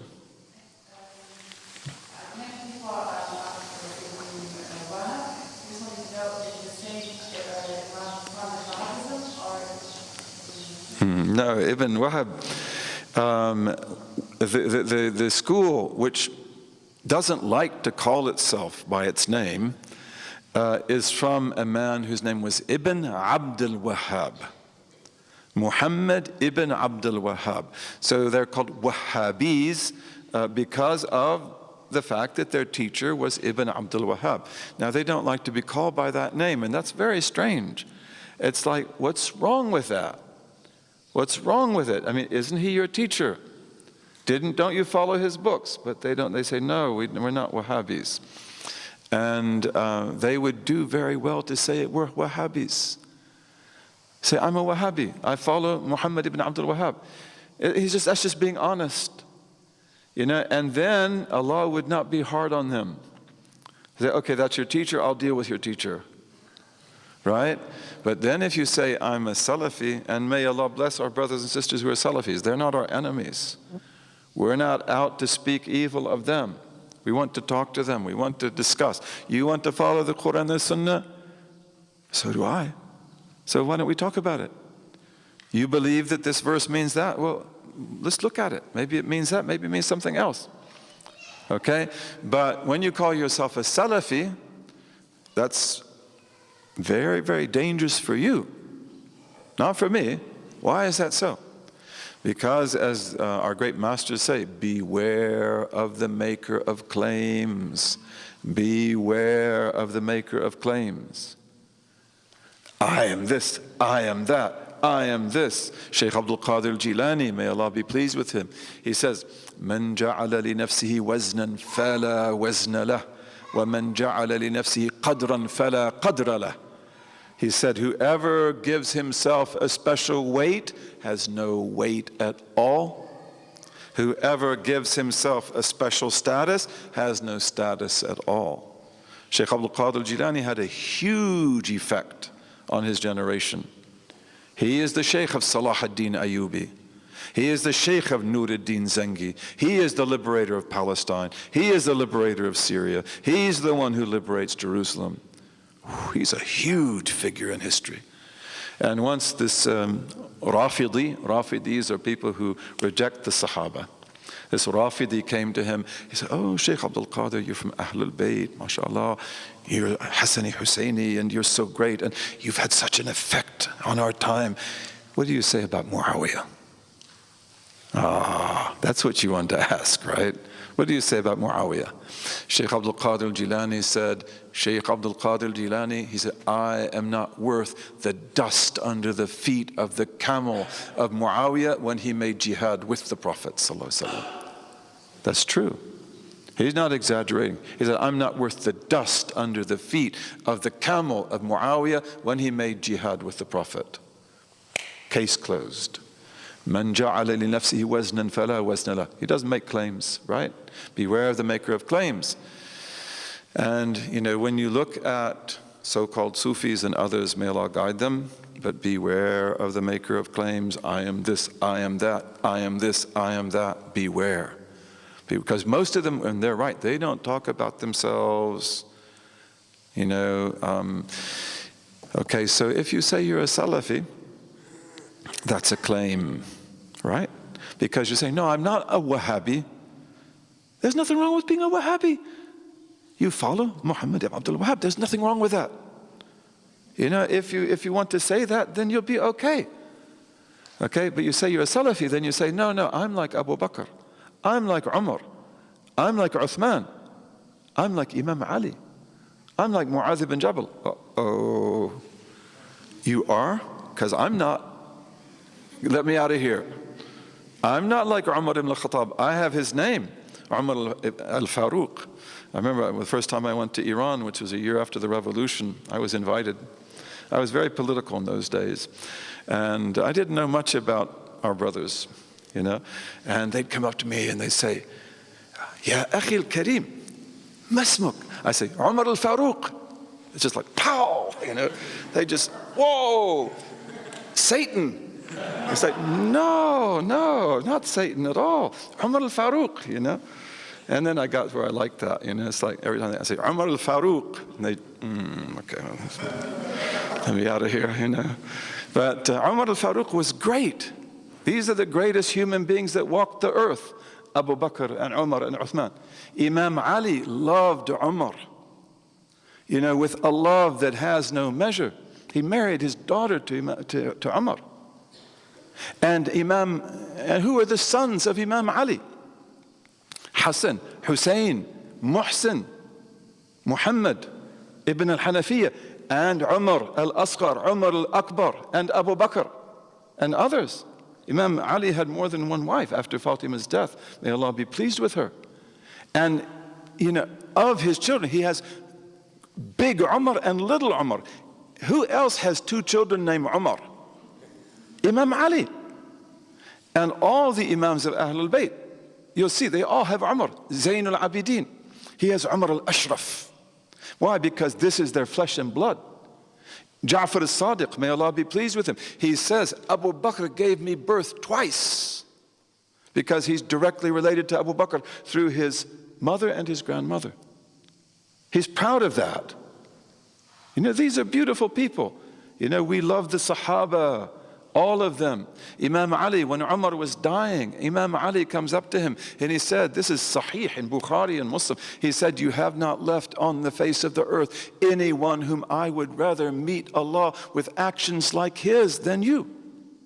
You haven't left us anybody. This Imam Ali, he loved Umar and Umar loved him. And anyone who says the contrary, is lying. Allah says in the Quran how great the Sahaba are. للفقراء المهاجرين الذين أخرجوا من ديارهم وأموالهم يبتغون فضلا من الله ورضوانا وينصرون الله ورسوله أولئك هم الصادقون. That's about the Muhajirin. That's about Abu Bakr. That's about Umar. These are the greatest people in history. What do you have to say? The wives of the Prophet, Ahlul Bayt, always begins with the wives. And Allah says, وَأَزْوَاجُهُ أُمَّهَاتُهُمْ, right? And his wives are your mothers. Don't talk about my mother. You talk about my mother, you'll be in trouble. You know, I had a friend, I told you about we grew up with men. We grew up with women. I had a friend, his name was Jim Smith. Whoa. He was a giant.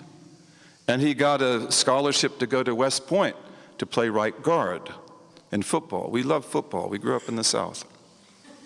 You know, and he fell in ranks at West Point, and this cadet officer came up to him and talked to him about his mother. Lies about his mother. You know, he said, sir, you don't know my mother at all. And he said, sir, he said, don't you ever mention my mother to me again, sir. And the next day, this officer came up to him and told him something about his mother, and Jim Smith practically killed him with a single punch. It knocked him on the ground. And he was dismissed from West Point, and we said, Alhamdulillah. We weren't Muslims, but we said, Alhamdulillah. I said, praise be to the Lord, right? Because this is the way you talk about my mother, and you're in trouble, right? You don't talk about my mother. You don't talk about Aisha. You know, the Prophet said, take half of this religion from Hadil Humayra. Take half of these religion from this fair lady. And she is his beloved. It's like, you know, you are in trouble. This is lies. This is fabrication. You know, so, you know, we stand by the Salaf. We love the Salaf, but I don't claim to be like them. If you claim to be like them, then what will happen? You will be tested. One of my great teachers, who is Sheikh Muhammad Mahmoud Wil Zidan, a Mauritanian in Medina, beautiful man, mashallah. I used to give him part of my salary every month. He was very poor. And he was very honest. He was a Sunni. Wahhabis, anybody that came to him, he told them the truth. And you know him. And he was honest. But he was so beautiful that nobody bothered him. And he'd always teach in the Prophet's mosque. And then one week I wanted to give him what I usually gave him. And he said, my son, he said, you know, don't need this anymore. You keep it. Which, like, I don't want to keep it. You know, he said, no. He said, and maybe he took it because I don't like to take it back. If I'm going to give it to you, just take this one, the last one. But he said, I don't need it anymore. And then in about 2 weeks, he was sitting in the Rawdah after Salat al-Fajr, and the officer came up to him. He said, Ya Shaykh, qum, get up, leave. Right? And he didn't move. The Shaykh said, the officer said, qum, get up. And then he looked at him, he said, he's passed away. And he died in the Rawdah sitting. And he didn't even fall over. Rahmatullah. And he told me that, it was like 2 weeks, he said, I don't need your money anymore. You know, Allah have mercy. But during the Gulf War, which was a horrible thing, the Gulf War was a horrible event. And we remember it very well. We were in the Hijaz during the whole Gulf War. I saw the whole thing happen. And we were in Medina, and the French would come into Medina at nighttime. You know, you have American troops everywhere. This was ugly. This was ugly. And, you know, Sheikh Muhammad Mahmoud Wil Zidan, that's when he told me, he said, you should never call yourself a Salafi.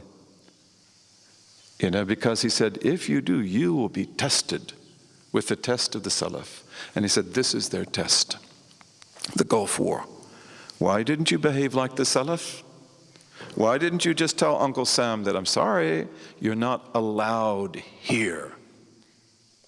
That we are your allies, we give you your oil and everything, but you cannot set foot on this peninsula.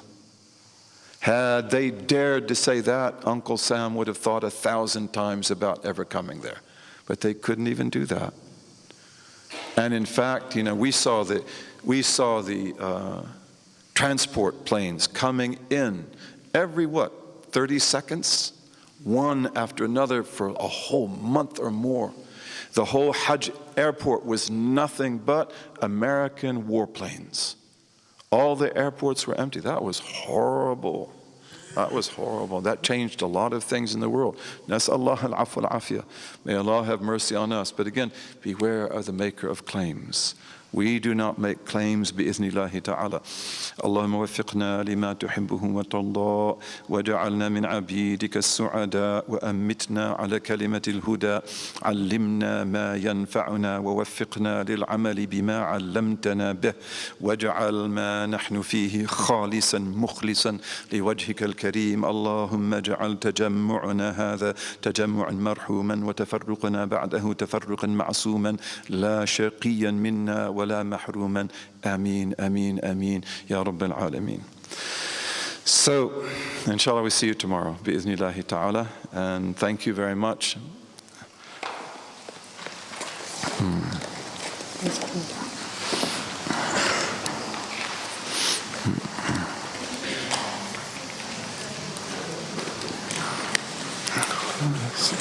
Yeah. That word that you were looking for, the ulterior motives? Yes. Thank you. Thank you. Thank you. Maybe tomorrow we try to get it. Ulterior motives. That's what you're the Sudanese. What is your name? Hadida. Hadida.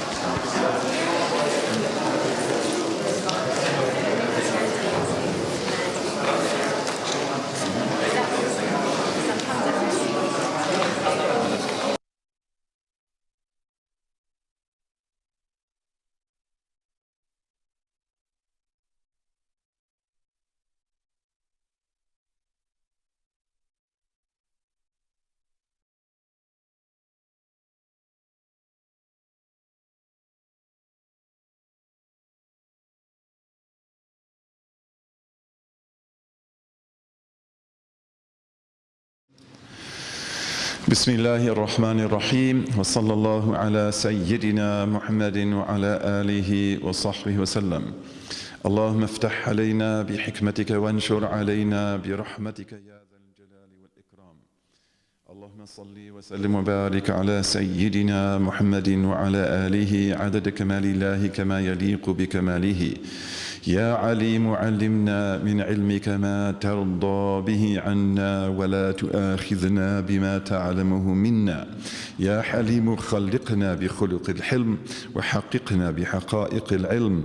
سبحانك لا علم لنا إلا ما علمتنا إنك أنت العليم الحكيم. رب اشرح لي صدري ويسر لي أمري واحلل عقدة من لساني يفقه قولي. وصلى الله على سيدنا محمد وعلى آله وصحبه وسلم. MashaAllah. So we got to verse 5 and we'll pick up with that today. And we've been speaking about the attributes of God. Your legal knowledge of God is legal knowledge of His attributes and not of His essence, because His essence is unfathomable in this world and the next. And as you know, there are 13 foundational attributes of the greatest importance. One of them by itself at the very beginning, which is necessary existence, the ontological or the self attribute that indicates everything about the essence. It indicates the essence and everything about it. Leaves nothing unimplied. Okay, then you have 5 negative attributes, the effect of which is to negate regarding our conception of God that which is not fitting. Okay, so here we have pre-existence, everlastingness, self-sufficiency, dissimilarity, and oneness.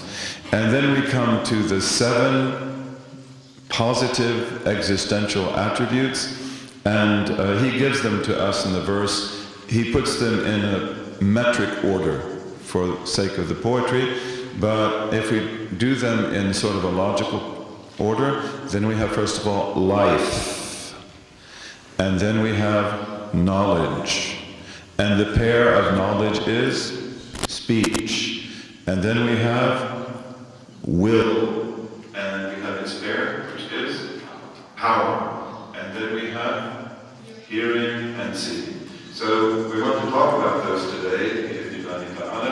He says in verse 5, له كلام قدرة سمع بصر إرادة علم حياة جل خبر. So he says he has the attributes of speech, hearing, seeing, will, knowledge.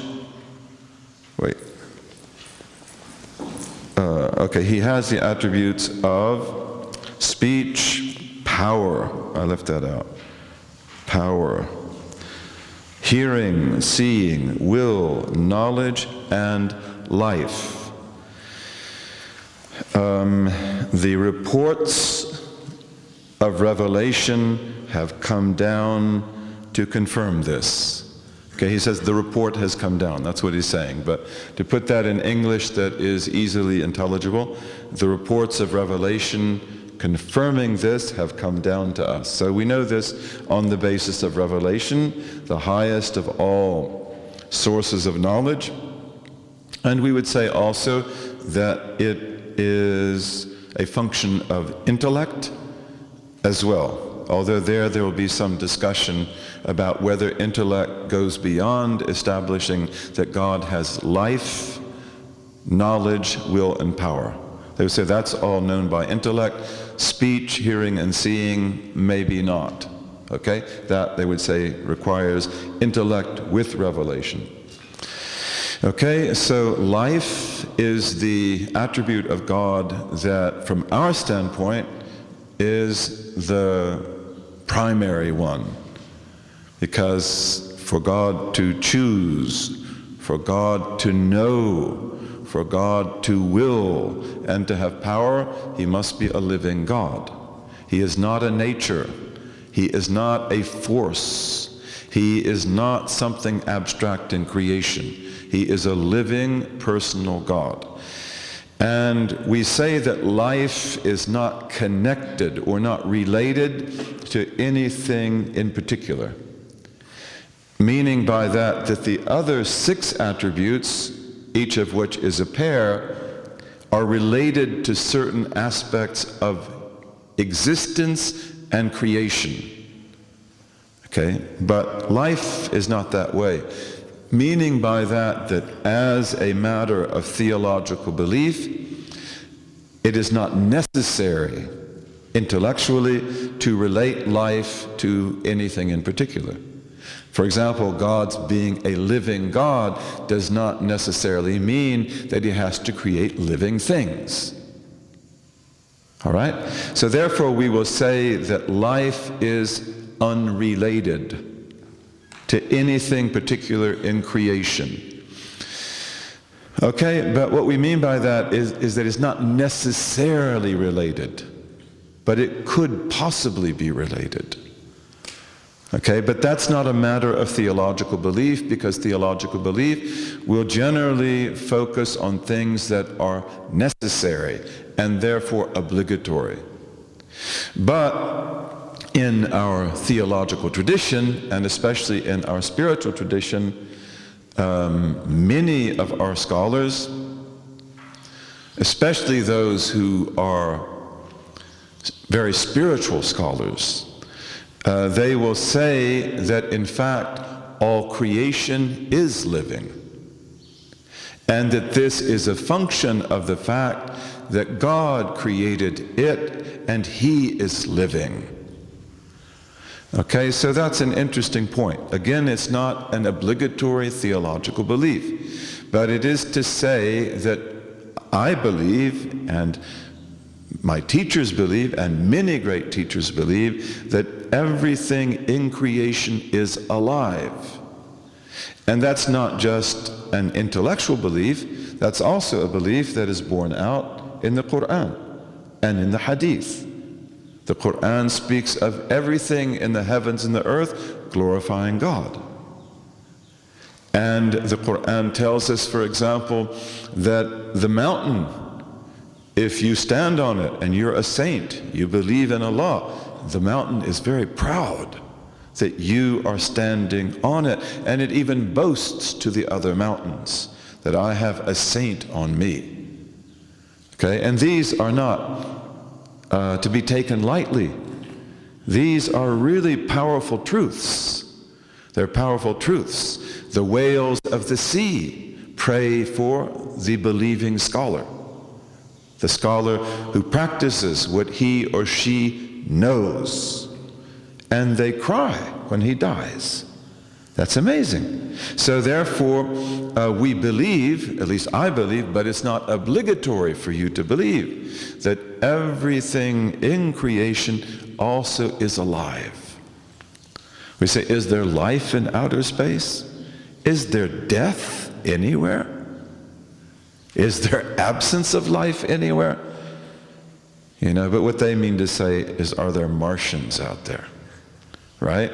But the atom is alive, and the atom praises God, and it glorifies God. And the molecule, the cell, the rocks, the water, they all glorify God.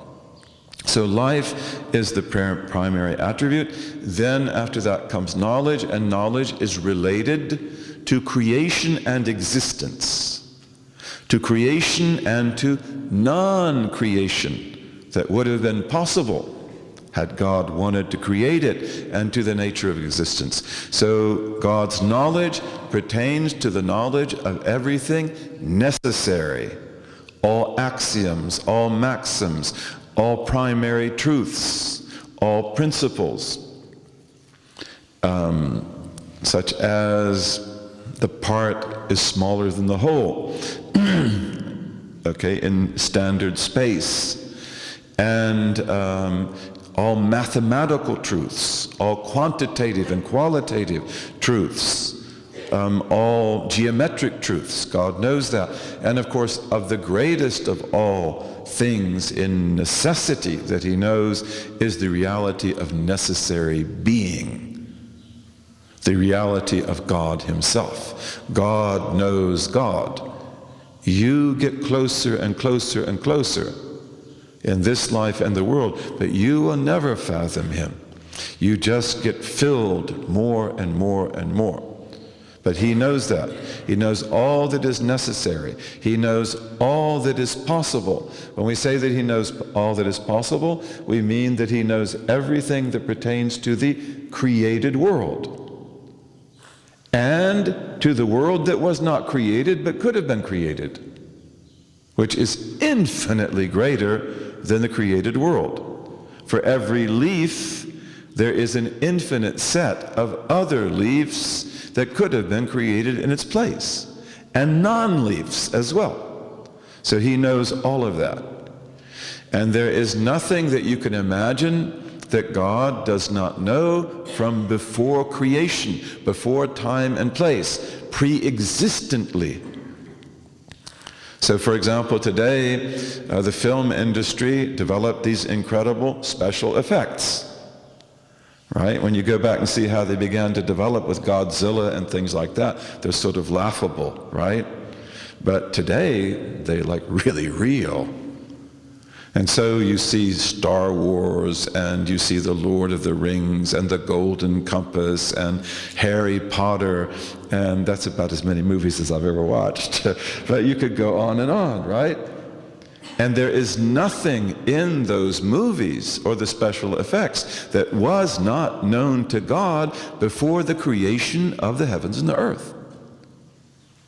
If he had willed to create the world of the golden compass, where people's souls walk outside their bodies, he had the power to do that. He created it as a movie in certain people's minds to be produced in this century, but it is not anything new. Everything we discover was already known to him from before the beginning. Okay, so all things possible, and then all things impossible, such as the existence of 2 gods or 3 gods or a Greek pantheon or a Hindu pantheon, and all of the notions that they have and all of the impossibilities. All of that is known to him, Azza wa Jal. And his knowledge manifests that absolutely in one manifestation that befits his perfect being. Okay, so his knowledge is what? Necessary, not possible. His knowledge is necessary. His lack of knowledge about anything is impossible. Okay, and this is not arbitrary. This is applying the rules of intellect, which we are not very strong at usually, because we haven't been trained that way. So it sounds arbitrary. It sounds like we're playing with words. No, we're not. We're understanding realities. Okay, so his knowledge is necessary. His knowledge is pre-existent. None of it is created. None of it is acquired. He doesn't learn from you that, oh, you used your left hand instead of your right hand. But I thought it was going to be your right hand. No, that's not the way it works. Okay, his knowledge is everlasting. It never diminishes. It never decreases. His knowledge is self-sufficient. Doesn't need angels. The angels tell him about everything in creation. They love to do that. And there's a special community between him and the angels, but Allah doesn't need to know anything from angels. And if you look at the hadith where Allah tells us about the angels, they will say they come to tell him that there's a certain servant doing something, but Allah knows better already, right? So he doesn't need angels, he doesn't need computers, he doesn't need books, although he writes it all out in books. But he doesn't need that. And his knowledge is also dissimilar. It's not like what you have. You have knowledge. And your knowledge is the greatest thing about you. But your knowledge is nothing like his knowledge. Ibn Ata'Allah says, may Allah be pleased with him, Ilahi, أنا الجاهل في علمي فكيف لا أكون جهولا في جهلي. He says, my Lord, I am ignorant in my knowledge. Okay, wouldn't you say that? I would say that. What do I know? If I know something about fiqh or usul or Quran, I know I'm so ignorant about everything else about it. I'm ignorant in my knowledge. Okay, but I have a minimum so that you can say, well, he's got enough knowledge to talk. Okay, but I am ignorant in my knowledge. فَكَيْفَ لَا أَكُنْ جَهُولًا. So how can I not be extremely ignorant in my ignorance? That is our description. That is not Allah's description, Azza wa Jal. His knowledge is utterly dissimilar, and his knowledge is one. It's not made up of elements, not made up of chapters, not made up of programs or anything like that. It is one knowledge that is completely, we would say, jam'a. It is completely gathered, okay, that exposes everything. And maybe if you wanted, you could compare that to the point universe theory, what these idiots call the Big Bang theory. See, that is a metaphysical sacrilege. They don't know anything about metaphysics. What do you know about Big Bang? No, you know one thing, that there was a point out of which everything came. And whether it was a Big Bang, that is a metaphysical betrayal to say that, well, there couldn't be a God here, could there? So we just call it an explosion, big firecracker. You know, idiots, really. You know, they do not know how to fly, and so they try to jump as high as they can. right? So, but in the point theory of the universe, you have, that point is what? Jam'a. See? Jam'a. It is absolute gatheredness. Gatheredness. And out of that comes farq. Out of that comes separation. And that is a very good proof of creation from nothing. That's exactly what it is. But when we say that the point theory of the universe, or the expanding universe theory, which is a descriptive way of talking about that, indicates creation of nothing, then they will say, out of order. Order in the court. Be quiet, you metaphysicists. We will have no metaphysical intrusions in physics. Okay, but you already intruded. You called it Big Bang. And it's nothing. You have no idea about that, whether there's sound there or not. Okay? And we call it creation from nothing. And that's what it is. And it is oneness. That's one of the best examples of oneness, that there is gatheredness. So that's the way Allah's knowledge is. It is a knowledge that contains in it everything in one gatheredness. Okay? And then it manifests that. His speech, as we said, relates exactly to what his knowledge relates to. So God's speech points to his knowledge. His knowledge manifests itself. This is the only difference. Speech demonstrates. Speech points. Knowledge manifests. What does God speak about in his eternal, uncreated speech? All things necessary. The greatest of them being necessary existence, God himself. He speaks about that. He glorifies himself. He praises himself. And he has a right to do that. And all creation glorifies himself. And he speaks about all other things that are necessary. Mathematical propositions, axioms, maxims, and so forth. And then he speaks about all things possible, especially the creation of the world, the creation of the heavens and the earth, the garden and the fire, the day of judgment, and how many breaths you will breathe in the garden. May we all be in the garden together. And how many breaths will you breathe in the garden? Infinite numbers. And yet he knows the number of infinity.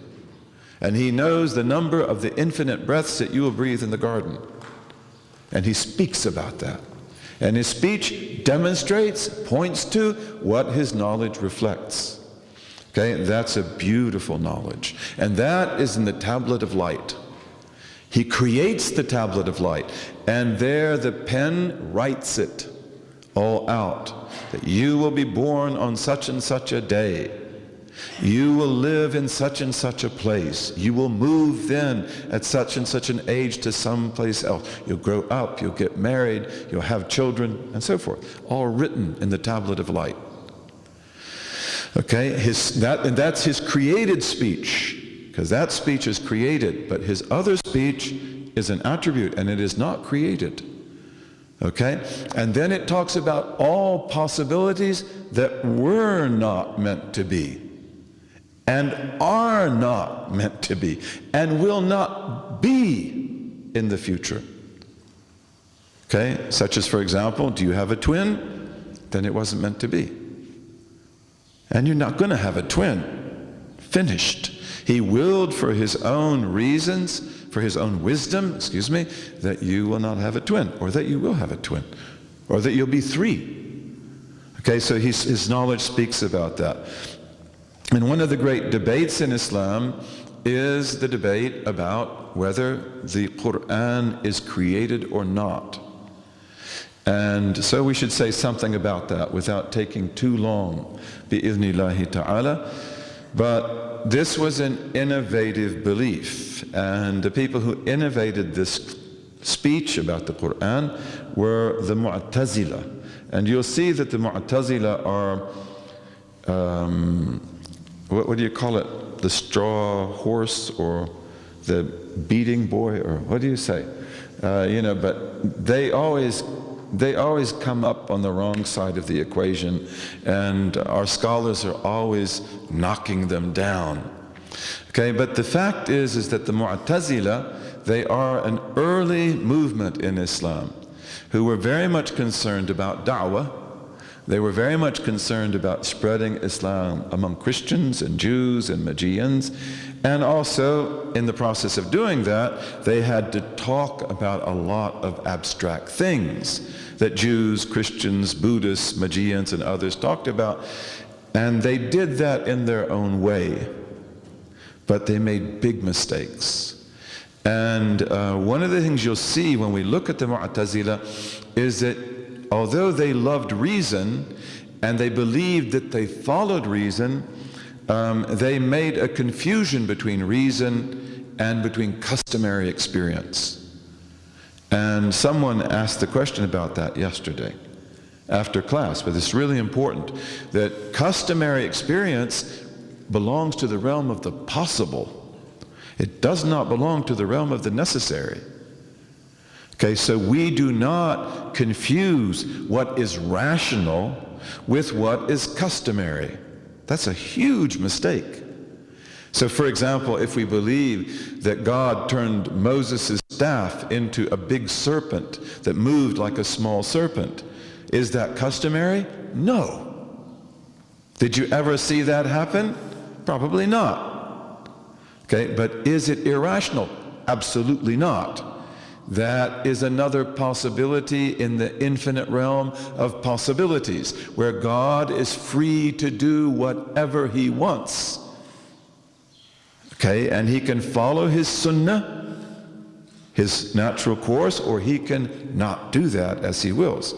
Okay, so this is where the Mu'tazila make a lot of mistakes. Also, the Arabic language, as we said, is an ancient tongue. Really old, going back thousands of years. We could say easily on the basis of comparative linguistics that it is the oldest known language of its family, with the possible competition of Thamudic, the language of Thamud, which is written in Thamudic script all over the Arabian Peninsula. And that's also really ancient Semitic, and it's different from Arabic. It's southern.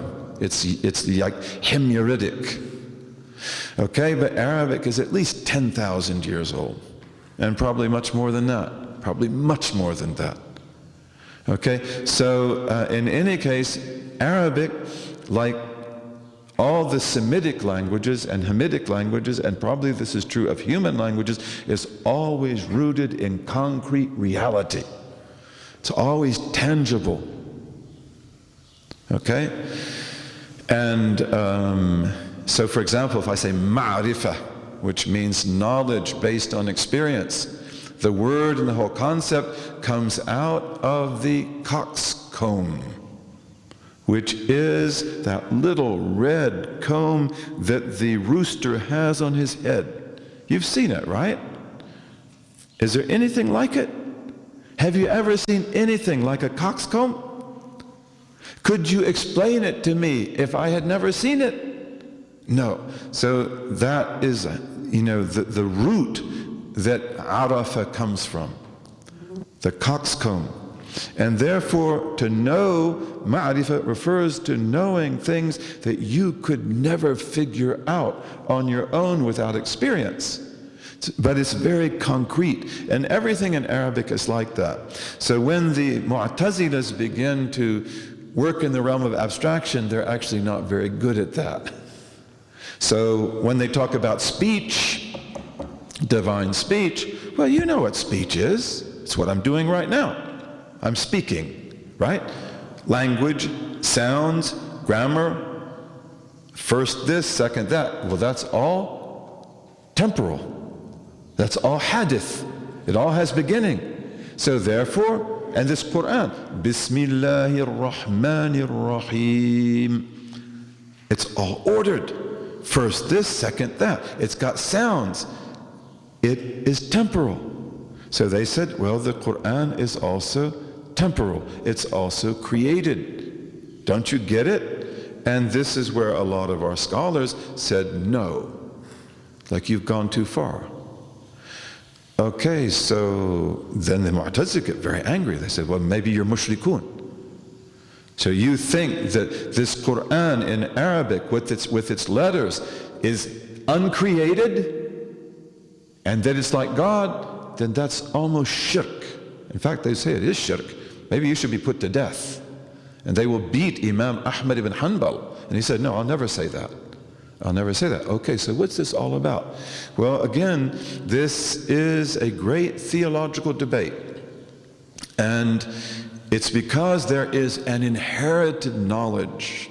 There is an inherited understanding, which maybe has never been articulated in words. But then once you articulate it in words, you've got to get it right.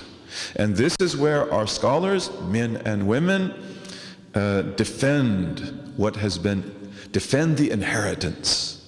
Okay? So they say that no, the matter's not that simple. Because the Quran is divine speech.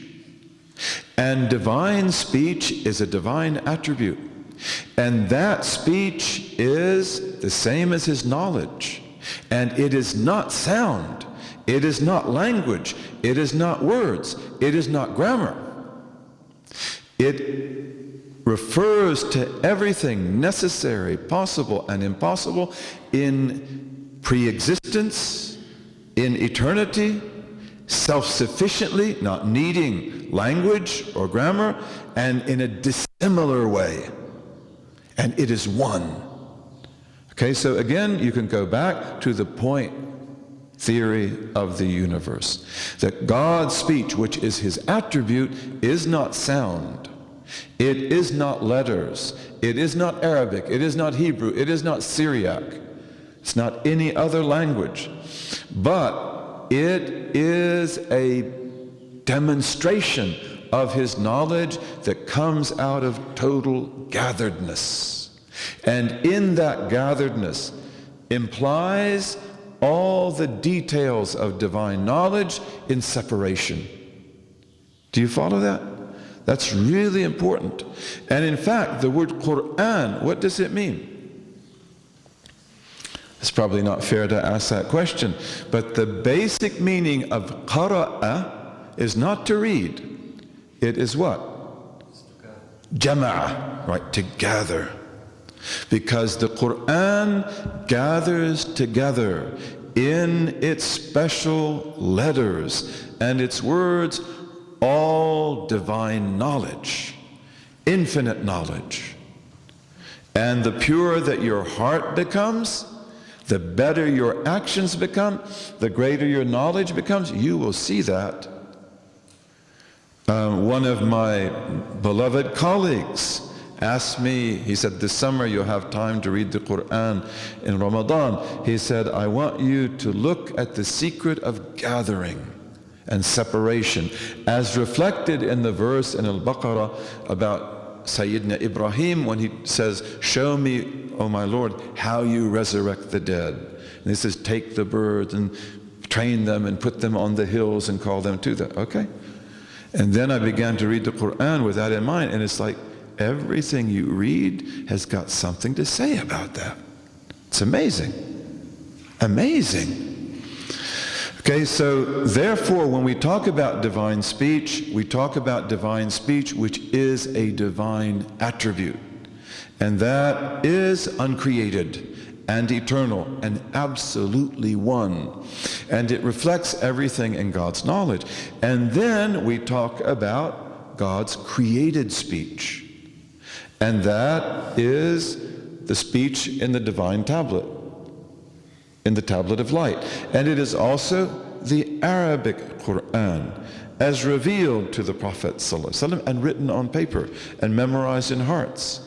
And it is also the original law or Torah that was given to Moses, most of which was lost. And the Psalms of David, which were revealed to him, and were over 4,000 Psalms, and only 150 remain today.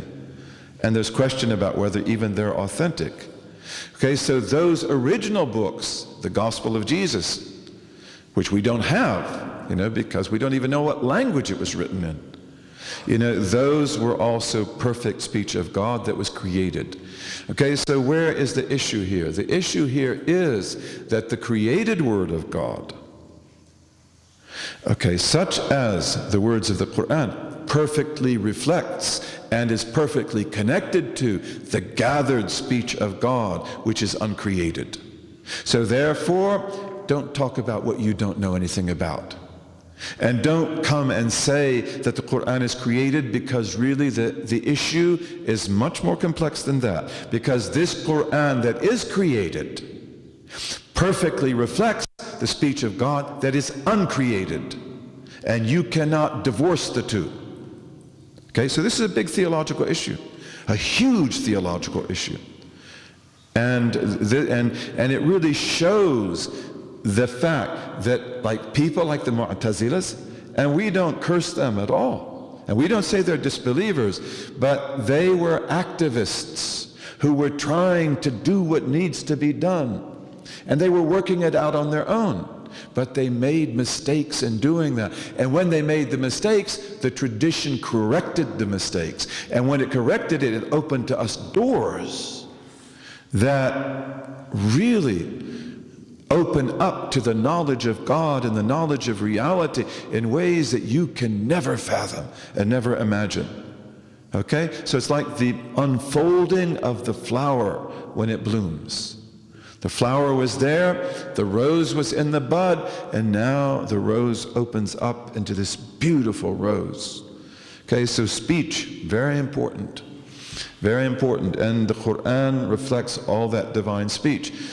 You could say, for example, just like a beautiful pond in the night reflects all the stars in the heavens. Could you put all the stars in that pond? No. But it reflects those stars that are in the heavens, right?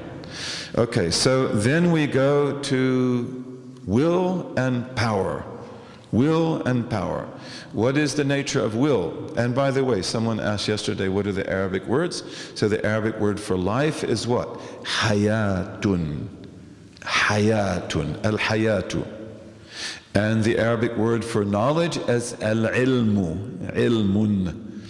And the knowledge and the word for speech is kalamun. Kalam.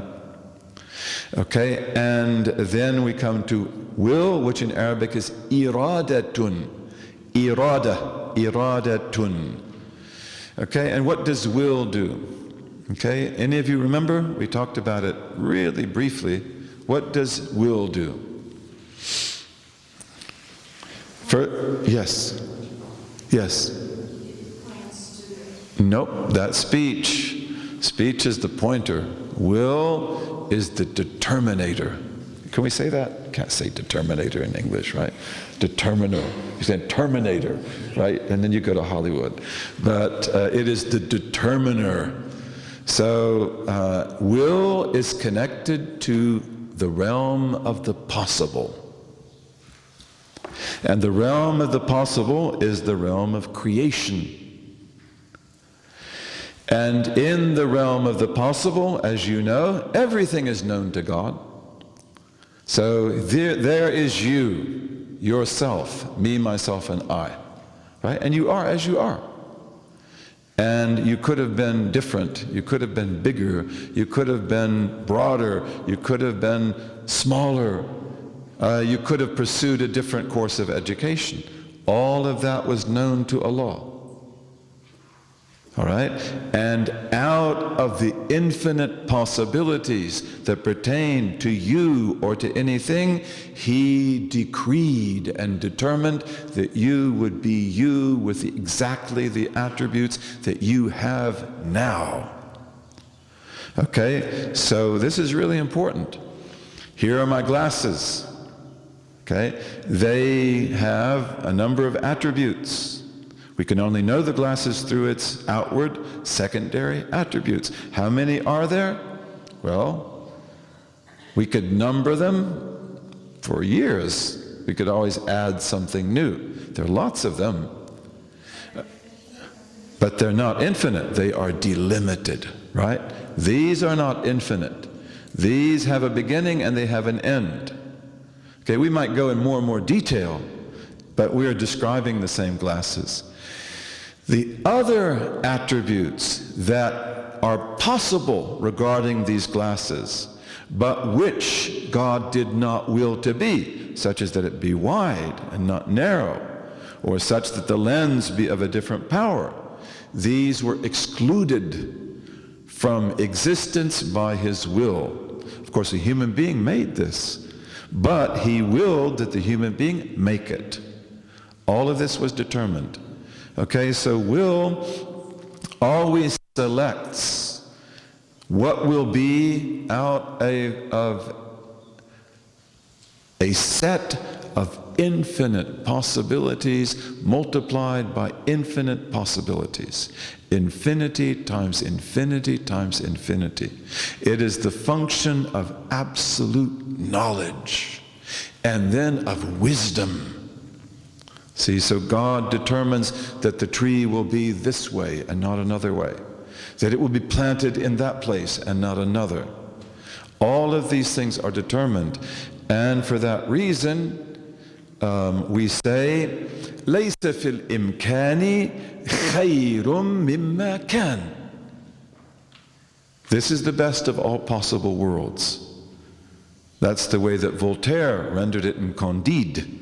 This is the best of all possible worlds. And then there were philosophers like Leibniz, if I'm not mistaken, who also held that. They probably got it from us because we were talking like this for over 1,000 years before they started talking that way.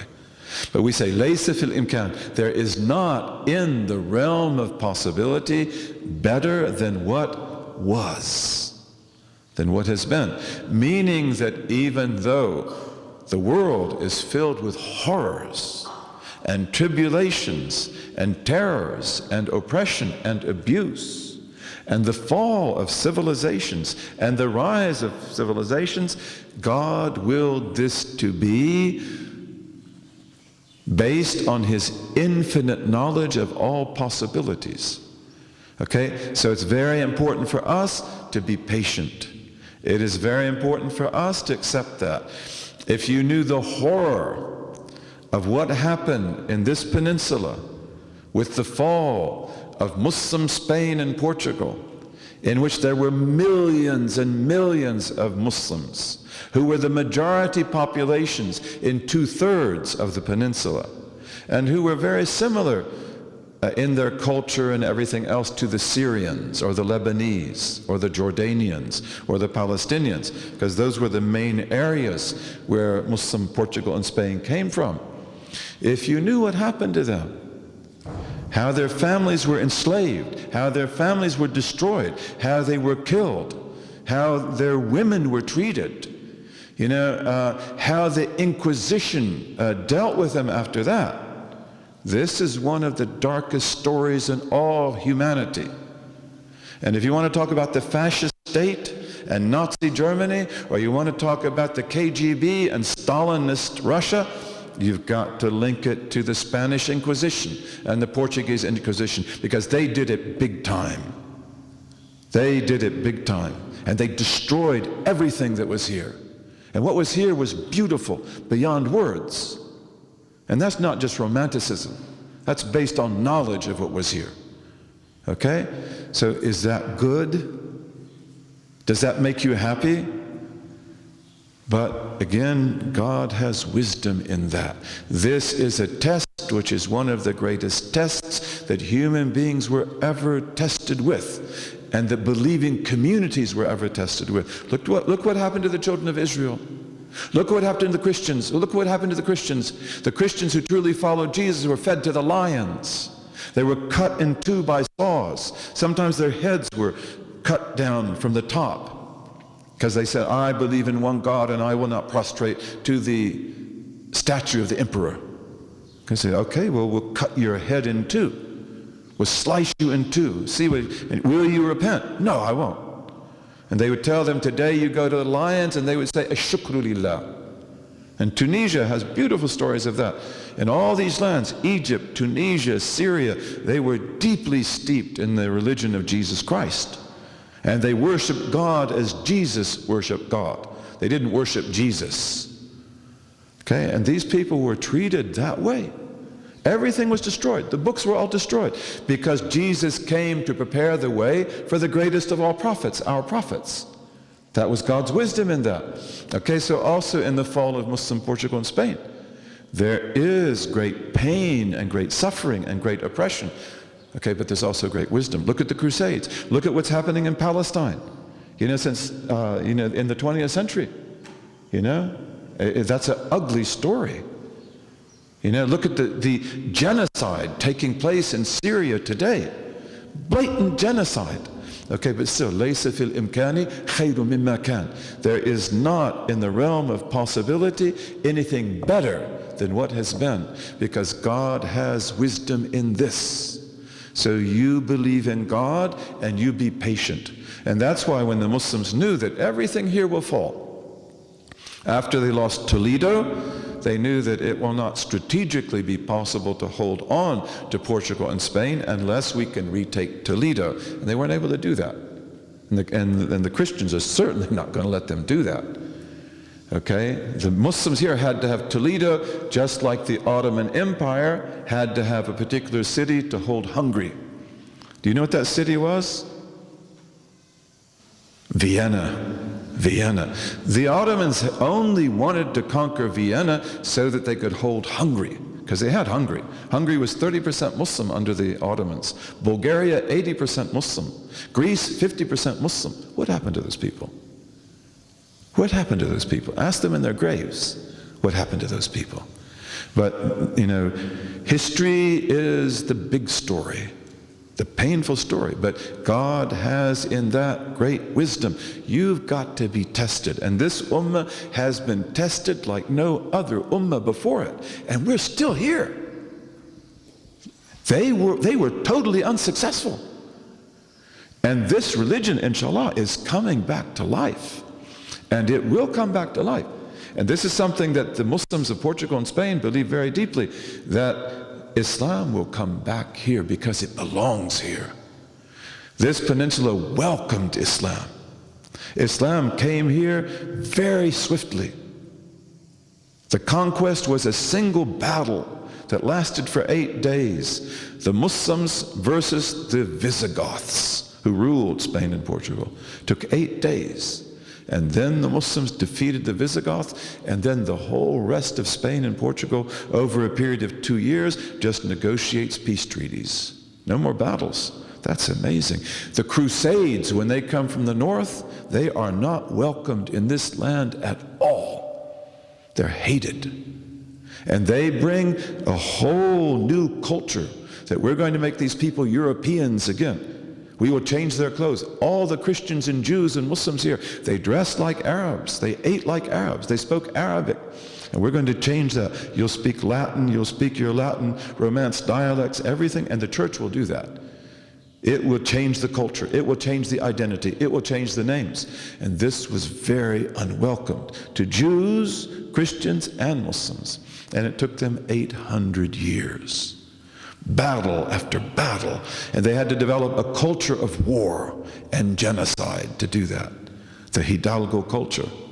Okay, but again, when the Muslims saw that they were going to fall, they said, La ghaliba illallah. There is no conqueror but God. You conquer me today, God conquered me, and I'm content. And tomorrow we will conquer you, because Islam will come back. So this is very important. This is why when we look at evil in the world, we respond to it in terms of Sharia, which means help the oppressed. Respond to the call. Do jihad. Jihad is one of the greatest obligations of all, and it is the ethical pinnacle of Islam. Okay, it's a moral principle. Okay? But, we accept in haqiqah, in our hearts, the wisdom of what happened. And, I don't know much about you, but I do know a lot about our community and people like you. And I know that if we were to talk with you, that probably every one of you has got a horror story to tell. And some of you don't, but a lot do. And it's very important, that we know that whatever has happened to us, it was God's wisdom. and we will grow beyond it. We will not be thwarted by it. We will not be bent and ruined by it. And this ummah has really been through hell, and still is going through hell. Because but it will come, it is coming to life, and inshallah it will come to life. So will always selects out infinite possibilities. We talked about the contingency of the world, right? We talked about the fact that this world is all temporal, right? All has a beginning. It's all bound in time, all bound in space. Therefore, everything in it shouts takbir and points to God. The proof of God is the world. Open your eyes. Okay, that's contingency, right? We talked about that. But there's another contingency also, and that is that these things which are beautifully made, these are human things.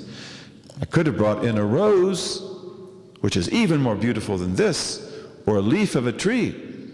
These things are made perfectly, and they cannot exist that way without will of the necessary being. Okay, so you need to understand that really well. And one of the things that helps us to understand that is something that I learned from my father. May Allah have mercy upon him. He was an amazing man. And he used to say, take 10 coins, okay, like 10 pennies, and they're all equal, they're all new, they're all the same weight, and number them 1 through 10, and put them in your pocket, okay, and mix them up, and pull out number 1 first. What is the possibility that you'll do that? 1 to 10. Okay, put it back, mix them up again. Now, just pull out number 2 second. What is the probability? 1 to 100. Okay, put it back, mix it up. Pull out number 3 third. What is the probability? 1 to 1,000. What is the possibility that you could do this simple, inane task of pulling number 10th from your pocket after getting everything else in order? 1 to 10 billion. Meaning that if you were to draw a penny from your pocket every second and then start over every time you have a mistake, you might be able to get that order in 325 years. Okay, so this is really important. These things cannot just happen. Okay, and when we talk about the pennies, these things are all constructed, they're all put together, right? They're all parts, and those parts are all. Believe for a moment that these things that exist because they're just really put together well, and therefore their natures give them sustenance. No, we don't believe that. And we believe in an atomistic world.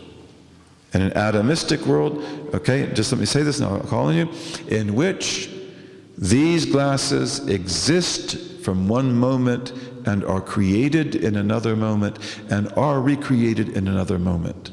So if we look at yourself or at anything in creation, we could use the metaphor of the film, right? So in a motion picture, right, you have frames, and the frames are all very similar, and when they move quickly in front of the camera's eye, it looks like the things have continuity. It looks like they're moving. That's actually the way reality is structured too. So like this stand, what could be stronger than this? This is steel. This is really well made. But in fact, it exists from one moment to another by virtue of God's will and power. He created it at a certain time, and He keeps recreating it from nothing at every other time. It does not exist in reality from one moment to another by itself. Is that irrational? No, that is reason. That is intellect, based on understanding the nature of possible being and its contingencies, and the nature of necessary being. Okay? And if you say, no, you can see, look at this is strong, this is hard. No, you don't see anything. You just see the surface. The fact that you think that this has permanent existence by virtue of itself, that is psychological habit. It's just a habit. That is not metaphysics. Okay, so we want to talk about these things as we are. And therefore, God continually creates and recreates from one moment to another. And this is astounding. And may we understand this. And this is what you've got to be aware of when you do your dhikr, when you pray your prayers, when you read the Quran. You know, in the Quran, the amazing story of the Queen of Sheba, who is a great woman and a great receptacle of mercy. An amazing woman. And when she's coming to Jerusalem to visit the prophet King Solomon, he wants to bring her throne to Jerusalem, right? And he's sitting in his assembly and he said, who can bring me her throne? And the Ifrit, which is a jinn scholar. We're not Ifrits. But the jinni who is a scholar, he's called Ifrit. You've got to be careful about Ifrits because they can cause you a lot of trouble. The Ifrit, he's powerful, right? He knows lots of secrets. He said, I can bring it to you before you get up from the session. Give me 30 minutes to an hour. Right? And then Asif, you know, who is the great saint under Solomon, he says, I can bring it to you before the blink of an eye. And there it is. That's really important. He says, I can bring it to you. We call this mujaz mursal. We call this a certain type of metaphor. Just like you can say as a doctor, I will heal you. Can you heal anybody? You're not a doctor anyway, okay?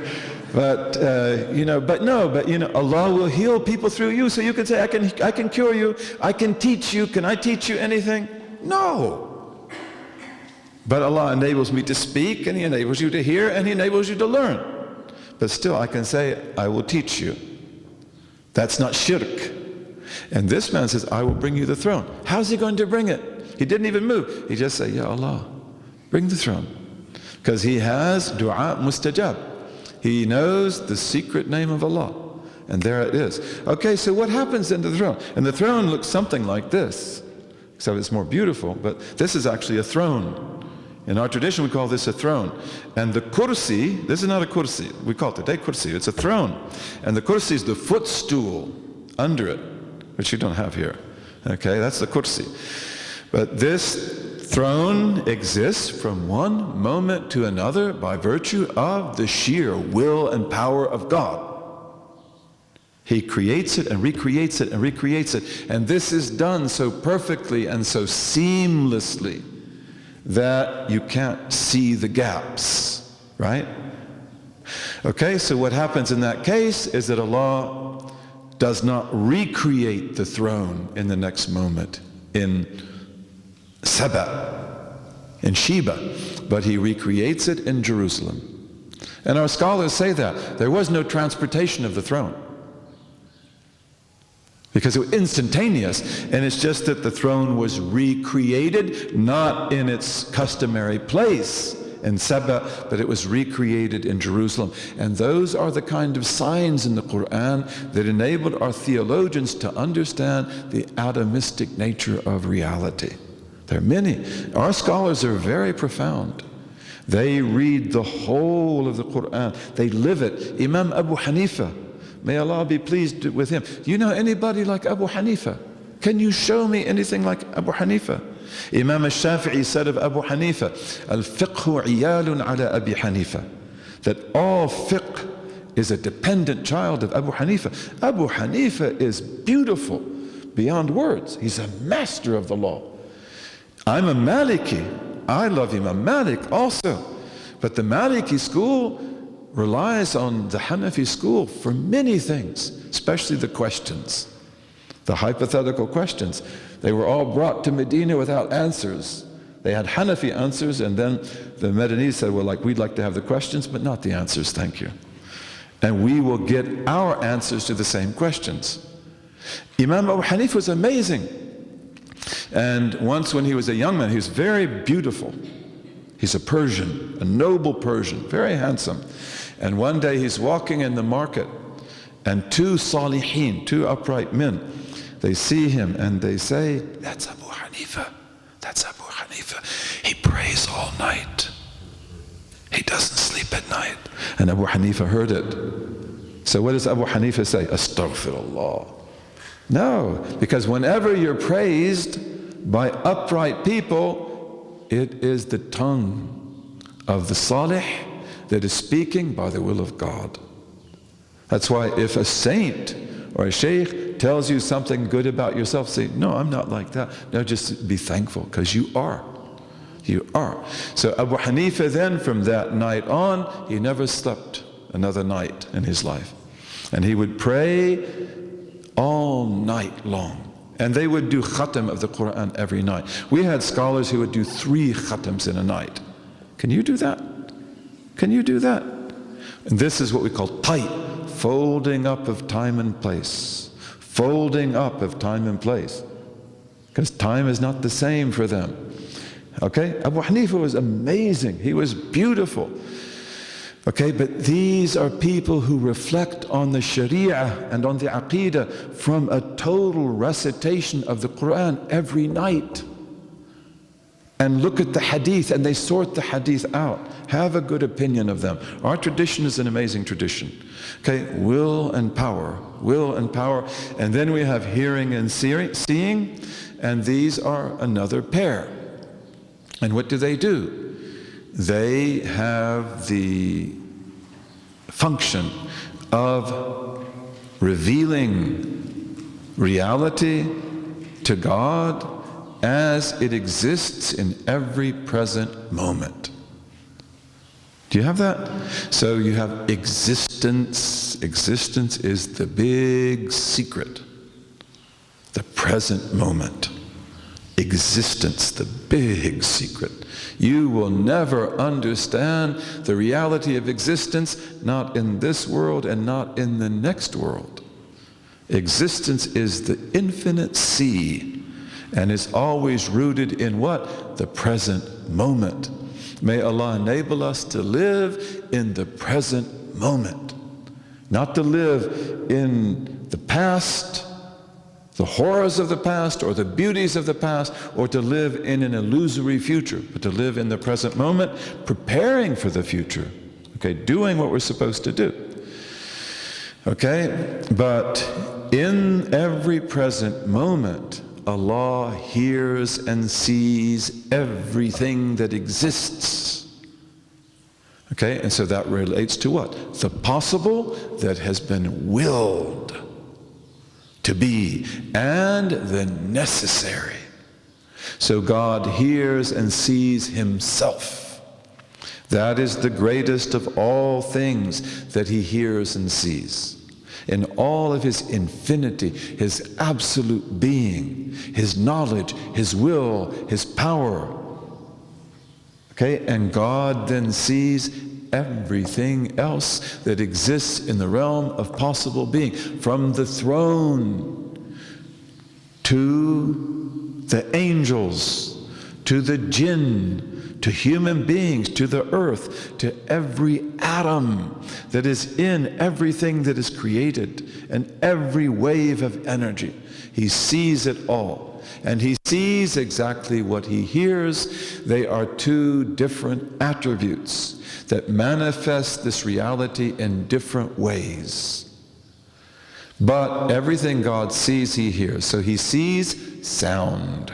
He sees tastes. He sees ideas. He sees intentions. He sees fragrances and smells. He sees touches and surfaces. Everything that exists. You see the table, but do you see inside the table? Do you see under the table? Do you see beneath the table? You see the carpet. Do you see inside the carpet? Do you see the ground? Do you see inside the ground? Do you see inside the earth? Allah sees that all. And he hears everything he sees. He hears the column. He hears the color. He hears the shape. Okay, so hearing and seeing are different attributes. and they pertain to the realm of existence at any given moment. And they are a total revelation of that which is. These are great things. Okay, so we believe that if you know these 13 attributes, you've got a strong foundation. Everything is there that you need to grow.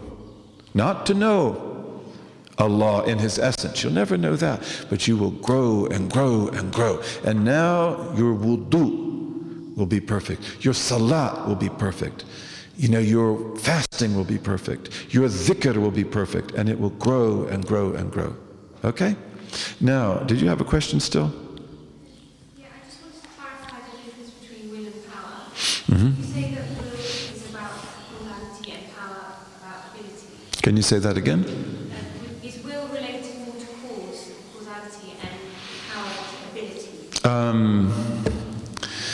Is will related to cause? And most people would say power is cause. Okay? And will is the preliminary of the cause. Will gives you the design. Will gives you the configuration, the time and the place. Okay? And those things exist in God's will. And where can that be seen? In the tablet of light, which is the decree, the qadr. The qadr. The qadr, divine decree, is the manifestation of God's will in creation. Okay, and power is qudra in Arabic. We call power qudra, and the manifestation of it is qadr. Qadr, which is destiny. And destiny is when God, in His power, causes the thing to be and to continue to be and to cease to be exactly as it was described. Can there be any exceptions to that? Yes. So that beautiful tablet which God willed to be, you could actually change it. And you change it like this. Okay? And there are lots of stories about that. And the Prophet taught us that the only thing that can change qadr is the dua. And what's that all about? That's all about you, who the whales pray for, and who the whales will cry for when you pass from this earth. Because you're very special, and Allah loves to honor you. And therefore, He may change the decree that was set before the creation of the heavens and the earth just because you prayed, to show how much He honors you. And you are the one that when you mention His name, Subhanallah, Alhamdulillah, La ilaha illallah, Allahu Akbar, He mentions you in the midst of the greatest of all angels. What is that? This is your secret. And then your name is written down. And if you heard the scratch of the pen, you would die of ecstasy. Okay, that's who you are. So you can change that. But in this, you have the real dua. And you know, there is a story which I believe to be true because it was told to me by people that I trust completely, of a murid who lived in Sudan. And he stayed with his sheikh for a long time, maybe 30 years, and he just couldn't do anything. He couldn't progress. And one day he came to his sheikh and he said, Sidi, I've been with you for 30 years, but I don't feel like I've gone anywhere. And he said, Yabni, he said, my son, you're shaqi. You're wretched. You know, like it's written in the tablet that you are wretched. You go to the fire. He said, what can I do? He said, well, there's nothing I can do. But he said, there's another sheikh who does things I can't do. He said, go to him. And so he went to that sheikh and he told him a story. He said, I've been with this sheikh for 30 years. I haven't made any progress. And then he told me this. Is there any hope for me? And he said, let me look in the tablet of light. Oh, it's right. You are shaqi. Let me just change that. Sa'id. So he said, let's make it felicitous. And then the man became a great wali. Okay? Now, you're not required to believe that story. I do believe that story. But you have to believe that that's possible. Okay? So, you know, you always use your dua. And Allah, to honor you, He will change that tablet. And again, did something happen God didn't know? No. It was a secret. It was a secret that under this tablet of light, God knew, but no angels knew, that when my servant Maryam or Imran will make this dua, I will change the whole tablet and it will recalibrate. Okay, so you can do that. And again, it's really important because although here you're seeing the power of God, the glory of God, you know, also you are special and you are free. And you are not forced to do anything. How do you work that out? Well, we'll get there, hopefully. Okay, that comes later. Okay, so how are we doing for time? We must be totally out of time. Right? Are we out of time? Sidi.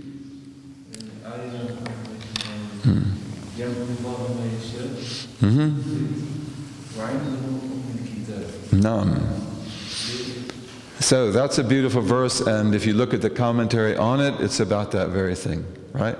يَمْحُ اللَّهُ مَا يَشَاءُ. Allah erases whatever He wants from the book, right? وَعِنْدَهُ أُمُّ الْكِتَابِ. And He has the the foundation of the book, the real book. It's all written there. That, well, we wrote that, and the angels read it, and the angels thought it would be, and guess what? I know what you do not know. This will be changed. This will be changed. Yes? This also applies to wisdom and length of life. Can this pertain to provision and to length of life? And it pertains to everything. It pertains to everything. And as we say, the exceptions do not contradict the rules, but exceptions are exceptions. So for example, your provision might be very limited, and by prayer, God might make it very expansive. In fact, some of the awliya, they say that you have a certain time of life that is set for you. And how is it measured? Your life, in minutes, hours? Is it, what do they call it? Greenwich Mean Time? How do they do that? Huh? Breaths, right? That's what you said, right? Breaths. And a breath is breathe in, breathe out. That's a breath. So how many? And breathe. Have you ever, depressed people? We have a lot of them. And people have a lot of good reasons to be depressed in this time. You've got to be strong though. You've got to be strong. But depressed people, they don't breathe. They just, tiny little breaths. Just like that. And that's because it's almost like they don't want to live. They don't want to live. And it's like, hey, you're burning up your life. 1 breath, 2 breath, 3 breath, tiny little breath. Breathe. Okay, now you live longer. Okay, so your breaths are there. But then also, that can be recalibrated. And there are different things that happen in your life. There are certain tests and so forth, which can happen to make your life longer. And longer, and longer. Okay, usually that doesn't happen, but it can happen. Anything there, you have the power to ask God. Again, usually the great awliya, they don't want to change anything. The great ones, they don't, because لَيْسَ فِي الْإِمْكَانِ خَيْرٌ مِمَّا كَانَ. They know that there's nothing in the realm of possibility better than what God has willed. So usually they like to leave it just like it is. It's not sometimes made the distinction between what they call the qadr and mu'allaq. One that can be changed and one that can be changed. Well, that's a good question. Do you have an example? Well, this is a theological concept. Yeah, it's also a legal concept as well. There is the destiny can be understood. Yeah. From two kind of levels. Yeah. It's step change. Yeah. I prefer to the dua. Okay, so that's a very good question. But do you have an example? Do you have an example? Well, I mean, the example would be that there is a realm in which Allah knows from eternity that you Yeah, but that's not an example. That's not an example. Okay, so the question is, are there things that don't change? And of course, there are many things that don't change. And there are things that you don't ask for either. And I think this is what you're talking about. So for example, can you make a dua? Allah, don't test me? Can you make Allah a dua? Oh Allah, don't have a fire? Can you make a dua? Oh Allah, put everyone in the garden? We regard that to be sinful and wrong. These are fundamental realities which do not change. So you can't say, oh Allah, don't let me die. Okay? These things will be. So that's the way I understand it. And if we saw other examples, we could see it. That's the legal aspect. But in theology, there are certain fundamentals that don't change. You know, inshallah. Yes? I have two questions, but they're not really related. But the first one is about this concept. So dua, it changes qadr, is it? Yeah, because I heard there was a dua, I heard there was a shaykh who made, and some people were having issues with it. He said, Allahumma inna la nas'aluka radd al-qada wa lakin nas'aluka lutfa fi. And we were saying that what's desired from the dua is to change the qada. So they said they didn't like the dua. I don't know, maybe Who didn't like the dua? there were some people. Who are these people? In Edmonton? No. No, but it was, they were some Salafi scholars. Oh, okay. Yeah, but in any case, so this dua is, oh Allah, we do not ask you to change the decree, but to be subtly merciful to us in it. And that's also a very good dua. And that's a dua that indicates ma'rifah. It indicates great ma'rifah. And, you know, there is a story, again, I believe these stories because of the people that told me. You don't have to believe them. But there is a story of a great saint who was sleeping under a big rock. And then Allah revealed to him in the qada that the rock was going to fall on him. Of course, he'd be killed. So he asked this dua. I don't ask you to change the qada, but just to be subtly merciful to me. And so the rock began to drop on him in pebbles, in little pebbles, until the whole rock fell. And then he came out of the pebbles and he walked away. Okay, so this is lutf, and we always ask for lutf, you know, in subtle mercy. What's the other question? The other question was, I still don't understand with the 13 attributes. Like yesterday, the sister asked, what about benevolence? Like, I'm not saying that benevolence should be one of them, but I just don't understand why these 13, like on what basis have these certain been? Okay, so that's a good question. Why these 13? And my answer to that would be that this is ijtihad.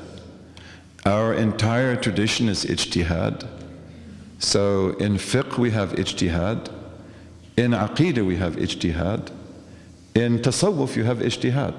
We believe that the great saints are given inspiration and knowledge, and that's very sound, but they all do ijtihad. They also do. This deen is a deen of ijtihad, of exerting yourself to find the best answer. And so therefore, in looking at all of this, the scholars of these traditions believe that these 13 attributes are absolutely necessary to teach and to learn, and that this should be the foundation of your understanding. Not everybody agrees with them, because as we will see in probably tomorrow, that you have different approaches even among Ahl Sunnah wal Jama'ah to this. Okay, so some scholars don't like to limit it to these 13. And the question that was asked about benevolence was a really good question.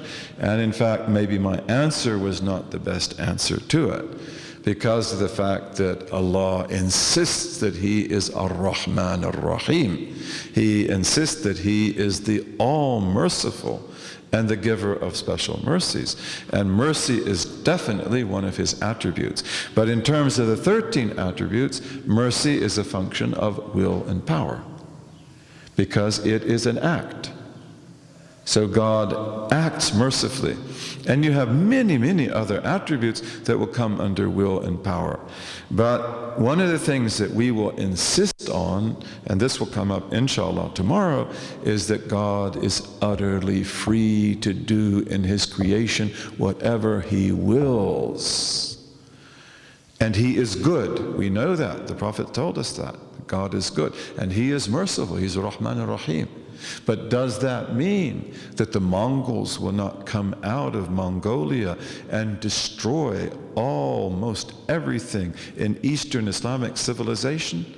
So that cities like Nisapur and Tus, will no longer exist, and Ray, they will be leveled and burned to the ground, and Baghdad, which was one of the wonders of God on earth, will be burned, and all of its libraries will be burned, and the Tigris and Euphrates River will run black with burnt books for days and days on end. Okay, so it's like, yes, but you be very subtle in the way you understand these things, because God also in His mercy and benevolence wills that evil exist and that people be tried. And you know your friends, and you know the things that happen to some of your friends that are so painful you can't even mention them, right? Okay, so God ordained that to be too. This is the ugly time we live in, by the way. It's a time when trusts are broken. To have a society, when you have a society when trusts are not broken, it's very difficult to break them. Very difficult to break them. And not to speak about myself, but I grew up, mashallah, in a good life. Never had any trouble. I had disease like polio. I got that when I was 2 years old, and Allah brought me out of it. And a lot of my friends didn't come out of it. That was 1950, the great polio epidemic. And I got it, and it crippled my left side. I was left-handed. And I couldn't use my left side for a number of years, but then I got it back by the grace of Allah. And that was a big thing for me, polio. But that was my trauma, okay? And, my mother, my aunts, my great-grandmother, who was an incredible woman, these people were really good. My father, my grandfather, my great-grandfathers, they were really good. And these are people who, in my belief, did not break trusts, and would not break trust, and could not break trust. So, alhamdulillah, it becomes something that for me is like natural. Okay, but we live in a time where every trust is broken, right? So, for example, when I grew up, you could trust a boy with adult males. Are they going to abuse him? Wallahi, they'd be killed if they abused him. That's the way our society was. We didn't think of that, but had they touched him, they would have been killed. That's that society that we lived in. And the same thing with women. You could trust girls with adult women. They're not going to abuse them or touch them. And you can say, well, I don't believe that. But I grew up in that world. And that was really beautiful, because it meant that boys become like men. Because you can be raised by men. They're not going to hurt you. They're not going to abuse you. Okay? You become strong. And you're not going to do that either. But once you break that trust, ooh. And we see that in the Muslim world today. We see it in the non-Muslim world today. Abuse, in the family. It's well known. And in Muslim families, you find the same thing, the same filth. A father can't be trusted with his daughter. This is the end of the world. This is the end of the world, right? And that's where we live today, and we've got to put that back together. And then your children, inshallah, they know that trusts are kept. We don't break these. And once you begin to break trust, will you believe in Allah? Because belief is trust, right? It is trust. If you can keep a trust and you won't break a trust, then you also believe in the trust. But when we see that everybody breaks their trusts, everybody, even the scholars, ooh, then you've got filth. And we are really in the cesspool. And a lot of Muslims live that way today. And you may agree and you may not agree. And you may know and you may not know. But we hear those stories all the time. And we ask Allah to protect us and to make us strong and to bring us back to where we ought to be. Allah knew where to put His message, right? He knew where to, and the Arabs of the Prophet's time were good people, honest people, trustworthy people. That's why the message was put there. They had pride, they were extremely tribalistic, and they were good fighters, but they didn't lie, and they didn't bear false witness, and they didn't break certain trusts. And that's the way it was for a time. And then these things usually begin to break down. But we ask Allah to enable us to put things back. Islam is coming to life. And these communities in the West, which are a combination of people like yourselves, most of you, and the converts, this is the big secret in Islam. Because whenever you have that chemistry, then incredible things begin to happen. Then people begin to think this religion and to understand it in a way that they didn't before. The companions were all converts, okay? And a lot of the successors are converts. And some of the greatest things in Islam are from the chemistry of the convert coming together with the person who is born into Islam. The first book in Islam that was written as an original contribution is Kitab Sibawayh, the book of Sibawayh, which is one of the most beautiful statements of the Arabic language in its grammar and morphology that was ever written. And it's written by Amr ibn Qanbar, whom they called Sibawayh. Sibawayh. Or in Urdu you'd say Saib, right? You say Saib. Sibawayh. It means little fragrance of apples. Saib is apple, right? Bu is fragrance. Sib, but in Persian, Sibawayh.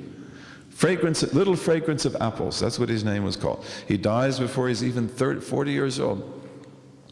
Dies when he's about 32 or 33.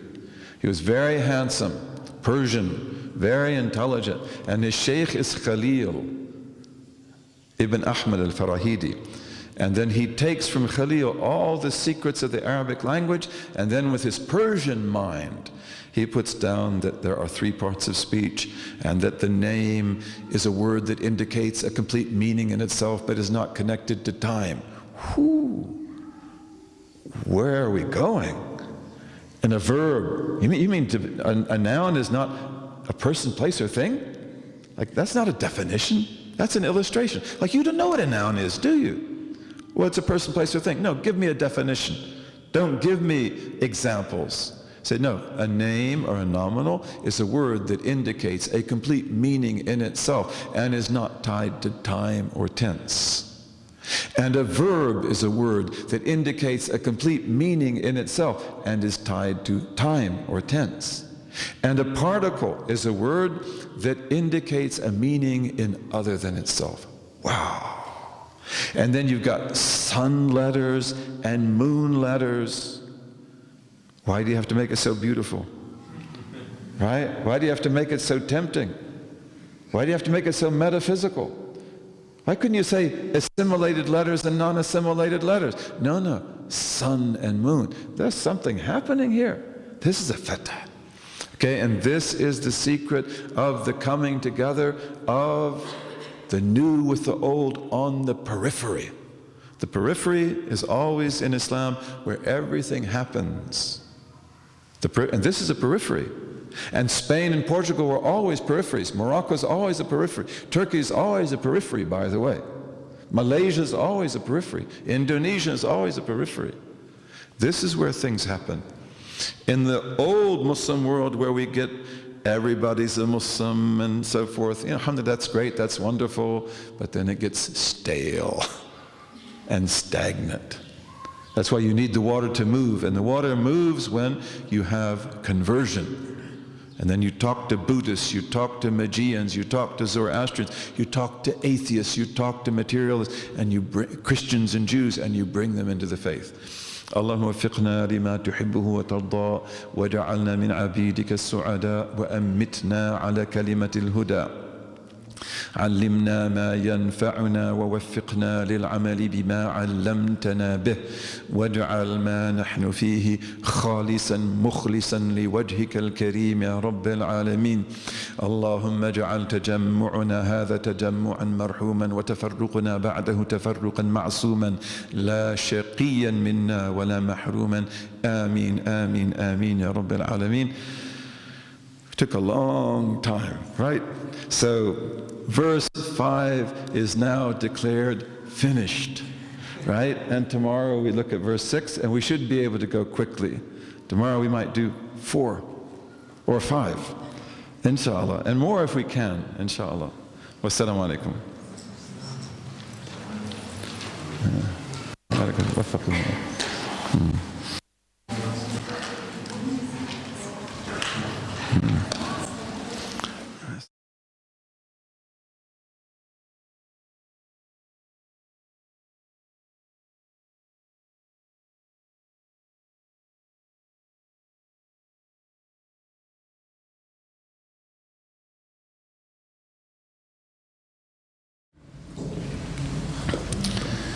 بسم الله الرحمن الرحيم وصلى الله على سيدنا محمد وعلى آله وصحبه وسلم.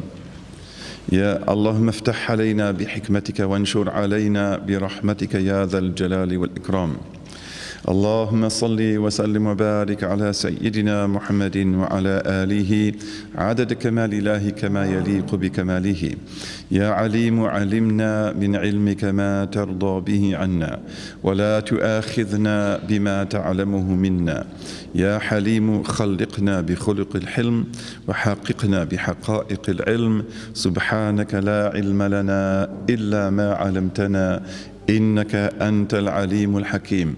رب اشرح لي صدري ويسر لي أمري واحلل عقدة من لساني يفقه قولي. وصلى الله على سيدنا محمد وعلى آله وصحبه وسلم. The verse we got to yesterday was then number 10, right? وكل ما جاء بلفظ يوهم أوله أو قل فيه ربي أعلم. Okay, and everything that has come down in divine revelation with an expression that creates the, let's say that conveys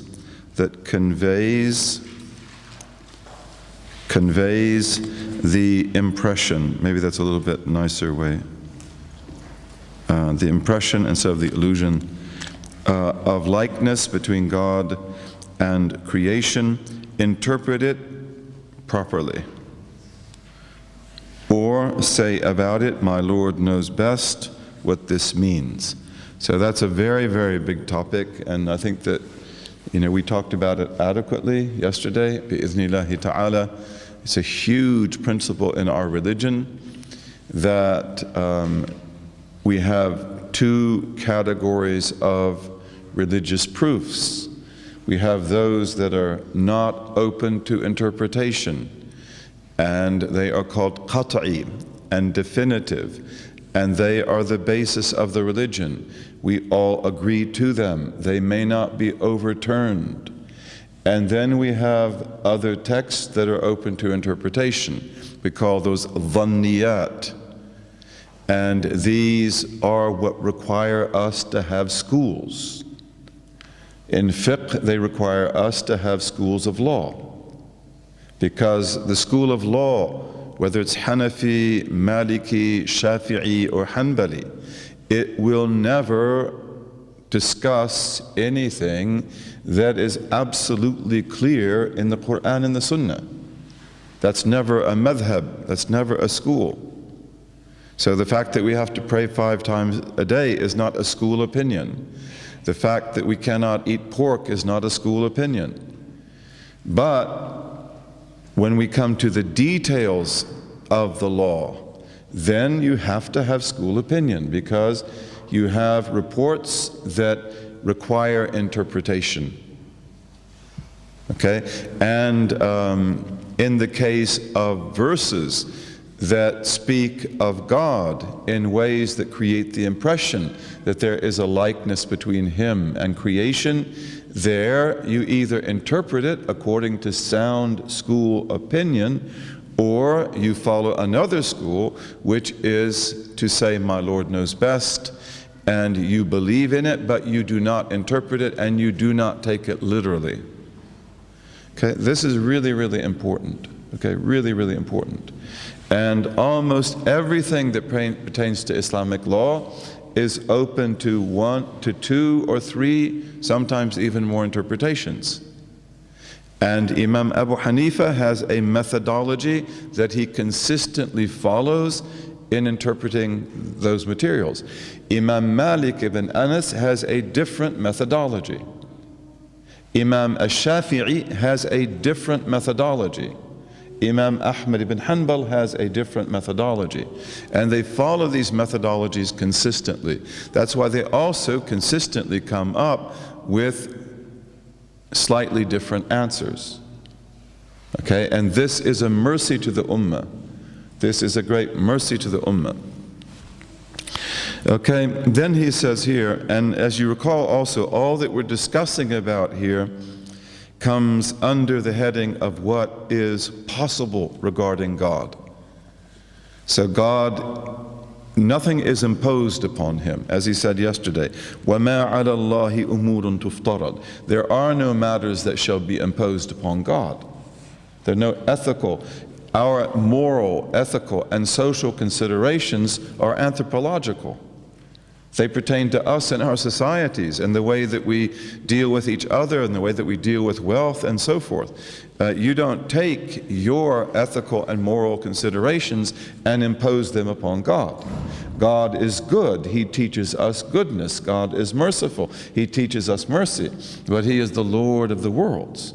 He does whatever He wills, and He works creation in the way that produces ultimate wisdom. And we are here in this world to be tested. This is not the garden. We will be tested here, and therefore we will see things that please us and things that don't please us. So now he says, number 10, وَالْقَدَرَ أَعْلَمْ خَيْرَهُ وَشَرَّهُ بِأَمْرِهِ وَحُلْوُهُ وَمُرُّهُ.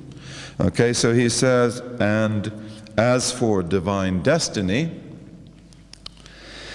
qadr, know that what is good of it and what is evil are solely by virtue of God's command, as well as that of it which is sweet and that of it which is bitter. So God has the possibility to test you. And God has the possibility to create good, and He has the possibility to create evil. And He creates things that are sweet and pleasing to us, like health and delicious food and a belief in God, which is the sweetest of all things.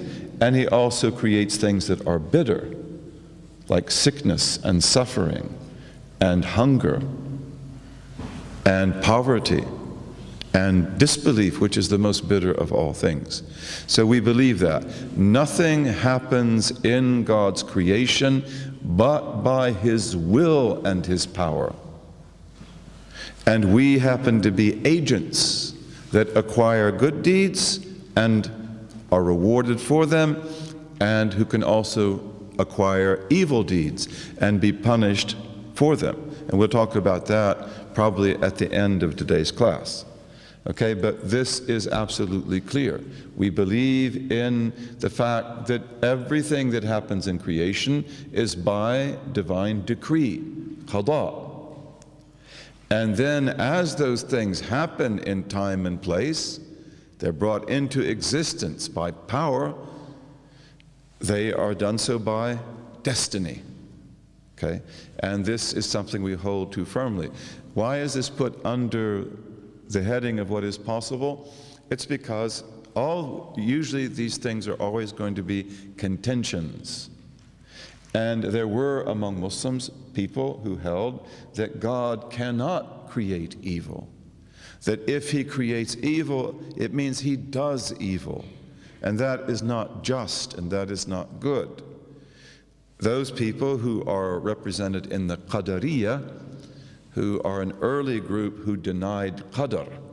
And the first thing that Muslims disagreed about really was that, destiny. Although the Sahaba never disagreed about that. But there were groups who did, and those groups are always outside of the immediate community of the companions and the successors. And they declared that God does not create evil. Human beings create it. Okay, well, we do. Then if we create it, that means that I have a will that is like the will of God. I have a power which is like the power of God. It means also that I do something that God did not know and did not decree. That's very problematic theologically.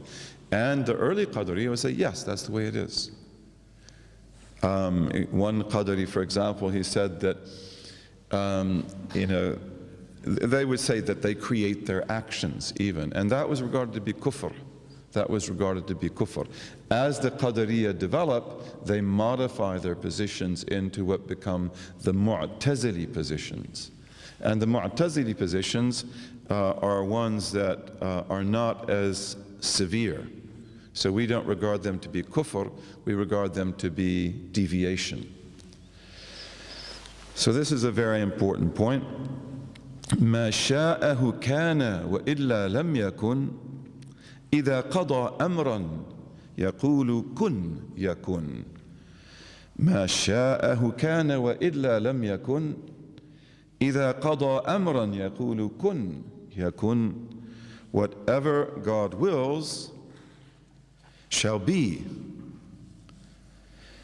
and if not, will never be.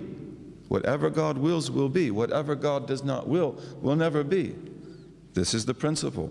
Whenever he decrees a matter, he says, be, and it is.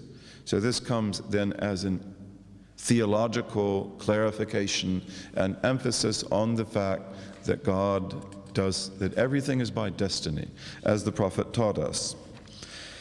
Number 12, وَيَغْفِرُ الذَّنْبَ سِوَى الشِّرْكِ لِمَنْ يَشَاءُ وَالتَّوْبَةُ فَرْدٌ فَالْزَمًا. Really beautiful poem. Very legal though, very, very legal. And that's why you'll see that everything he's focusing on are things that have legal implications. By the way, we said that the first thing that Muslims disagreed on was qadr, destiny. What is the first thing Christians disagreed on? Just, this is an important, I think it's of use to you. What is the first thing that Christians disagreed on? Can you say it loudly? Trinity. The Trinity? No, absolutely not. Because the Trinity never even began to appear for a long time. The Trinity took over almost 400 years to develop in Christianity. Almost 400 years. The Trinity goes through 5 historical stages. And in the beginning, they're not talking about Trinity. They're talking about the divinity of the Son. And they're talking about the Logos, the Word, whether it's divine or not, whether it's with God or not with God, what that means. So Trinity, no. The Christians insisted on the oneness of God. Yes, that they did. That wasn't an issue. What is the first thing the Christians disagreed on? Resurrection of the dead? No. They believed in that. Later on, when dualism comes into Christianity, and dualism is what wrecks the boat. Dualism wrecks the boat. That brings in the divinity of the Son and then the Trinity. Dietary prohibition? Sorry? Dietary prohibitions, whether they had to follow kosher. Well, that's a very good point. That's a very good point. But that's probably not the first thing. Probably not. That's a very good point. And that's an early disagreement, definitely.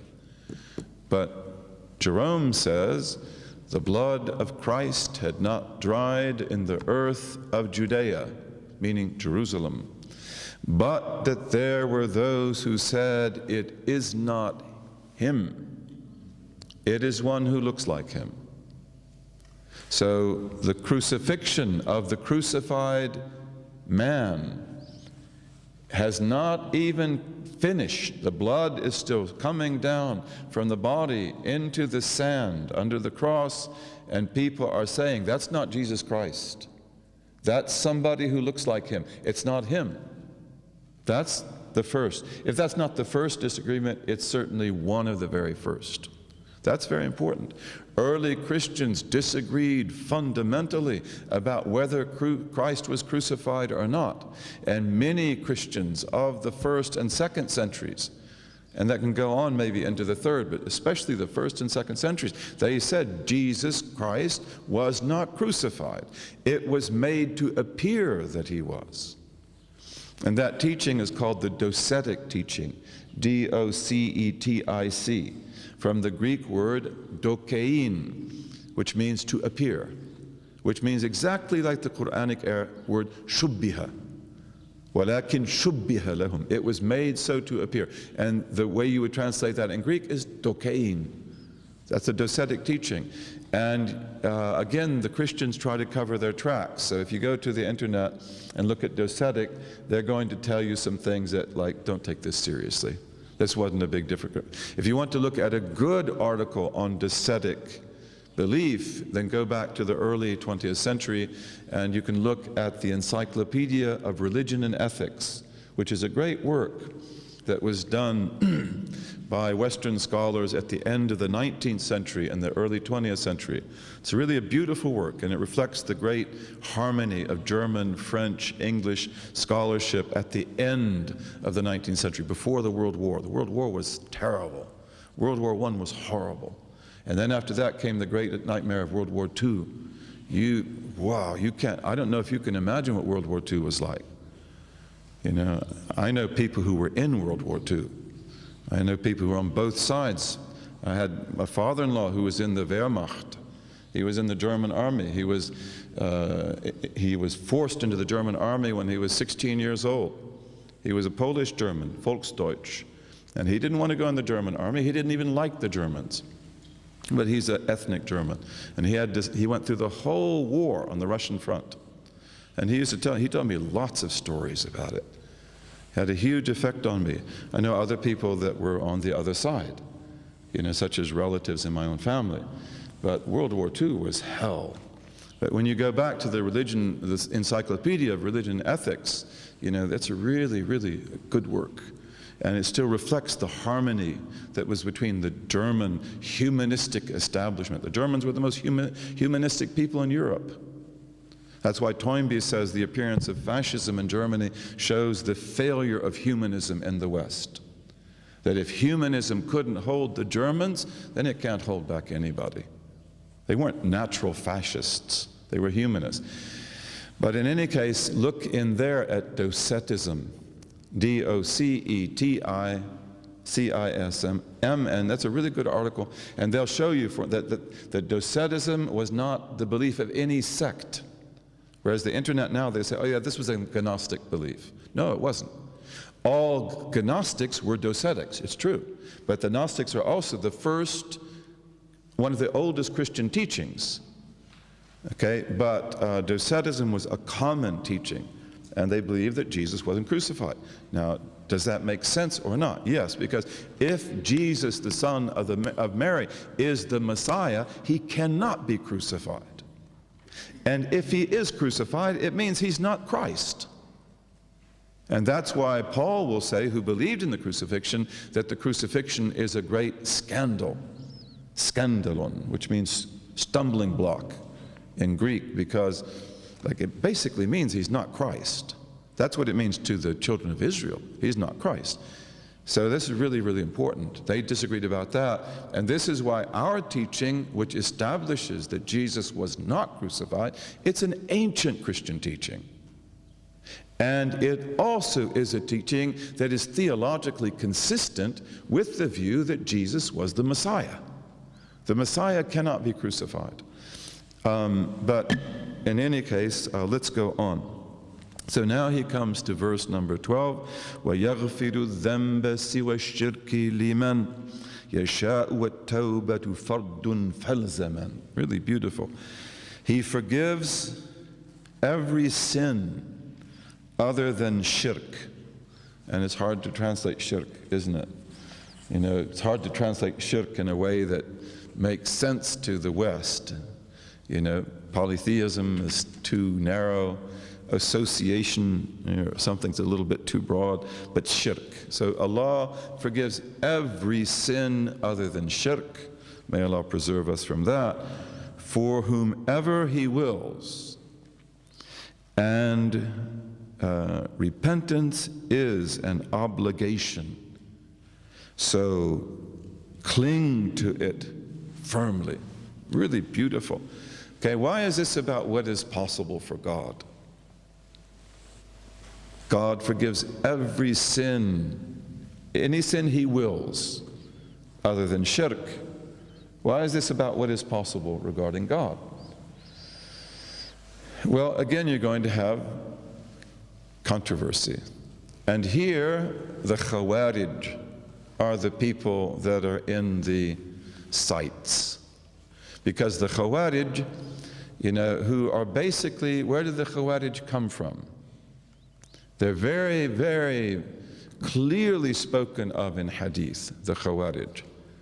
You know, the Prophet is told, bless the Yemen, and he blesses the Yemen. And he's told, bless Syria, Bilad Sham, and he blesses it. Bilad Sham are blessed lands. And then the Najdi tells him, bless Najd, and he doesn't say anything. What is Najd? Najd is the plateau of Central Arabia. It is really tough land, the plateau of Central Arabia, and the capital of it is Yamama, which is where Riyadh is today. Okay, that's the fact, that's the truth. And the Najdi says, bless Najd, and the Prophet doesn't say anything. And then the Najdi says, bless Najd, and the Prophet doesn't say anything. And then he says the third time, bless Najd, the Prophet doesn't say anything. He doesn't like to say no, sallallahu alaihi wasallam. But he said, if it were not for two signs that appear there, which are what? Because that's in the east from Medina. So the two signs are the full moon that you'll see tonight or tomorrow night. As soon as the sun sets, the full moon will be on the horizon. And it will be on the horizon, it'll be in the sky all night long, a gift from Allah, the beautiful full moon. Okay, so if it were not for the full moon that appears there and the sun, I wouldn't even look in that direction. That is where the horn of Satan will appear, or the two horns of Satan. And that's also the generation of Satan, or the two generations of Satan. They say, some scholars say, the two generations of Satan are the Khawarij that came out in the time of the Prophet, and then the Khawarij that come at the end of time. Okay, because there are two different types of Khawarij, the early ones and the late ones. And they are the worst of all creation. The Prophet referred to them as Sharrul Khalqi wal Khaliqa. And he also said the destruction of this religion will be in Yamama. That out of Riyadh will come the destruction of this religion. And where does the Wahhabi teaching come from, by the way? Right there. That's where it comes out of, yeah. I mean, so the Prophet warned us about that. Anything that comes from Najd, you've got to be very careful about it. And the tribes of Najd were very powerful tribes. They're very tough tribes. But they're also very proud. And they put themselves in rivalry with the Sahaba from a very early time. And the Khawarij, as the Prophet said, if you compare your fasting to theirs, speaking to the companions who prayed a lot, it's as if you don't pray. They pray all the time. And if you compare your fasting to them, it's as if you don't fast, because they fast every day. They do nothing but worship. They are fanatics. They pray all night. They fast all day. And what else do? They kill Muslims. That's what they do. That was their profession. Takfir. Takfir. You're a kafir. You're not a believer. You're a kafir. You're a kafir. You're a kafir. That's why when you see Muslims, and you'll see in this poem, he's going to teach us, be very careful about who you call a kafir. Even our worst enemies, we don't like to call them that. It's not proper, it is not intelligent, it is not sound. Okay, but this was the way the Khawarij were. And the Khawarij held that they were perfect. They don't sin. And therefore, they will discipline these sinful Muslims like Uthman and like Imam Ali, because they're the ones who kill them. And then they look upon the whole community as very sinful. Okay, and they held that God cannot forgive a major sin. It's not possible. God is just, and if you do a major sin and you don't repent from it, then he has to punish you. So where did you get that in the Quran? Where did you get that in the Sunnah? And this is why this becomes a very important belief. So he says here, وَيَغْفِرُ الذَّنْبَ سِوَى الشِّرْكِ لِمَنْ يَشَاءُ. And God forgives any sin other than shirk, because he says in the Quran that he doesn't forgive that, to whomever he wills. And repentance is a personal obligation. So cling to it firmly. In other words, okay, what he's saying, like, yes, Allah will forgive you. You ask his forgiveness, he will forgive you. But don't turn away from repentance. You know, don't go the other way and say that, well, it doesn't really matter. Allah will forgive me. I can do horrendous things, and yet I'll do tawbah, Allah will forgive me. No, tawbah is an absolute obligation. You've got to turn back to Allah from every wrongdoing that you do. But also don't despair. And Allah has the power to forgive all sins, although he says that he does not forgive shirk. So this is again the definition of Ahlus Sunnah wal Jama'ah. Who are the people who follow the way of the Prophet, the Sunnah of the Prophet, and who also constitute in our community the big community? This is where we stand. We don't say things like this. We don't say like that. Okay, Allah forgives any sin that he wills. That's possible for him. And he is just. And he creates a fire. And most people will go to the fire. That's the fact. And you can say even most people were created for the fire. And we can talk about why that is. Although in theology, we don't usually go into much depth on that. You know, but this is a very important thing, that the fire has meaning. It is not just an ethical and a moral proposition. Okay, it is a metaphysical proposition. But nevertheless, you know, we're really careful about what we say. Then he says, number 13, because he just told you that tawbah is an obligation, and he is a faqih. So he's going to say, what do you have to do tawbah?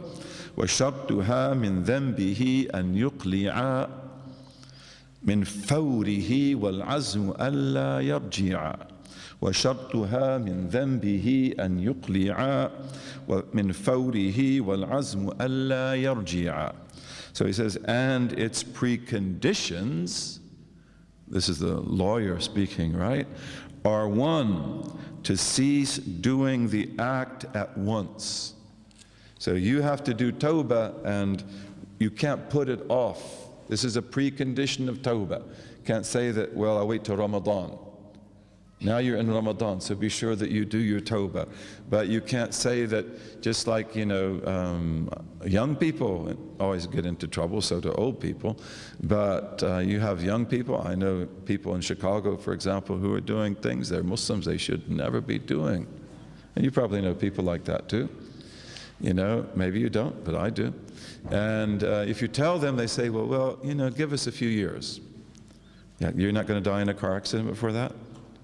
You know, we had a young man who was a very good young man in Chicago who was driving a motor scooter, and he got off of Lakeshore Drive, and he went into a very, you know, exit that everybody knows, and he hit a bump, fell off the scooter, hit his head, and was dead.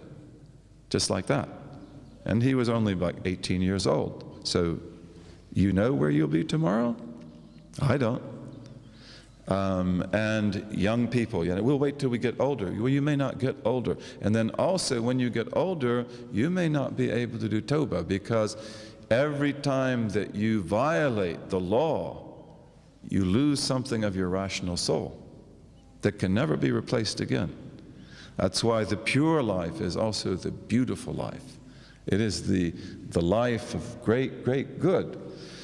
So we don't play around with this. The preconditions of tawbah is, first of all, that we cease doing the act at once. Yes?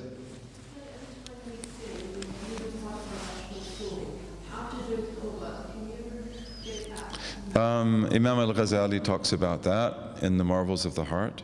And Imam al-Ghazali makes that point. Never take any wrong action lightly. It is true that good deeds obliterate bad deeds. So if you sully the mirror of the heart, and we sully it by doing bad deeds, we can clean it, we can polish it. But it will, even though it will be polished, it will never be exactly like it would have been. So Imam al-Ghazali says every time you do a bad deed, you lose a part of the rational soul that you never get back. And what he wants to emphasize is that don't go one step forward and one step back. One step forward and one step back. A lot of people do that. They do something wrong, then they do tawbah. Okay, great. The tawbah has now removed that. And you're back at the beginning point. But then you're going to keep doing back and forth like this. This harms us very much. And you want to become really pure. And people who keep themselves pure, they have amazing hearts. They have really amazing hearts. So then he says, وَالْعَزْمُ أَلَّا يَرْجِعَ. Okay? And to be determined never to do it again. Okay, again, we are human beings, we are weak, so we repent from certain things that we really, really repent from sincerely, and then in a month we find ourselves doing it again, right? So what do? You repent again. You immediately stop, and you determine, I'm not going to do this again, right? And you go ahead. Then he says, verse number 14, وَرَدُّ ظُلْمٍ مُمْكِنٍ وَالنَّدَمُ وَبِاجْتِنَابِ الْإِثْمِ يُمْحَى اللَّمَمُ. Very beautiful. Okay, and 3, to return what has been wrongfully taken. You know, that's not really a good word. Destroyed, we could say as well. Utilized, maybe, if possible. He says to return any oppression, meaning anything that you've done oppression in, if it's possible. And he means by that, sometimes it's not possible. For example, it may be that you did injustice to someone by saying something about them that you shouldn't have said. So it would be good if you could tell them you did it and ask their forgiveness, but sometimes we can't do that. Because sometimes if we tell the people that I called you such and such, then that will be a much greater calamity than the fact that we did it, right? And sometimes also we're not able to redress the things that we've done wrong, but usually we can. And if, for example, we've robbed money, or we've embezzled money, or whatever, you either give it back to the person, or if you can't do that, because maybe they've died, or whatever, then you have to give it in charity. But there's no free meal. It's not like, well, I robbed all this money, but I've done tawbah now. Okay, give the money back. Oh, wait. I wasn't thinking about that. No, you have to think about that. Okay, so to return whatever was wrongfully appropriated, maybe, or taken if possible. That's number 3. And 4, to regret the act. Okay, so really regret that you did it. Like, I'm really sorry that I did this. There's one of the great sheikhs of West Africa who's called Al-Bakka'i, means the big crier. He cries all the time. Al-Bakka'i was a big, powerful sheikh. There are two Bakka'is, the grandfather and the grandson. And they're big Qadri sheikhs. But Al-Bakka'i, they say, why did he cry all the time? He always had a tear in his eye. And they say he grew up in a very pure environment. He was very upright. And all of his life, he never missed the first takbir in the mosque in the prayer. And then one day, he missed the first takbir. He didn't even miss the prayer. He maybe missed one rak'ah. And yet, he felt the regret for that the rest of his life. Is that because he went too far, he overdid it? Was he a perfectionist? No. It's because, again, given the purity of his heart, he knew the right of Allah. And in doing the first takbir, he wasn't seeking a reward. He was seeking to fulfill the right of Allah. And so it's like, I never will be able to fulfill this right. And so this shows that his heart is really alive. That's why he's held in really high esteem. He's one of the great awliya. In fact, he was buried in a valley, and a long time after he died, generations after he died, a flash flood came and it revealed his grave. And they found him intact. This happens a lot in our history, right? Imam Malik tells us in the Muwatta that over about 100 years after the Battle of Uhud, the decision was made to get all the bodies of the shuhada and put them in the big grave that they're in today. Because they were buried in different places, and a lot of them were buried in ravines. They didn't have time to dig the graves. And then they would be exposed if there was a big rain. So in digging the bodies up and reburying the bodies, they found the body of a father and son who were both killed at Uhud. And they were embracing each other. They were hugging each other. And Imam Malik says in the Muwatta, and the Muwatta is an extremely authentic book, he says in it that nothing had changed except one of them, a little of his ear had deteriorated. That was all. Everything else was just like it was. And they tried to take the father and son apart so they could bury them separately, and every time they would take them apart, they would come back and hug each other again. So they'd try to do it, but they would come back and hug each other again, so they buried them that way. So, we have lots of examples of that in our history. But when Sheikh Bakka'i was dug up, they found out that he was still crying. He still had the tear that was coming down his cheek. In any case, may Allah enable us to do tawbah. So it has 4 conditions, right? Stop the thing immediately. Don't wait. Don't wait. And then be determined not to do it again. And regret the fact that you did it. You ought to be able to cry about this. If you can't cry, it means like maybe you don't really regret it, right? And this is why also the wrongs that we do, and we all do wrongs because we're human beings, we're weak, but they're the things that you don't want to forget. The good deeds you do, those you should forget. In fact, you usually do forget them if they were accepted, because they're taken up to heaven.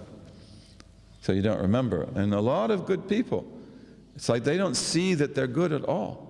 This is a mercy of Allah to them. He takes their deeds up, they don't see them. And they're not thinking like, I did this. That's a hypocrite. Okay, so the good deeds, it's very good to forget the good deeds. You don't want to ever see yourself in terms of how good you are, because that will harm you. But in terms of the mistakes we made, and the failures we've made, and the idiocies of our lives, we don't want to ever forget that, because that keeps us humble. That keeps us humble. And like when you want to define yourself, or I want to define myself, you don't want to ever define yourselves in terms of what the people think about you, that you're so good, and so forth. Well, may we be good. But the thing is that you know about yourself things you've said and done that are private. You don't tell anybody that, and you don't forget that, because that's who you are. You're the person who lost hope. You're the person who despaired, right? And that will keep you strong, bi'iznillahi ta'ala. Gives us humility. Then he says, وَبِاجْتِنَابِ الْإِثْمِ يُمْحَلَّمَمُ. By avoiding major sins, al-ithm, he means iniquity here. By avoiding iniquity, it's actually iniquity, but I called it major sins, iniquity. By avoiding major sins, yumhallamamu, minor wrongs are erased. So this is again possible for Allah, that if you will avoid the major sins, and of course if we do a major sin, we've got to repent from that, got to do that. But if you will lead a good life, praying and fasting and doing good and avoiding the major sins, then Allah will erase the minor ones. You'll also ask forgiveness for them as well, but they will be erased. This is possible for Allah. He does in creation whatever He wills, and He can be as generous to the believers as He wills to be. Again, the Khawarij said, that God will punish the kabira. He must. And this was a big problem, big problem for them. And we say, no, we don't accept that at all. If we do major sins and He wants to put us in the fire, that's the way it will be. And that may be the way that it is with most people. Don't take chances. But if He wills to forgive you, He will. And all of you know the story of the criminal from the children of Israel who killed 99 people. He was a murderer. And then he comes to a scholar and he said, I killed 99 people. Is there any hope for me? No. I said, okay, so let's make it 100. And then he goes to another scholar who is a little bit more intelligent and a little bit probably wiser, and he also knows more about Allah. And he says, okay, I've killed 100. Is there any chance that Allah will forgive me? He said, yes. Allah forgives whatever He wills. And then he tells him, but leave this community, because it's not good for you. And go to another one which is good for you. And as you know in the story, when he's going to that other community, having done tawbah, then he dies. The angels of death come to get him, and the angels of punishment and the angels of forgiveness argue over his soul, who should get it. And then Allah sends an angel who says that if he's closer to the city that he was going to, then forgive him. And even in some transmissions it says, and Allah shortened the distance. So Allah is very forgiving. We believe in that. That's a fundamental belief of Ahlus Sunnah wal Jama'ah, and it is also a fundamental tool on the path to Allah, because we believe in the mercy of Allah and we are not judgmental of other people. We don't go around saying they're kafirs, they're kafirs, they're kafirs.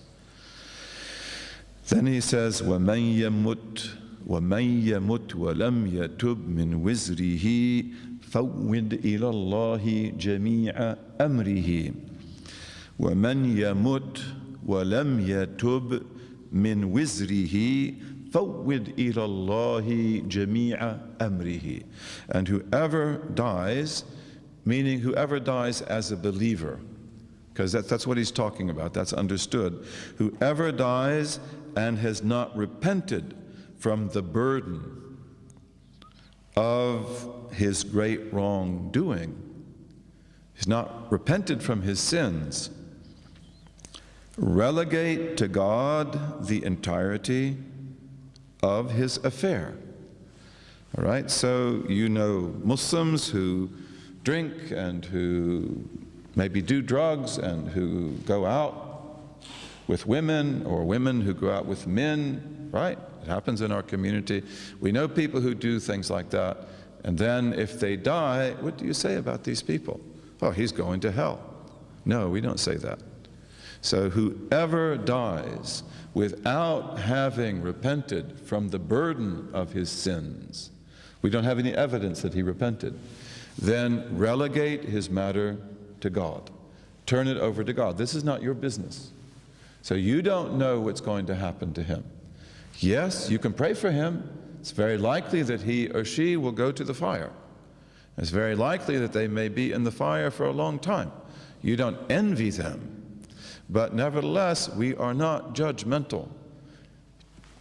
You turn the matter over to Allah. Allah will forgive them if He wills. And that's possible. So again, we're talking about what is possible regarding Allah. Don't impose your ethical, moral standards. You may be very rigorous. You may say that, well, I wouldn't forgive him, but you're not God. You're not the one who created him. Okay, so this is really beautiful. And these are the beliefs of Ahlus Sunnah wal Jama'ah. And that's why Ahlus Sunnah wal Jama'ah, throughout history, they are usually in the middle, and they are usually very humane, and they are usually very judgmental. And that's why today, when we have in our Muslim communities people that are extremely rude and extremely unwelcoming and really judgmental and in your face about everything, you know, it's like, you didn't ever study this, did you? You were never brought up to learn this, were you? And they aren't. And these are people who have not been trained. They've not been disciplined. This is not our way. We are not brutal people. We are not rude people. We are not judgmental people. We are humble people. And this is why also the traditional Muslim world, you know, may Allah preserve it, it seems to become less and less every year. You know, you go to Mauritania now, and they've got dishes, satellite dishes out in front of their tents. That's a horror. You know, and Mauritanians, you know, they tend to be very simple people, very, very simple. They have profundity, but they also can really be hurt when they are exposed to all of the glamour and glitter of Western civilization, because they never even imagined that that existed. I knew Mauritanians who ate grapes and figs for the first time in Medina, and who would say that we didn't know that existed here, because they don't have that in Mauritania. They don't have grapes, they don't have figs. They have dates and meat, that's about it, and water. Okay, so, but in the traditional Muslim world, people are extremely forgiving, extremely non-judgmental. And I've seen a lot of communities like that. You know, and one of the sheikhs that I had who was a great sheikh, you know, for 19 years, Sheikh Muhammad Abu Bakr Hammuddin. He was really strong, very majestic, followed the Sharia 100%. And people would come to visit him. And he was like an angel, really. People would come to visit him. You know, I would sometimes go get the door. They would ring the door, I would go get the door.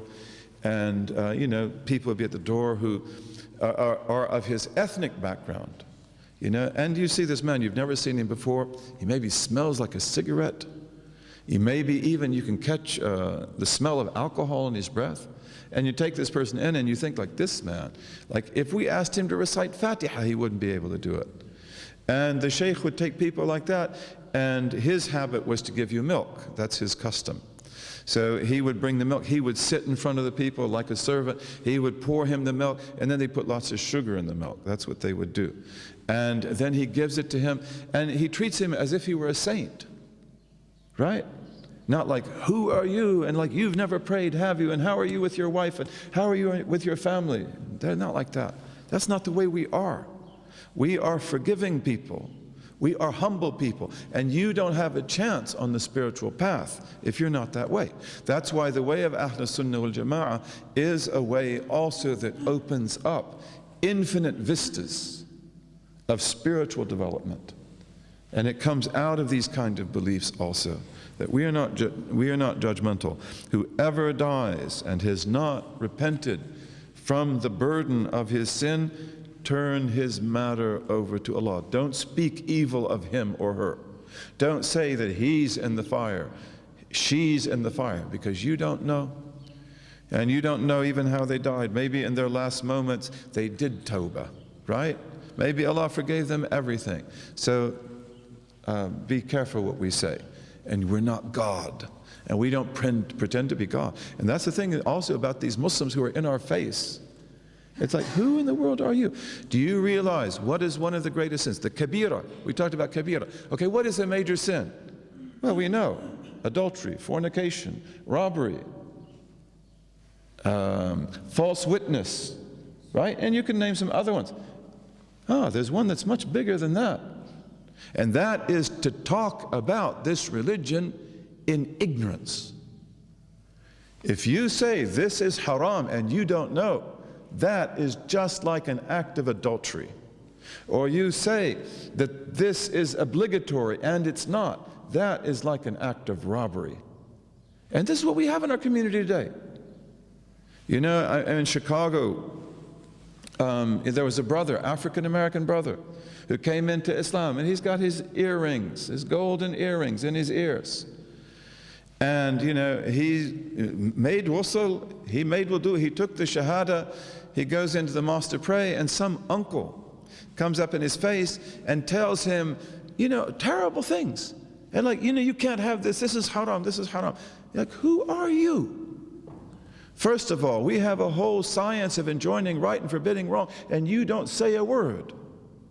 And what's going to be the effect of this? And secondly, is that true? Because for something to be haram, everybody has to agree that it's haram. And Imam al-Shafi'i doesn't agree, because he says that if it is covered with gold, but it's not gold itself, you can wear it. Makruh.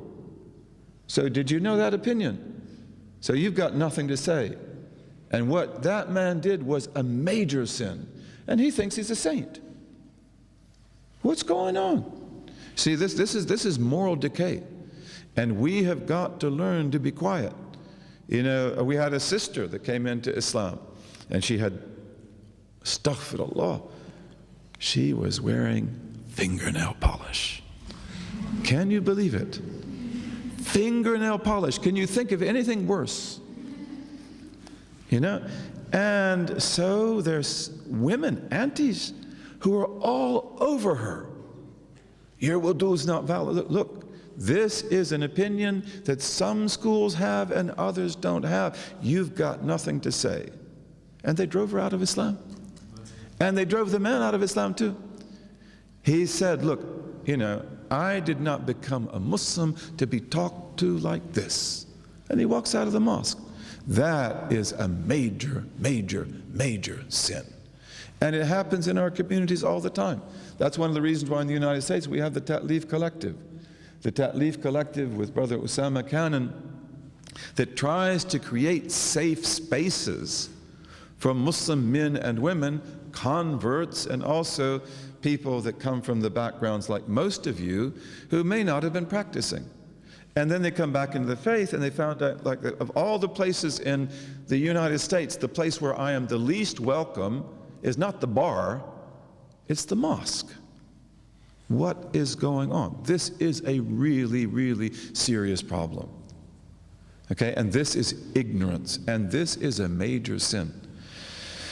Okay, then Wafa, what did you want to ask? I was just asking, because you said if someone passes away and they don't repent and their affairs to Allah, can someone ask for forgiveness on their behalf? So the question is, can you ask forgiveness for people? Yes, you can. In Ahlul Sunnah and Jama'ah, we don't have issues with that. Okay, we don't have issues with that. I know a great Moroccan, some of you know him, you may know him, Muli Hashim. Do you know Muli Hashim? So a lot of you know Muli Hashim. He's a great, great man. And, you know, he had a sister who died maybe 1980. I met him, you know, not too long after that. And his sister didn't pray. And she was a good woman, but she just didn't pray, and probably she wasn't bad, but you know, she was very lax about her religion. And she died young and unexpectedly. And so he was very worried about her.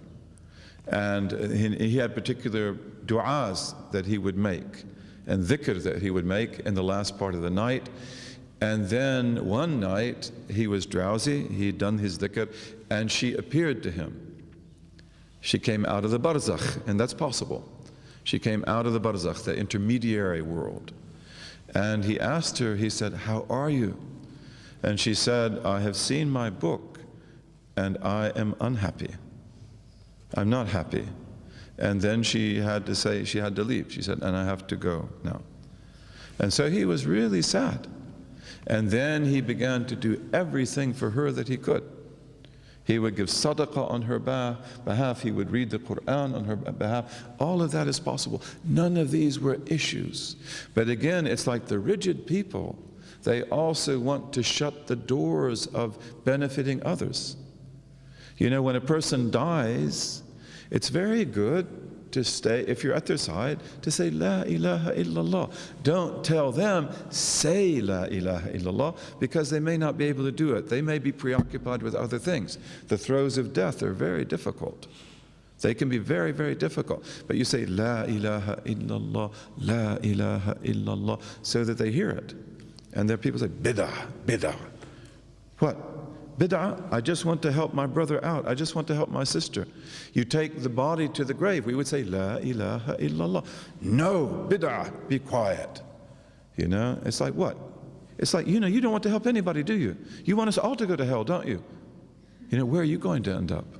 Where are you going to end up? Because that's the thing, when you're rigid like that, then, you know, man la yarham la yurham.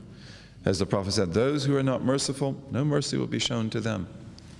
Nas'Allah al-afwa al-afiyah. Then he says, لا بالعذاب للمسيء يقطع والكفر والتخليد عنه يمنع. So again, he's talking about what is possible about Allah. He can forgive. So he says, لا بالعذاب للمسيء يقطع والكفر والتخليد عنه يمنع. We have no definite conviction that the wrongdoer will be punished. Okay, we should say have no definite conviction that the wrongdoer will be punished. Okay, in other words, again, leave it to Allah. That's what he's saying. Like, you know, this person was really bad. They did bad things. They said bad things. But you don't know where they're going. So don't have any conviction in your heart that they are going to be punished, because maybe they won't be punished. Maybe Allah will forgive them. That's possible. He does in His kingdom whatever He wills, not what you will, right? وَالْكُفْرُ وَالتَّخْلِيدُ عَنْهُ يُمْنَعُ. This is really important. And disbelief and eternal punishment in the fire are not to be attributed to him. So he's adding that, see. So for example, the person was a Muslim. Maybe they did bad things. A lot of Muslims are that way. And they've died, so you don't know where they're going and don't have any conviction in your heart that definitely he's in the fire. Because you don't know. That's not your business. You're not a Lord. And you cannot attribute kufr to them. That you cannot say he's a kafir. See, we're really careful about that. So again, it's like when you see people today, it's like what they relish more than anything else. It's saying, he's a kafir, he's a kafir, he's a kafir. You have these beasts, you know, on Egyptian television, saying everybody's a kafir with his big long beard. It's like he owns Islam, right? It's like, I own it. I don't know about you. Your beard's not very long, you know, but my beard, look at my beard, way down to here, right? I've got to be pious. No, anybody who's got a beard and doesn't shave it, it will grow, okay? But that's what they do. It's like, he's a kafir, he's a kafir, she's a kafir, and these people among themselves are no more merciful. And that's the way the Khawarij were too. They say, everybody's a kafir. And then they say, but you're also one. You know, we were fighting together, but then we disagree. You're a kafir as well. We see that happens in a lot of these mosques that people like that have. They divide, they divide, they divide again. So this is a curse. And this is clear deviation from the path of Ahlus Sunnah wal Jama'ah. We are not like that. We are humble people and forgiving people. You cannot attribute kufr to him, and you cannot say that he will be eternally punished. Because everything we know about him or her was that they were Muslims. And whoever has a mustard grain of faith in their heart will be forgiven. Right? We know that from the hadith of the Prophet. So they're not disbelievers. And they may be in the fire for a long time, and you don't want to be in the fire for a single moment. Okay? But they will not be in the fire forever. They may be there for a long time. Who will be the last person to come out of the fire? Well, we'll see, inshallah. And may we never go there at all. You never want to go to the fire for a single instant. You can't bear it. You can't even bear to look at it. If you see the garden, you know, the whole world will wilt before your eyes. And the garden does not look that different from this world, especially this beautiful world. This is a beautiful, beautiful place. The garden doesn't look that different, but it is very different because of the way it's structured. That there are different manifestations. In the garden, if you see it, you know, this world really wilts, not beautiful anymore. And the fire, ooh. So we don't want to go to the fire for a single instant. And we don't want to be judged for a single instant. And be humble. Okay, then he says, verse 17, وَذُو ابْتِدَاعٍ وَاعْتِزَالٍ فُسِّقًا مِنْ غَيْرِ تَكْفِيرٍ سِوَى نَافِ اللِّقَى. Very beautiful. Because we're always talking about the Mu'tazilis, right? And we can say, may Allah forgive them. I say that. Because the Mu'tazilis, they made big mistakes, but they had, some of them at least, really good intentions. They wanted to speak about Islam in a way that was effective for the Jews and Christians and the Magians and the Buddhists and others in their time.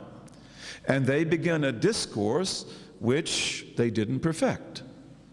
Okay? And then, because they make the mistakes, and the mistakes are brought to the attention of the great imams, then we learn how to do the discourse. So they actually helped us. If the Mu'tazila had not made their mistakes, there are all kinds of issues that are doors to understanding Allah and to the unseen that would have never been opened. Right? So he says here, وَذُو ابْتِدَاعٍ وَاعْتِزَالٍ فُسِّقًا مِنْ غَيْرِ تَكْفِيرٍ سِوَى نَافِ اللِّقَى. So he says, and the person of wrongful innovation. Okay, because you have many types of innovation, right? Innovations are things new. Bid'ah. Bid'ah is something new. It wasn't done before. Some innovations are obligatory. Like what? Like compiling the Quran. Did the Prophet compile the Quran? No, sallallahu alaihi wasallam. But that was an obligatory innovation, extremely praiseworthy. Or like writing Arabic grammar. Did the companions write Arabic grammar? No, that was Sibawayh, a Persian, who does that about 100 years after the Prophet ﷺ. That is an obligatory innovation. The schools of law are innovations, but they are obligatory. The schools of theology are innovations, but they are obligatory. What about these lines on the floor? Did the Prophet have a carpet in his mosque? What was the carpet like in the Prophet's mosque? What was it like? It was clay. And when the rain would come, there were date palms thatched for the roof. And you have mud puddles in his mosque. And people would pray in the mud. And one day they had a big rain and there were big mud puddles, and a lot of the companions got nice little pebbles. And they filled their pockets with pebbles, and they came and they put the pebbles in the mud puddles so that people wouldn't make sajda in the mud. Can you believe that? What kind of a mosque was that? That is the bare rudimentaries. And the Prophet looked at the pebbles, and he said, what a nice firash, what a nice carpet is that. And then they went out and they got nice little pebbles, and they put a carpet of pebbles in his mosque. His mosque was pebbles. Didn't even have a carpet. Didn't even have a carpet that's made of reeds. They were poor people. They were poor people. The Prophet would tell his companions, how will you be, when you eat twice a day? And the companions would say, is that true, Messenger of God, that a time will come when we eat twice a day? They ate once a day, usually. They didn't have food. They had hunger. They are the best people who ever lived on this earth. Okay, carpets are an innovation. But they're good, aren't they? Aren't you glad to pray on the carpet? And what about this white line? Bid'ah. Okay, but why is it there to make it easy for you to stand in straight lines? So is that haram? No, that is recommended. That is a recommendable innovation. You know, we are never against innovation per se. It's like some Muslims, especially these rigid ones, they want to go back to riding donkeys and mules. They want to go back, although they usually, when it comes to technology, they don't see any innovation. You know, but like new weapons, for example, new explosives, they're good at that. You know, but the thing is that, you know, you have all kinds of innovations. This is recommended. You have neutral innovations, right? Like maybe, you know, a woman here is wearing baby blue. They didn't wear baby blue, okay? They didn't have baby blue, but it's okay. It's okay, you can wear baby blue. Then you have reprehensible innovations. And reprehensible innovations would be things like overeating, for example. Because they didn't do that. They didn't eat hardly anyway. But then when they did eat, they didn't like to overeat. You know, always you should leave some space in your stomach. So overeating is an innovation, and it is reprehensible. It's not good for your health. But we don't go around shouting at people, you know, about why'd you cook so much food and why'd you put so much on my plate, because you can't do that. Anything that is reprehensible cannot be attacked. You can only enjoin people to do things that are absolutely obligatory, and everybody agrees on it, and you know that the effect will be positive, and you do it politely.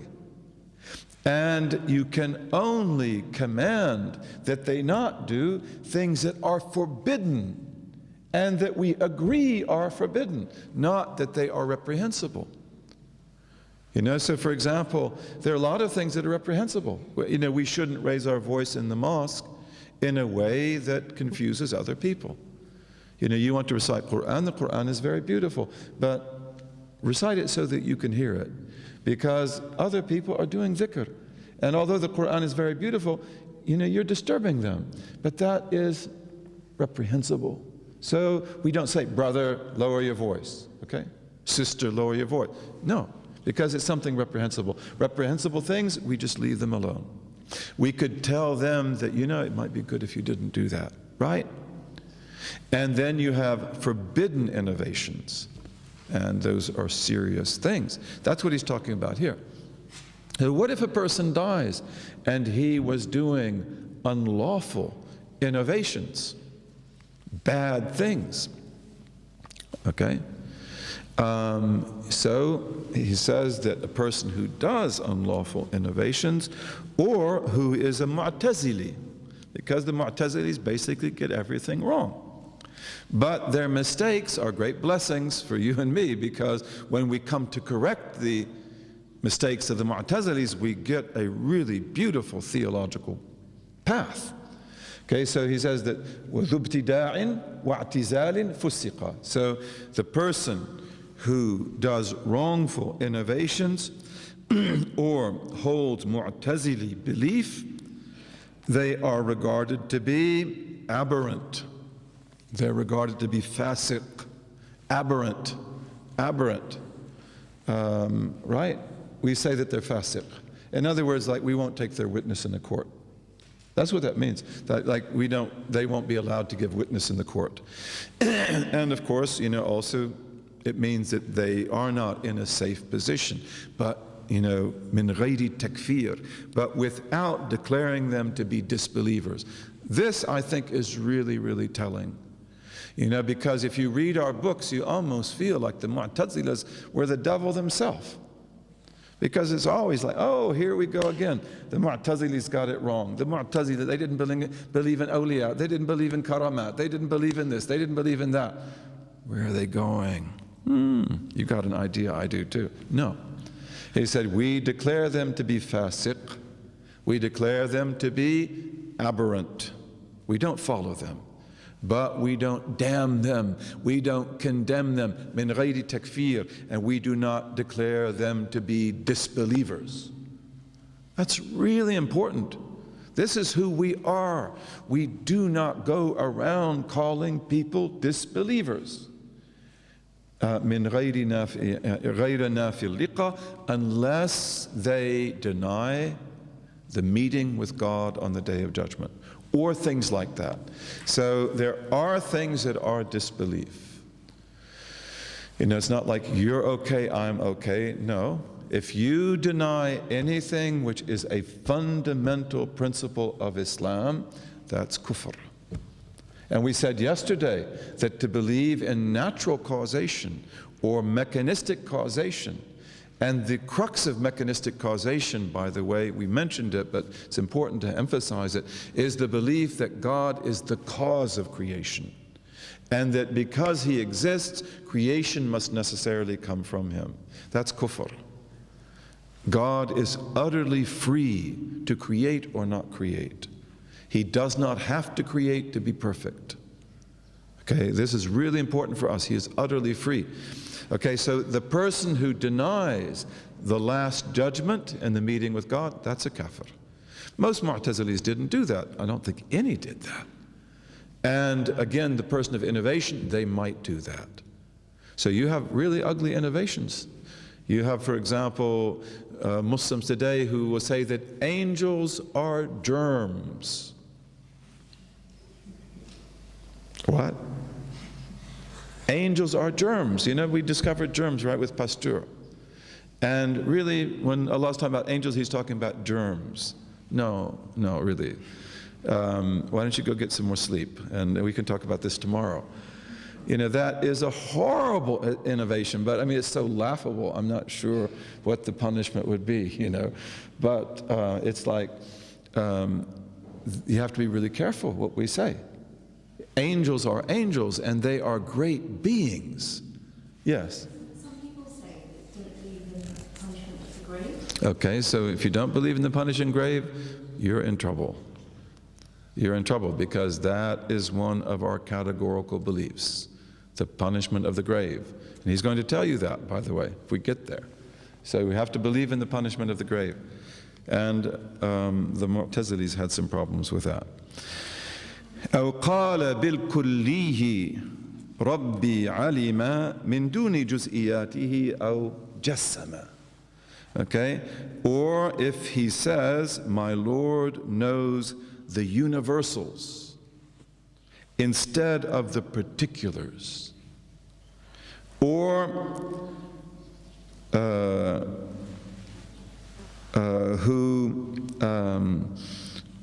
he holds that God has a body. Okay, so this is really serious business. So if you say that Allah does not know everything, He knows the universals. He knows the laws of the universe. He knows about the way that human beings are created. But He doesn't know, for example, that there's an ant behind that pillar. See, so these universals are universal truths. But He doesn't know the particulars, like how many hairs are there on your head. Okay, well, Allah doesn't know that. No, He does know that. Allah knows everything. He knows every leaf on every tree. He knows every atom in every leaf. He knows every atom in every molecule and cell. And that is necessary knowledge. And as we said also when we talked about God's dissimilarity, Allah relates to everything in creation with absolutely the same intimacy and perfection that He relates to anything else. He relates to a star in its hugeness in the same way that He relates to an atom in its smallness, and in the same way that He relates to you, who are sort of in the middle. You know, although you're very small and we're very insignificant compared to the many big things that there are in the world. Okay, so you must believe that Allah knows how many leaves are on the trees.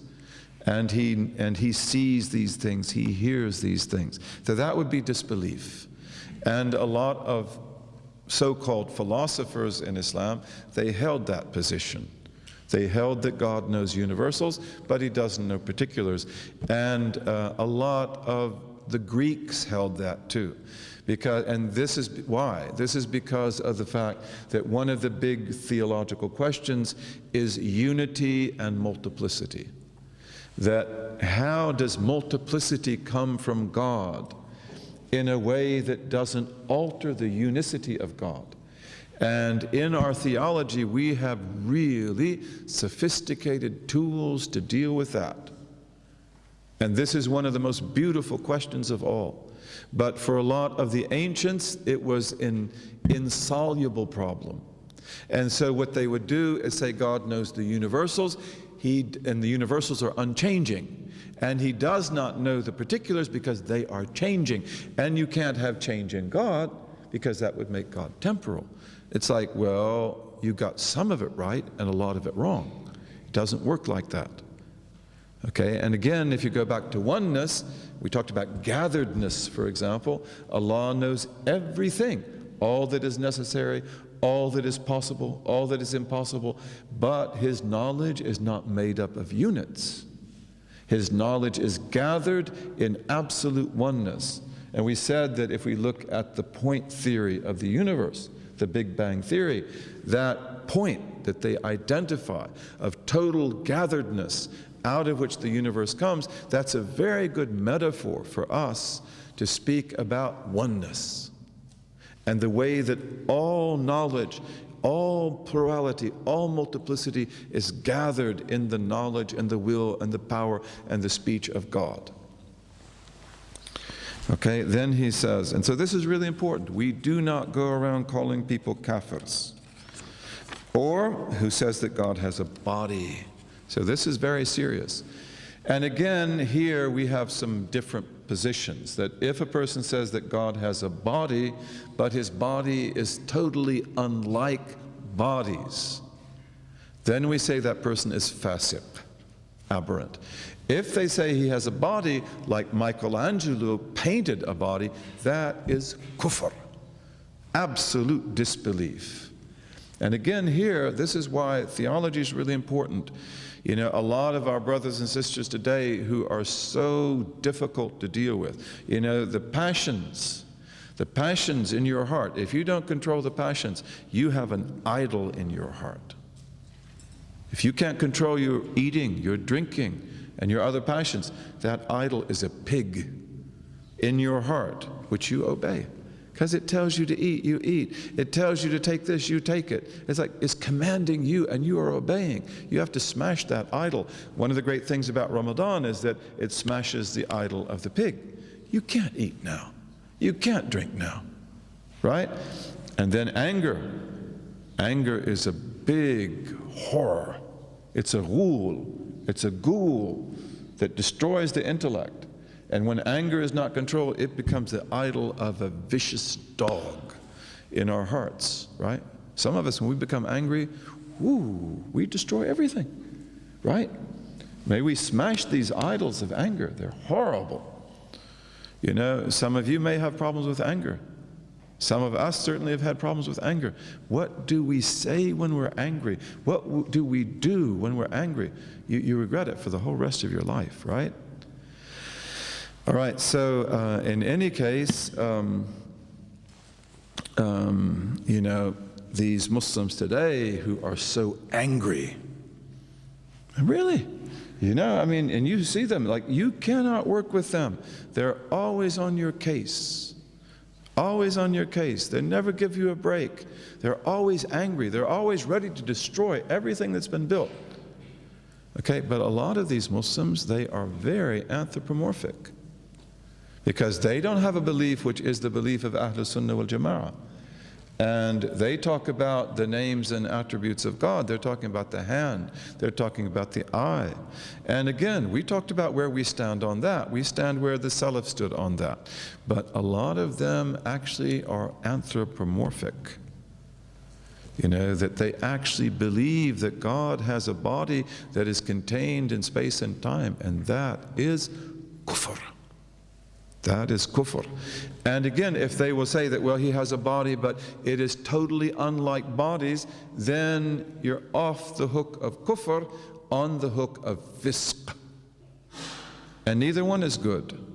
Neither one is good. So this is what happens, when people begin to lord it over other people and look down on other people and mock them, then they fall into the pit that they dug. The Khawarij were that way. The Khawarij were perfect, right? They did not sin. Don't you see I pray every day at night? Don't you see I fast every day? Don't you see I memorize the Quran? And the Prophet said they will recite the Quran all the time, and it will seem as if you don't recite it, but it never goes beneath their collarbone because it's just letters. What is the lowest letter? Just above the collarbone. سأل سائل بعذاب واقع. Doesn't go any deeper than that. Doesn't go in the heart. Letters, sounds. They recite it, but it doesn't go in the heart. And they knew they were the best, and therefore they could kill you because you're not. You do major sins, and if you don't repent, you go to the hell, and I should kill you anyway. That's the way they were. So they do the biggest sins of all. No one hurt Islam like the Khawarij did, but they did it in the name of Islam. Okay, but a lot of these other people who are like the Khawarij, they have very anthropomorphic beliefs. And anthropomorphic beliefs, if you believe that God has a body, that is really serious. It can be kufr. And if it is moderated, then it is fisq. Number 19. وَكُلُّ مَقْتُولٍ يَمُوتُ بِالْأَجَلِ وَالرُّوحُ يَبْقَى دَائِمًا مَدَى الْأَزَلِ. Okay, and every person who is killed dies at his appointed time. So again, this is something possible regarding Allah. That, so someone came and killed him. You didn't expect that to happen, right? And so some people say, well, then he didn't die at his appointed time because this wasn't expected. Again, it's like, no, I'm sorry. Everything is known to Allah Azza wa Jal. And so this is why they also make that point. Because although Allah speaks about the appointed time, some Muslims understood that in a very mundane way. But what if you died in an accident? What if you were killed on the battlefield? What if somebody came and killed you? What if you were killed by mistake? And so it's like, okay, there's no problem here. Allah knows everything. Allah wills everything that happens, and He also willed and knew that you would die this way. So whoever is killed, even though a human being did that, they die at the appointed time. It's not like their life was shortened. وَالرُّوحُ يَبْقَى دَائِمًا مَدَى الْأَزَلِ. And the human spirit remains forever to the extent of eternity. Okay, so the ruh, your spirit, which is what gives you life, this never dies. This is our belief. Your spirit will never die. The spirit of the disbeliever will never die. All human beings are created to live for eternity. We all have beginnings. We are created from nothing. And our beginnings are a long time before this world. But we don't have ends, and that's possible because of the fact that He who has no beginning and therefore also has no end, He can create you at any time He wills, and He can sustain you in existence as long as He wills. So we don't have self-sufficient eternity. We have contingent eternity. But God willed when He created you, because you're very special, that you will never die. And you will see the effect of your actions.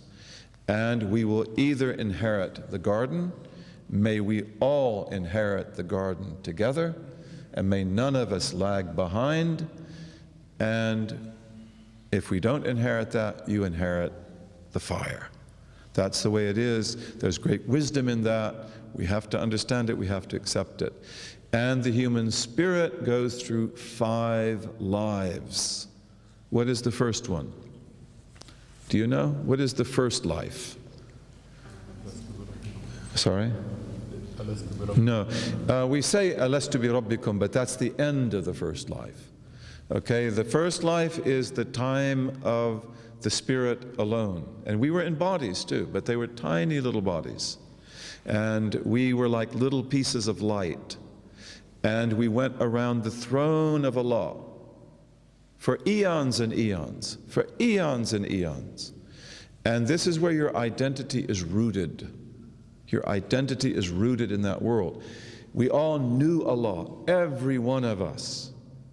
And then towards the end of that time, Allah puts us in the loins of our father Adam, and He brings Adam to Arafat, where we make pilgrimage, and He took all of the children of Adam out of his loins, who are billions and billions of children. And then He said to them, He manifested Himself to them, Alastu bi rabbikum, am I not your Lord? Okay, so this is very meaningful, because we all knew that He was our God. He didn't say, Alastu bi ilahikum. We all knew He's His God, that He is our God. God is the one who makes things as they ought to be. He makes the cat a cat, the dog a dog. He makes the healthy person healthy and the sick person sick. God makes things the way they are meant to be. But the Rabb, the Lord, who is also God, He is the one who commands and must be obeyed. And He is the one who prohibits and must be obeyed. And He is the one who develops, yurabbi, guides, and He is the one who rewards and punishes. So that means that something new is about to happen. Alastu bi rabbikum. Something new is about to happen, because this is not about tawaf around the throne of God for eons. This is about something new, and it's Adamic, because there's our father Adam. It's about the creation of Adam. It's about life in this world. Then after that, we come into this world, and we come into this world through the wombs of our blessed mothers. Okay, so this, if the next world is the world of the tomb, this is the world of the womb. We come into this world through the womb of our mothers. And here we are for a very short time, because it's a very hard test. And most people can't take it for long. And some people are here for just a day. Some people here just for a few years.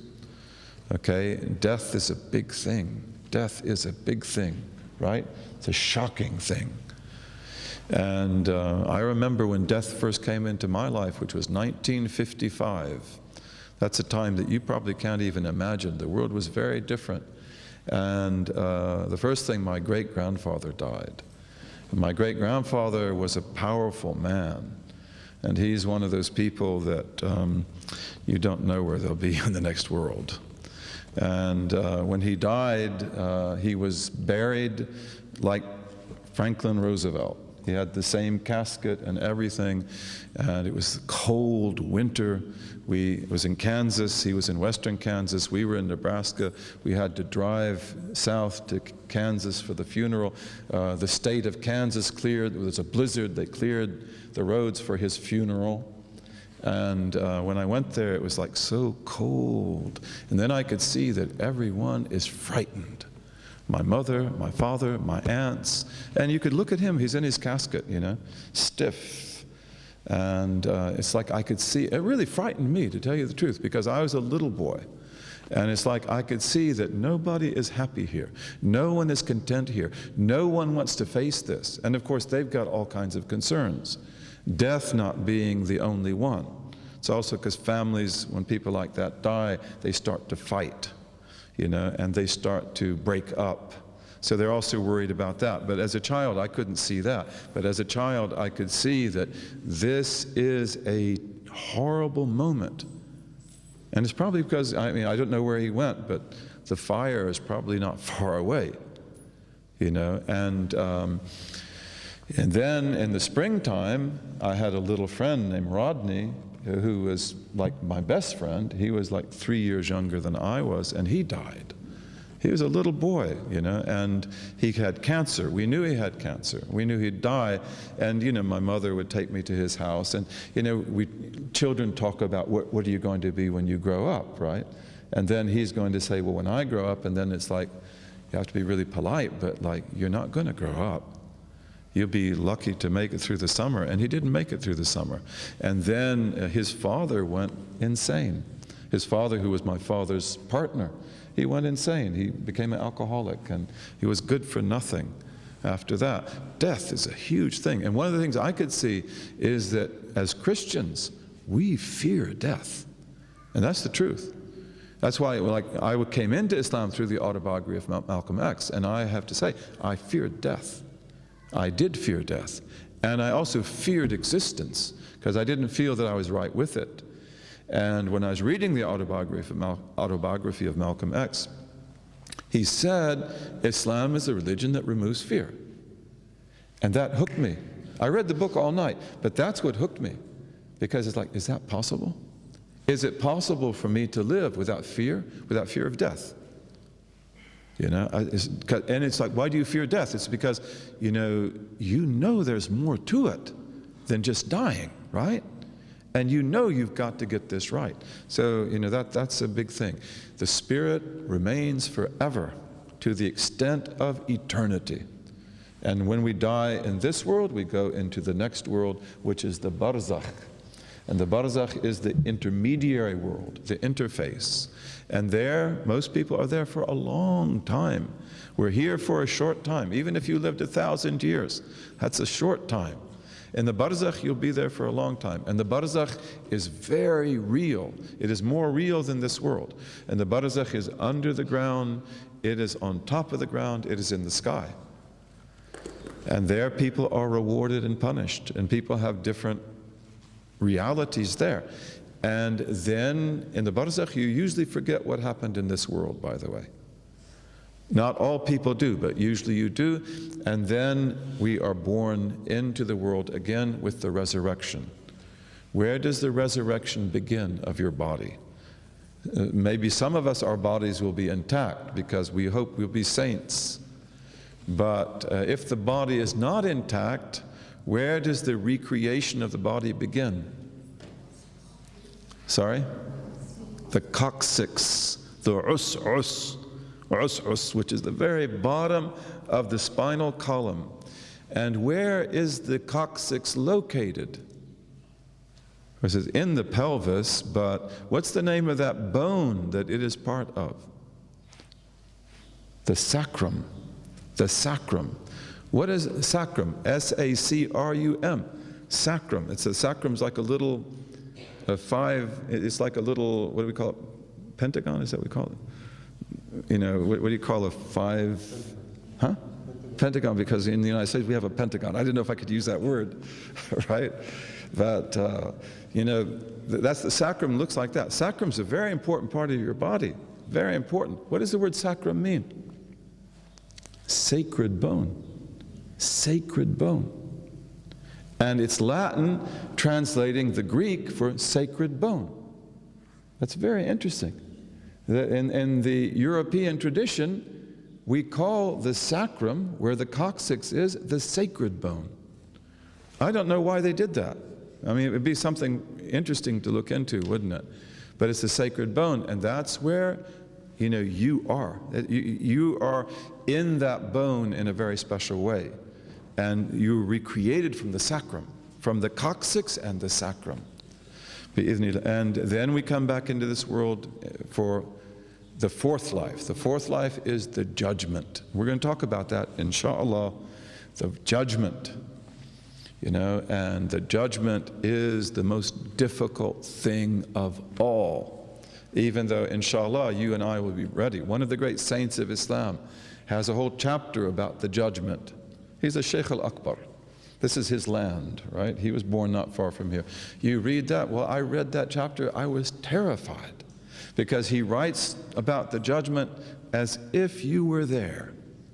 And it's like, wow, I can't take this. No, you can't. The judgment, the whole earth is flattened. No mountains, no valleys, no trees, no pyramids, no telephone poles, nothing. It's all flattened. All of the islands, all of the continents, all of the subcontinents are all brought together into one huge world. The mountains are flattened. The Himalayas, the Rockies, the Andes, they're all flattened. And the earth is flat, no trees, nothing. And all the waters of the earth are made one ocean, and it's on fire. Right? And then the people are brought forth. And of course, the believers are brought forth in beautiful form. But they're also in great fear, because that is the day of the wrath of God. His wrath is over everything. And it's like, I have to be judged, and where will I go? And what will come out? And look at the failures, just like Sheikh Bakai, because he's a person who lived out reality that, like, you know, I've never fulfilled your right. I can't fulfill your right. Right? And all the believers will be gathered together under the banner of praise, which is a huge green banner that goes to the east and the west and the south. It's three banners. You can see it from 1,000 miles away or more. It's huge, and that's where the Prophet will be, sallallahu alaihi wasallam. And that's where the companions will be, and that's where the successors will be. That's where the saints will be, and that's where the other prophets will be, and their communities. It's a beautiful story. And then you have the disbelievers and the hypocrites and so forth.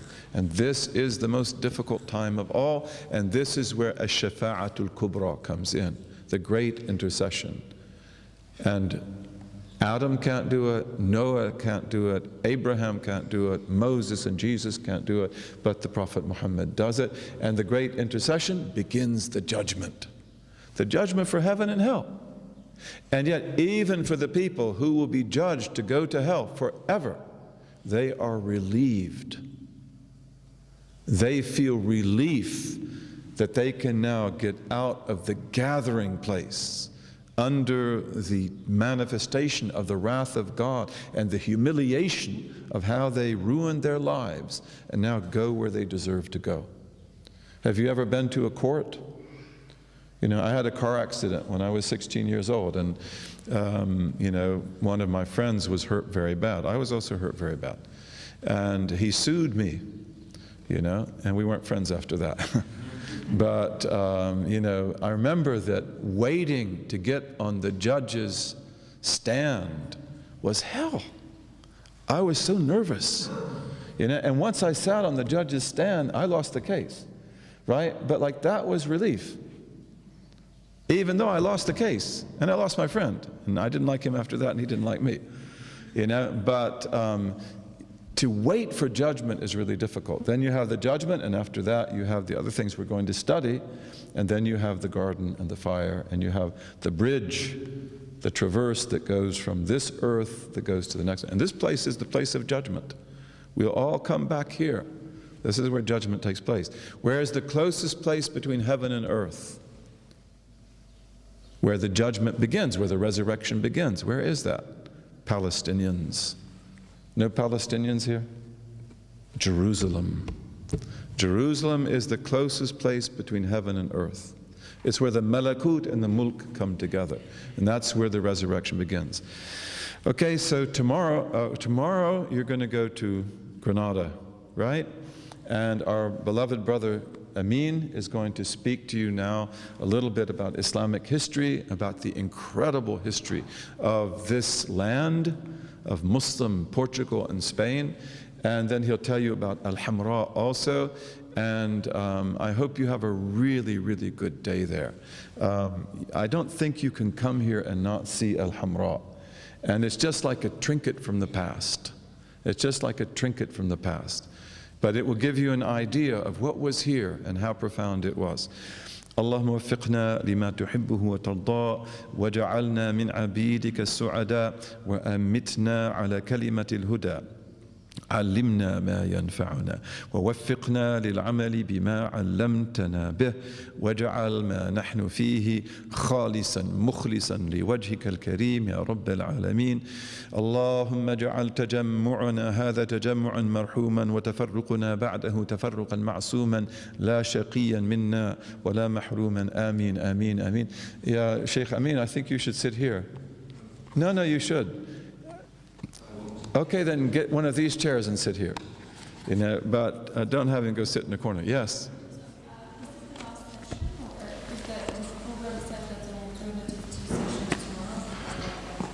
Tomorrow there won't be any classes. No, there won't, no classes.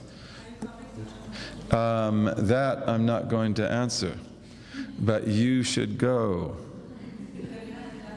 No, there will be no class, no, because we want the people to go, and it's not fair, you know, for the people who go, that the people who don't go, you know, those of us who are not going will be sleeping, okay? Inshallah. So, inshallah, but you know, you have a beautiful day tomorrow, bi'idhnillah. You have to see that, and this is a beautiful land, inshallah, full of history, bi'idhnillah.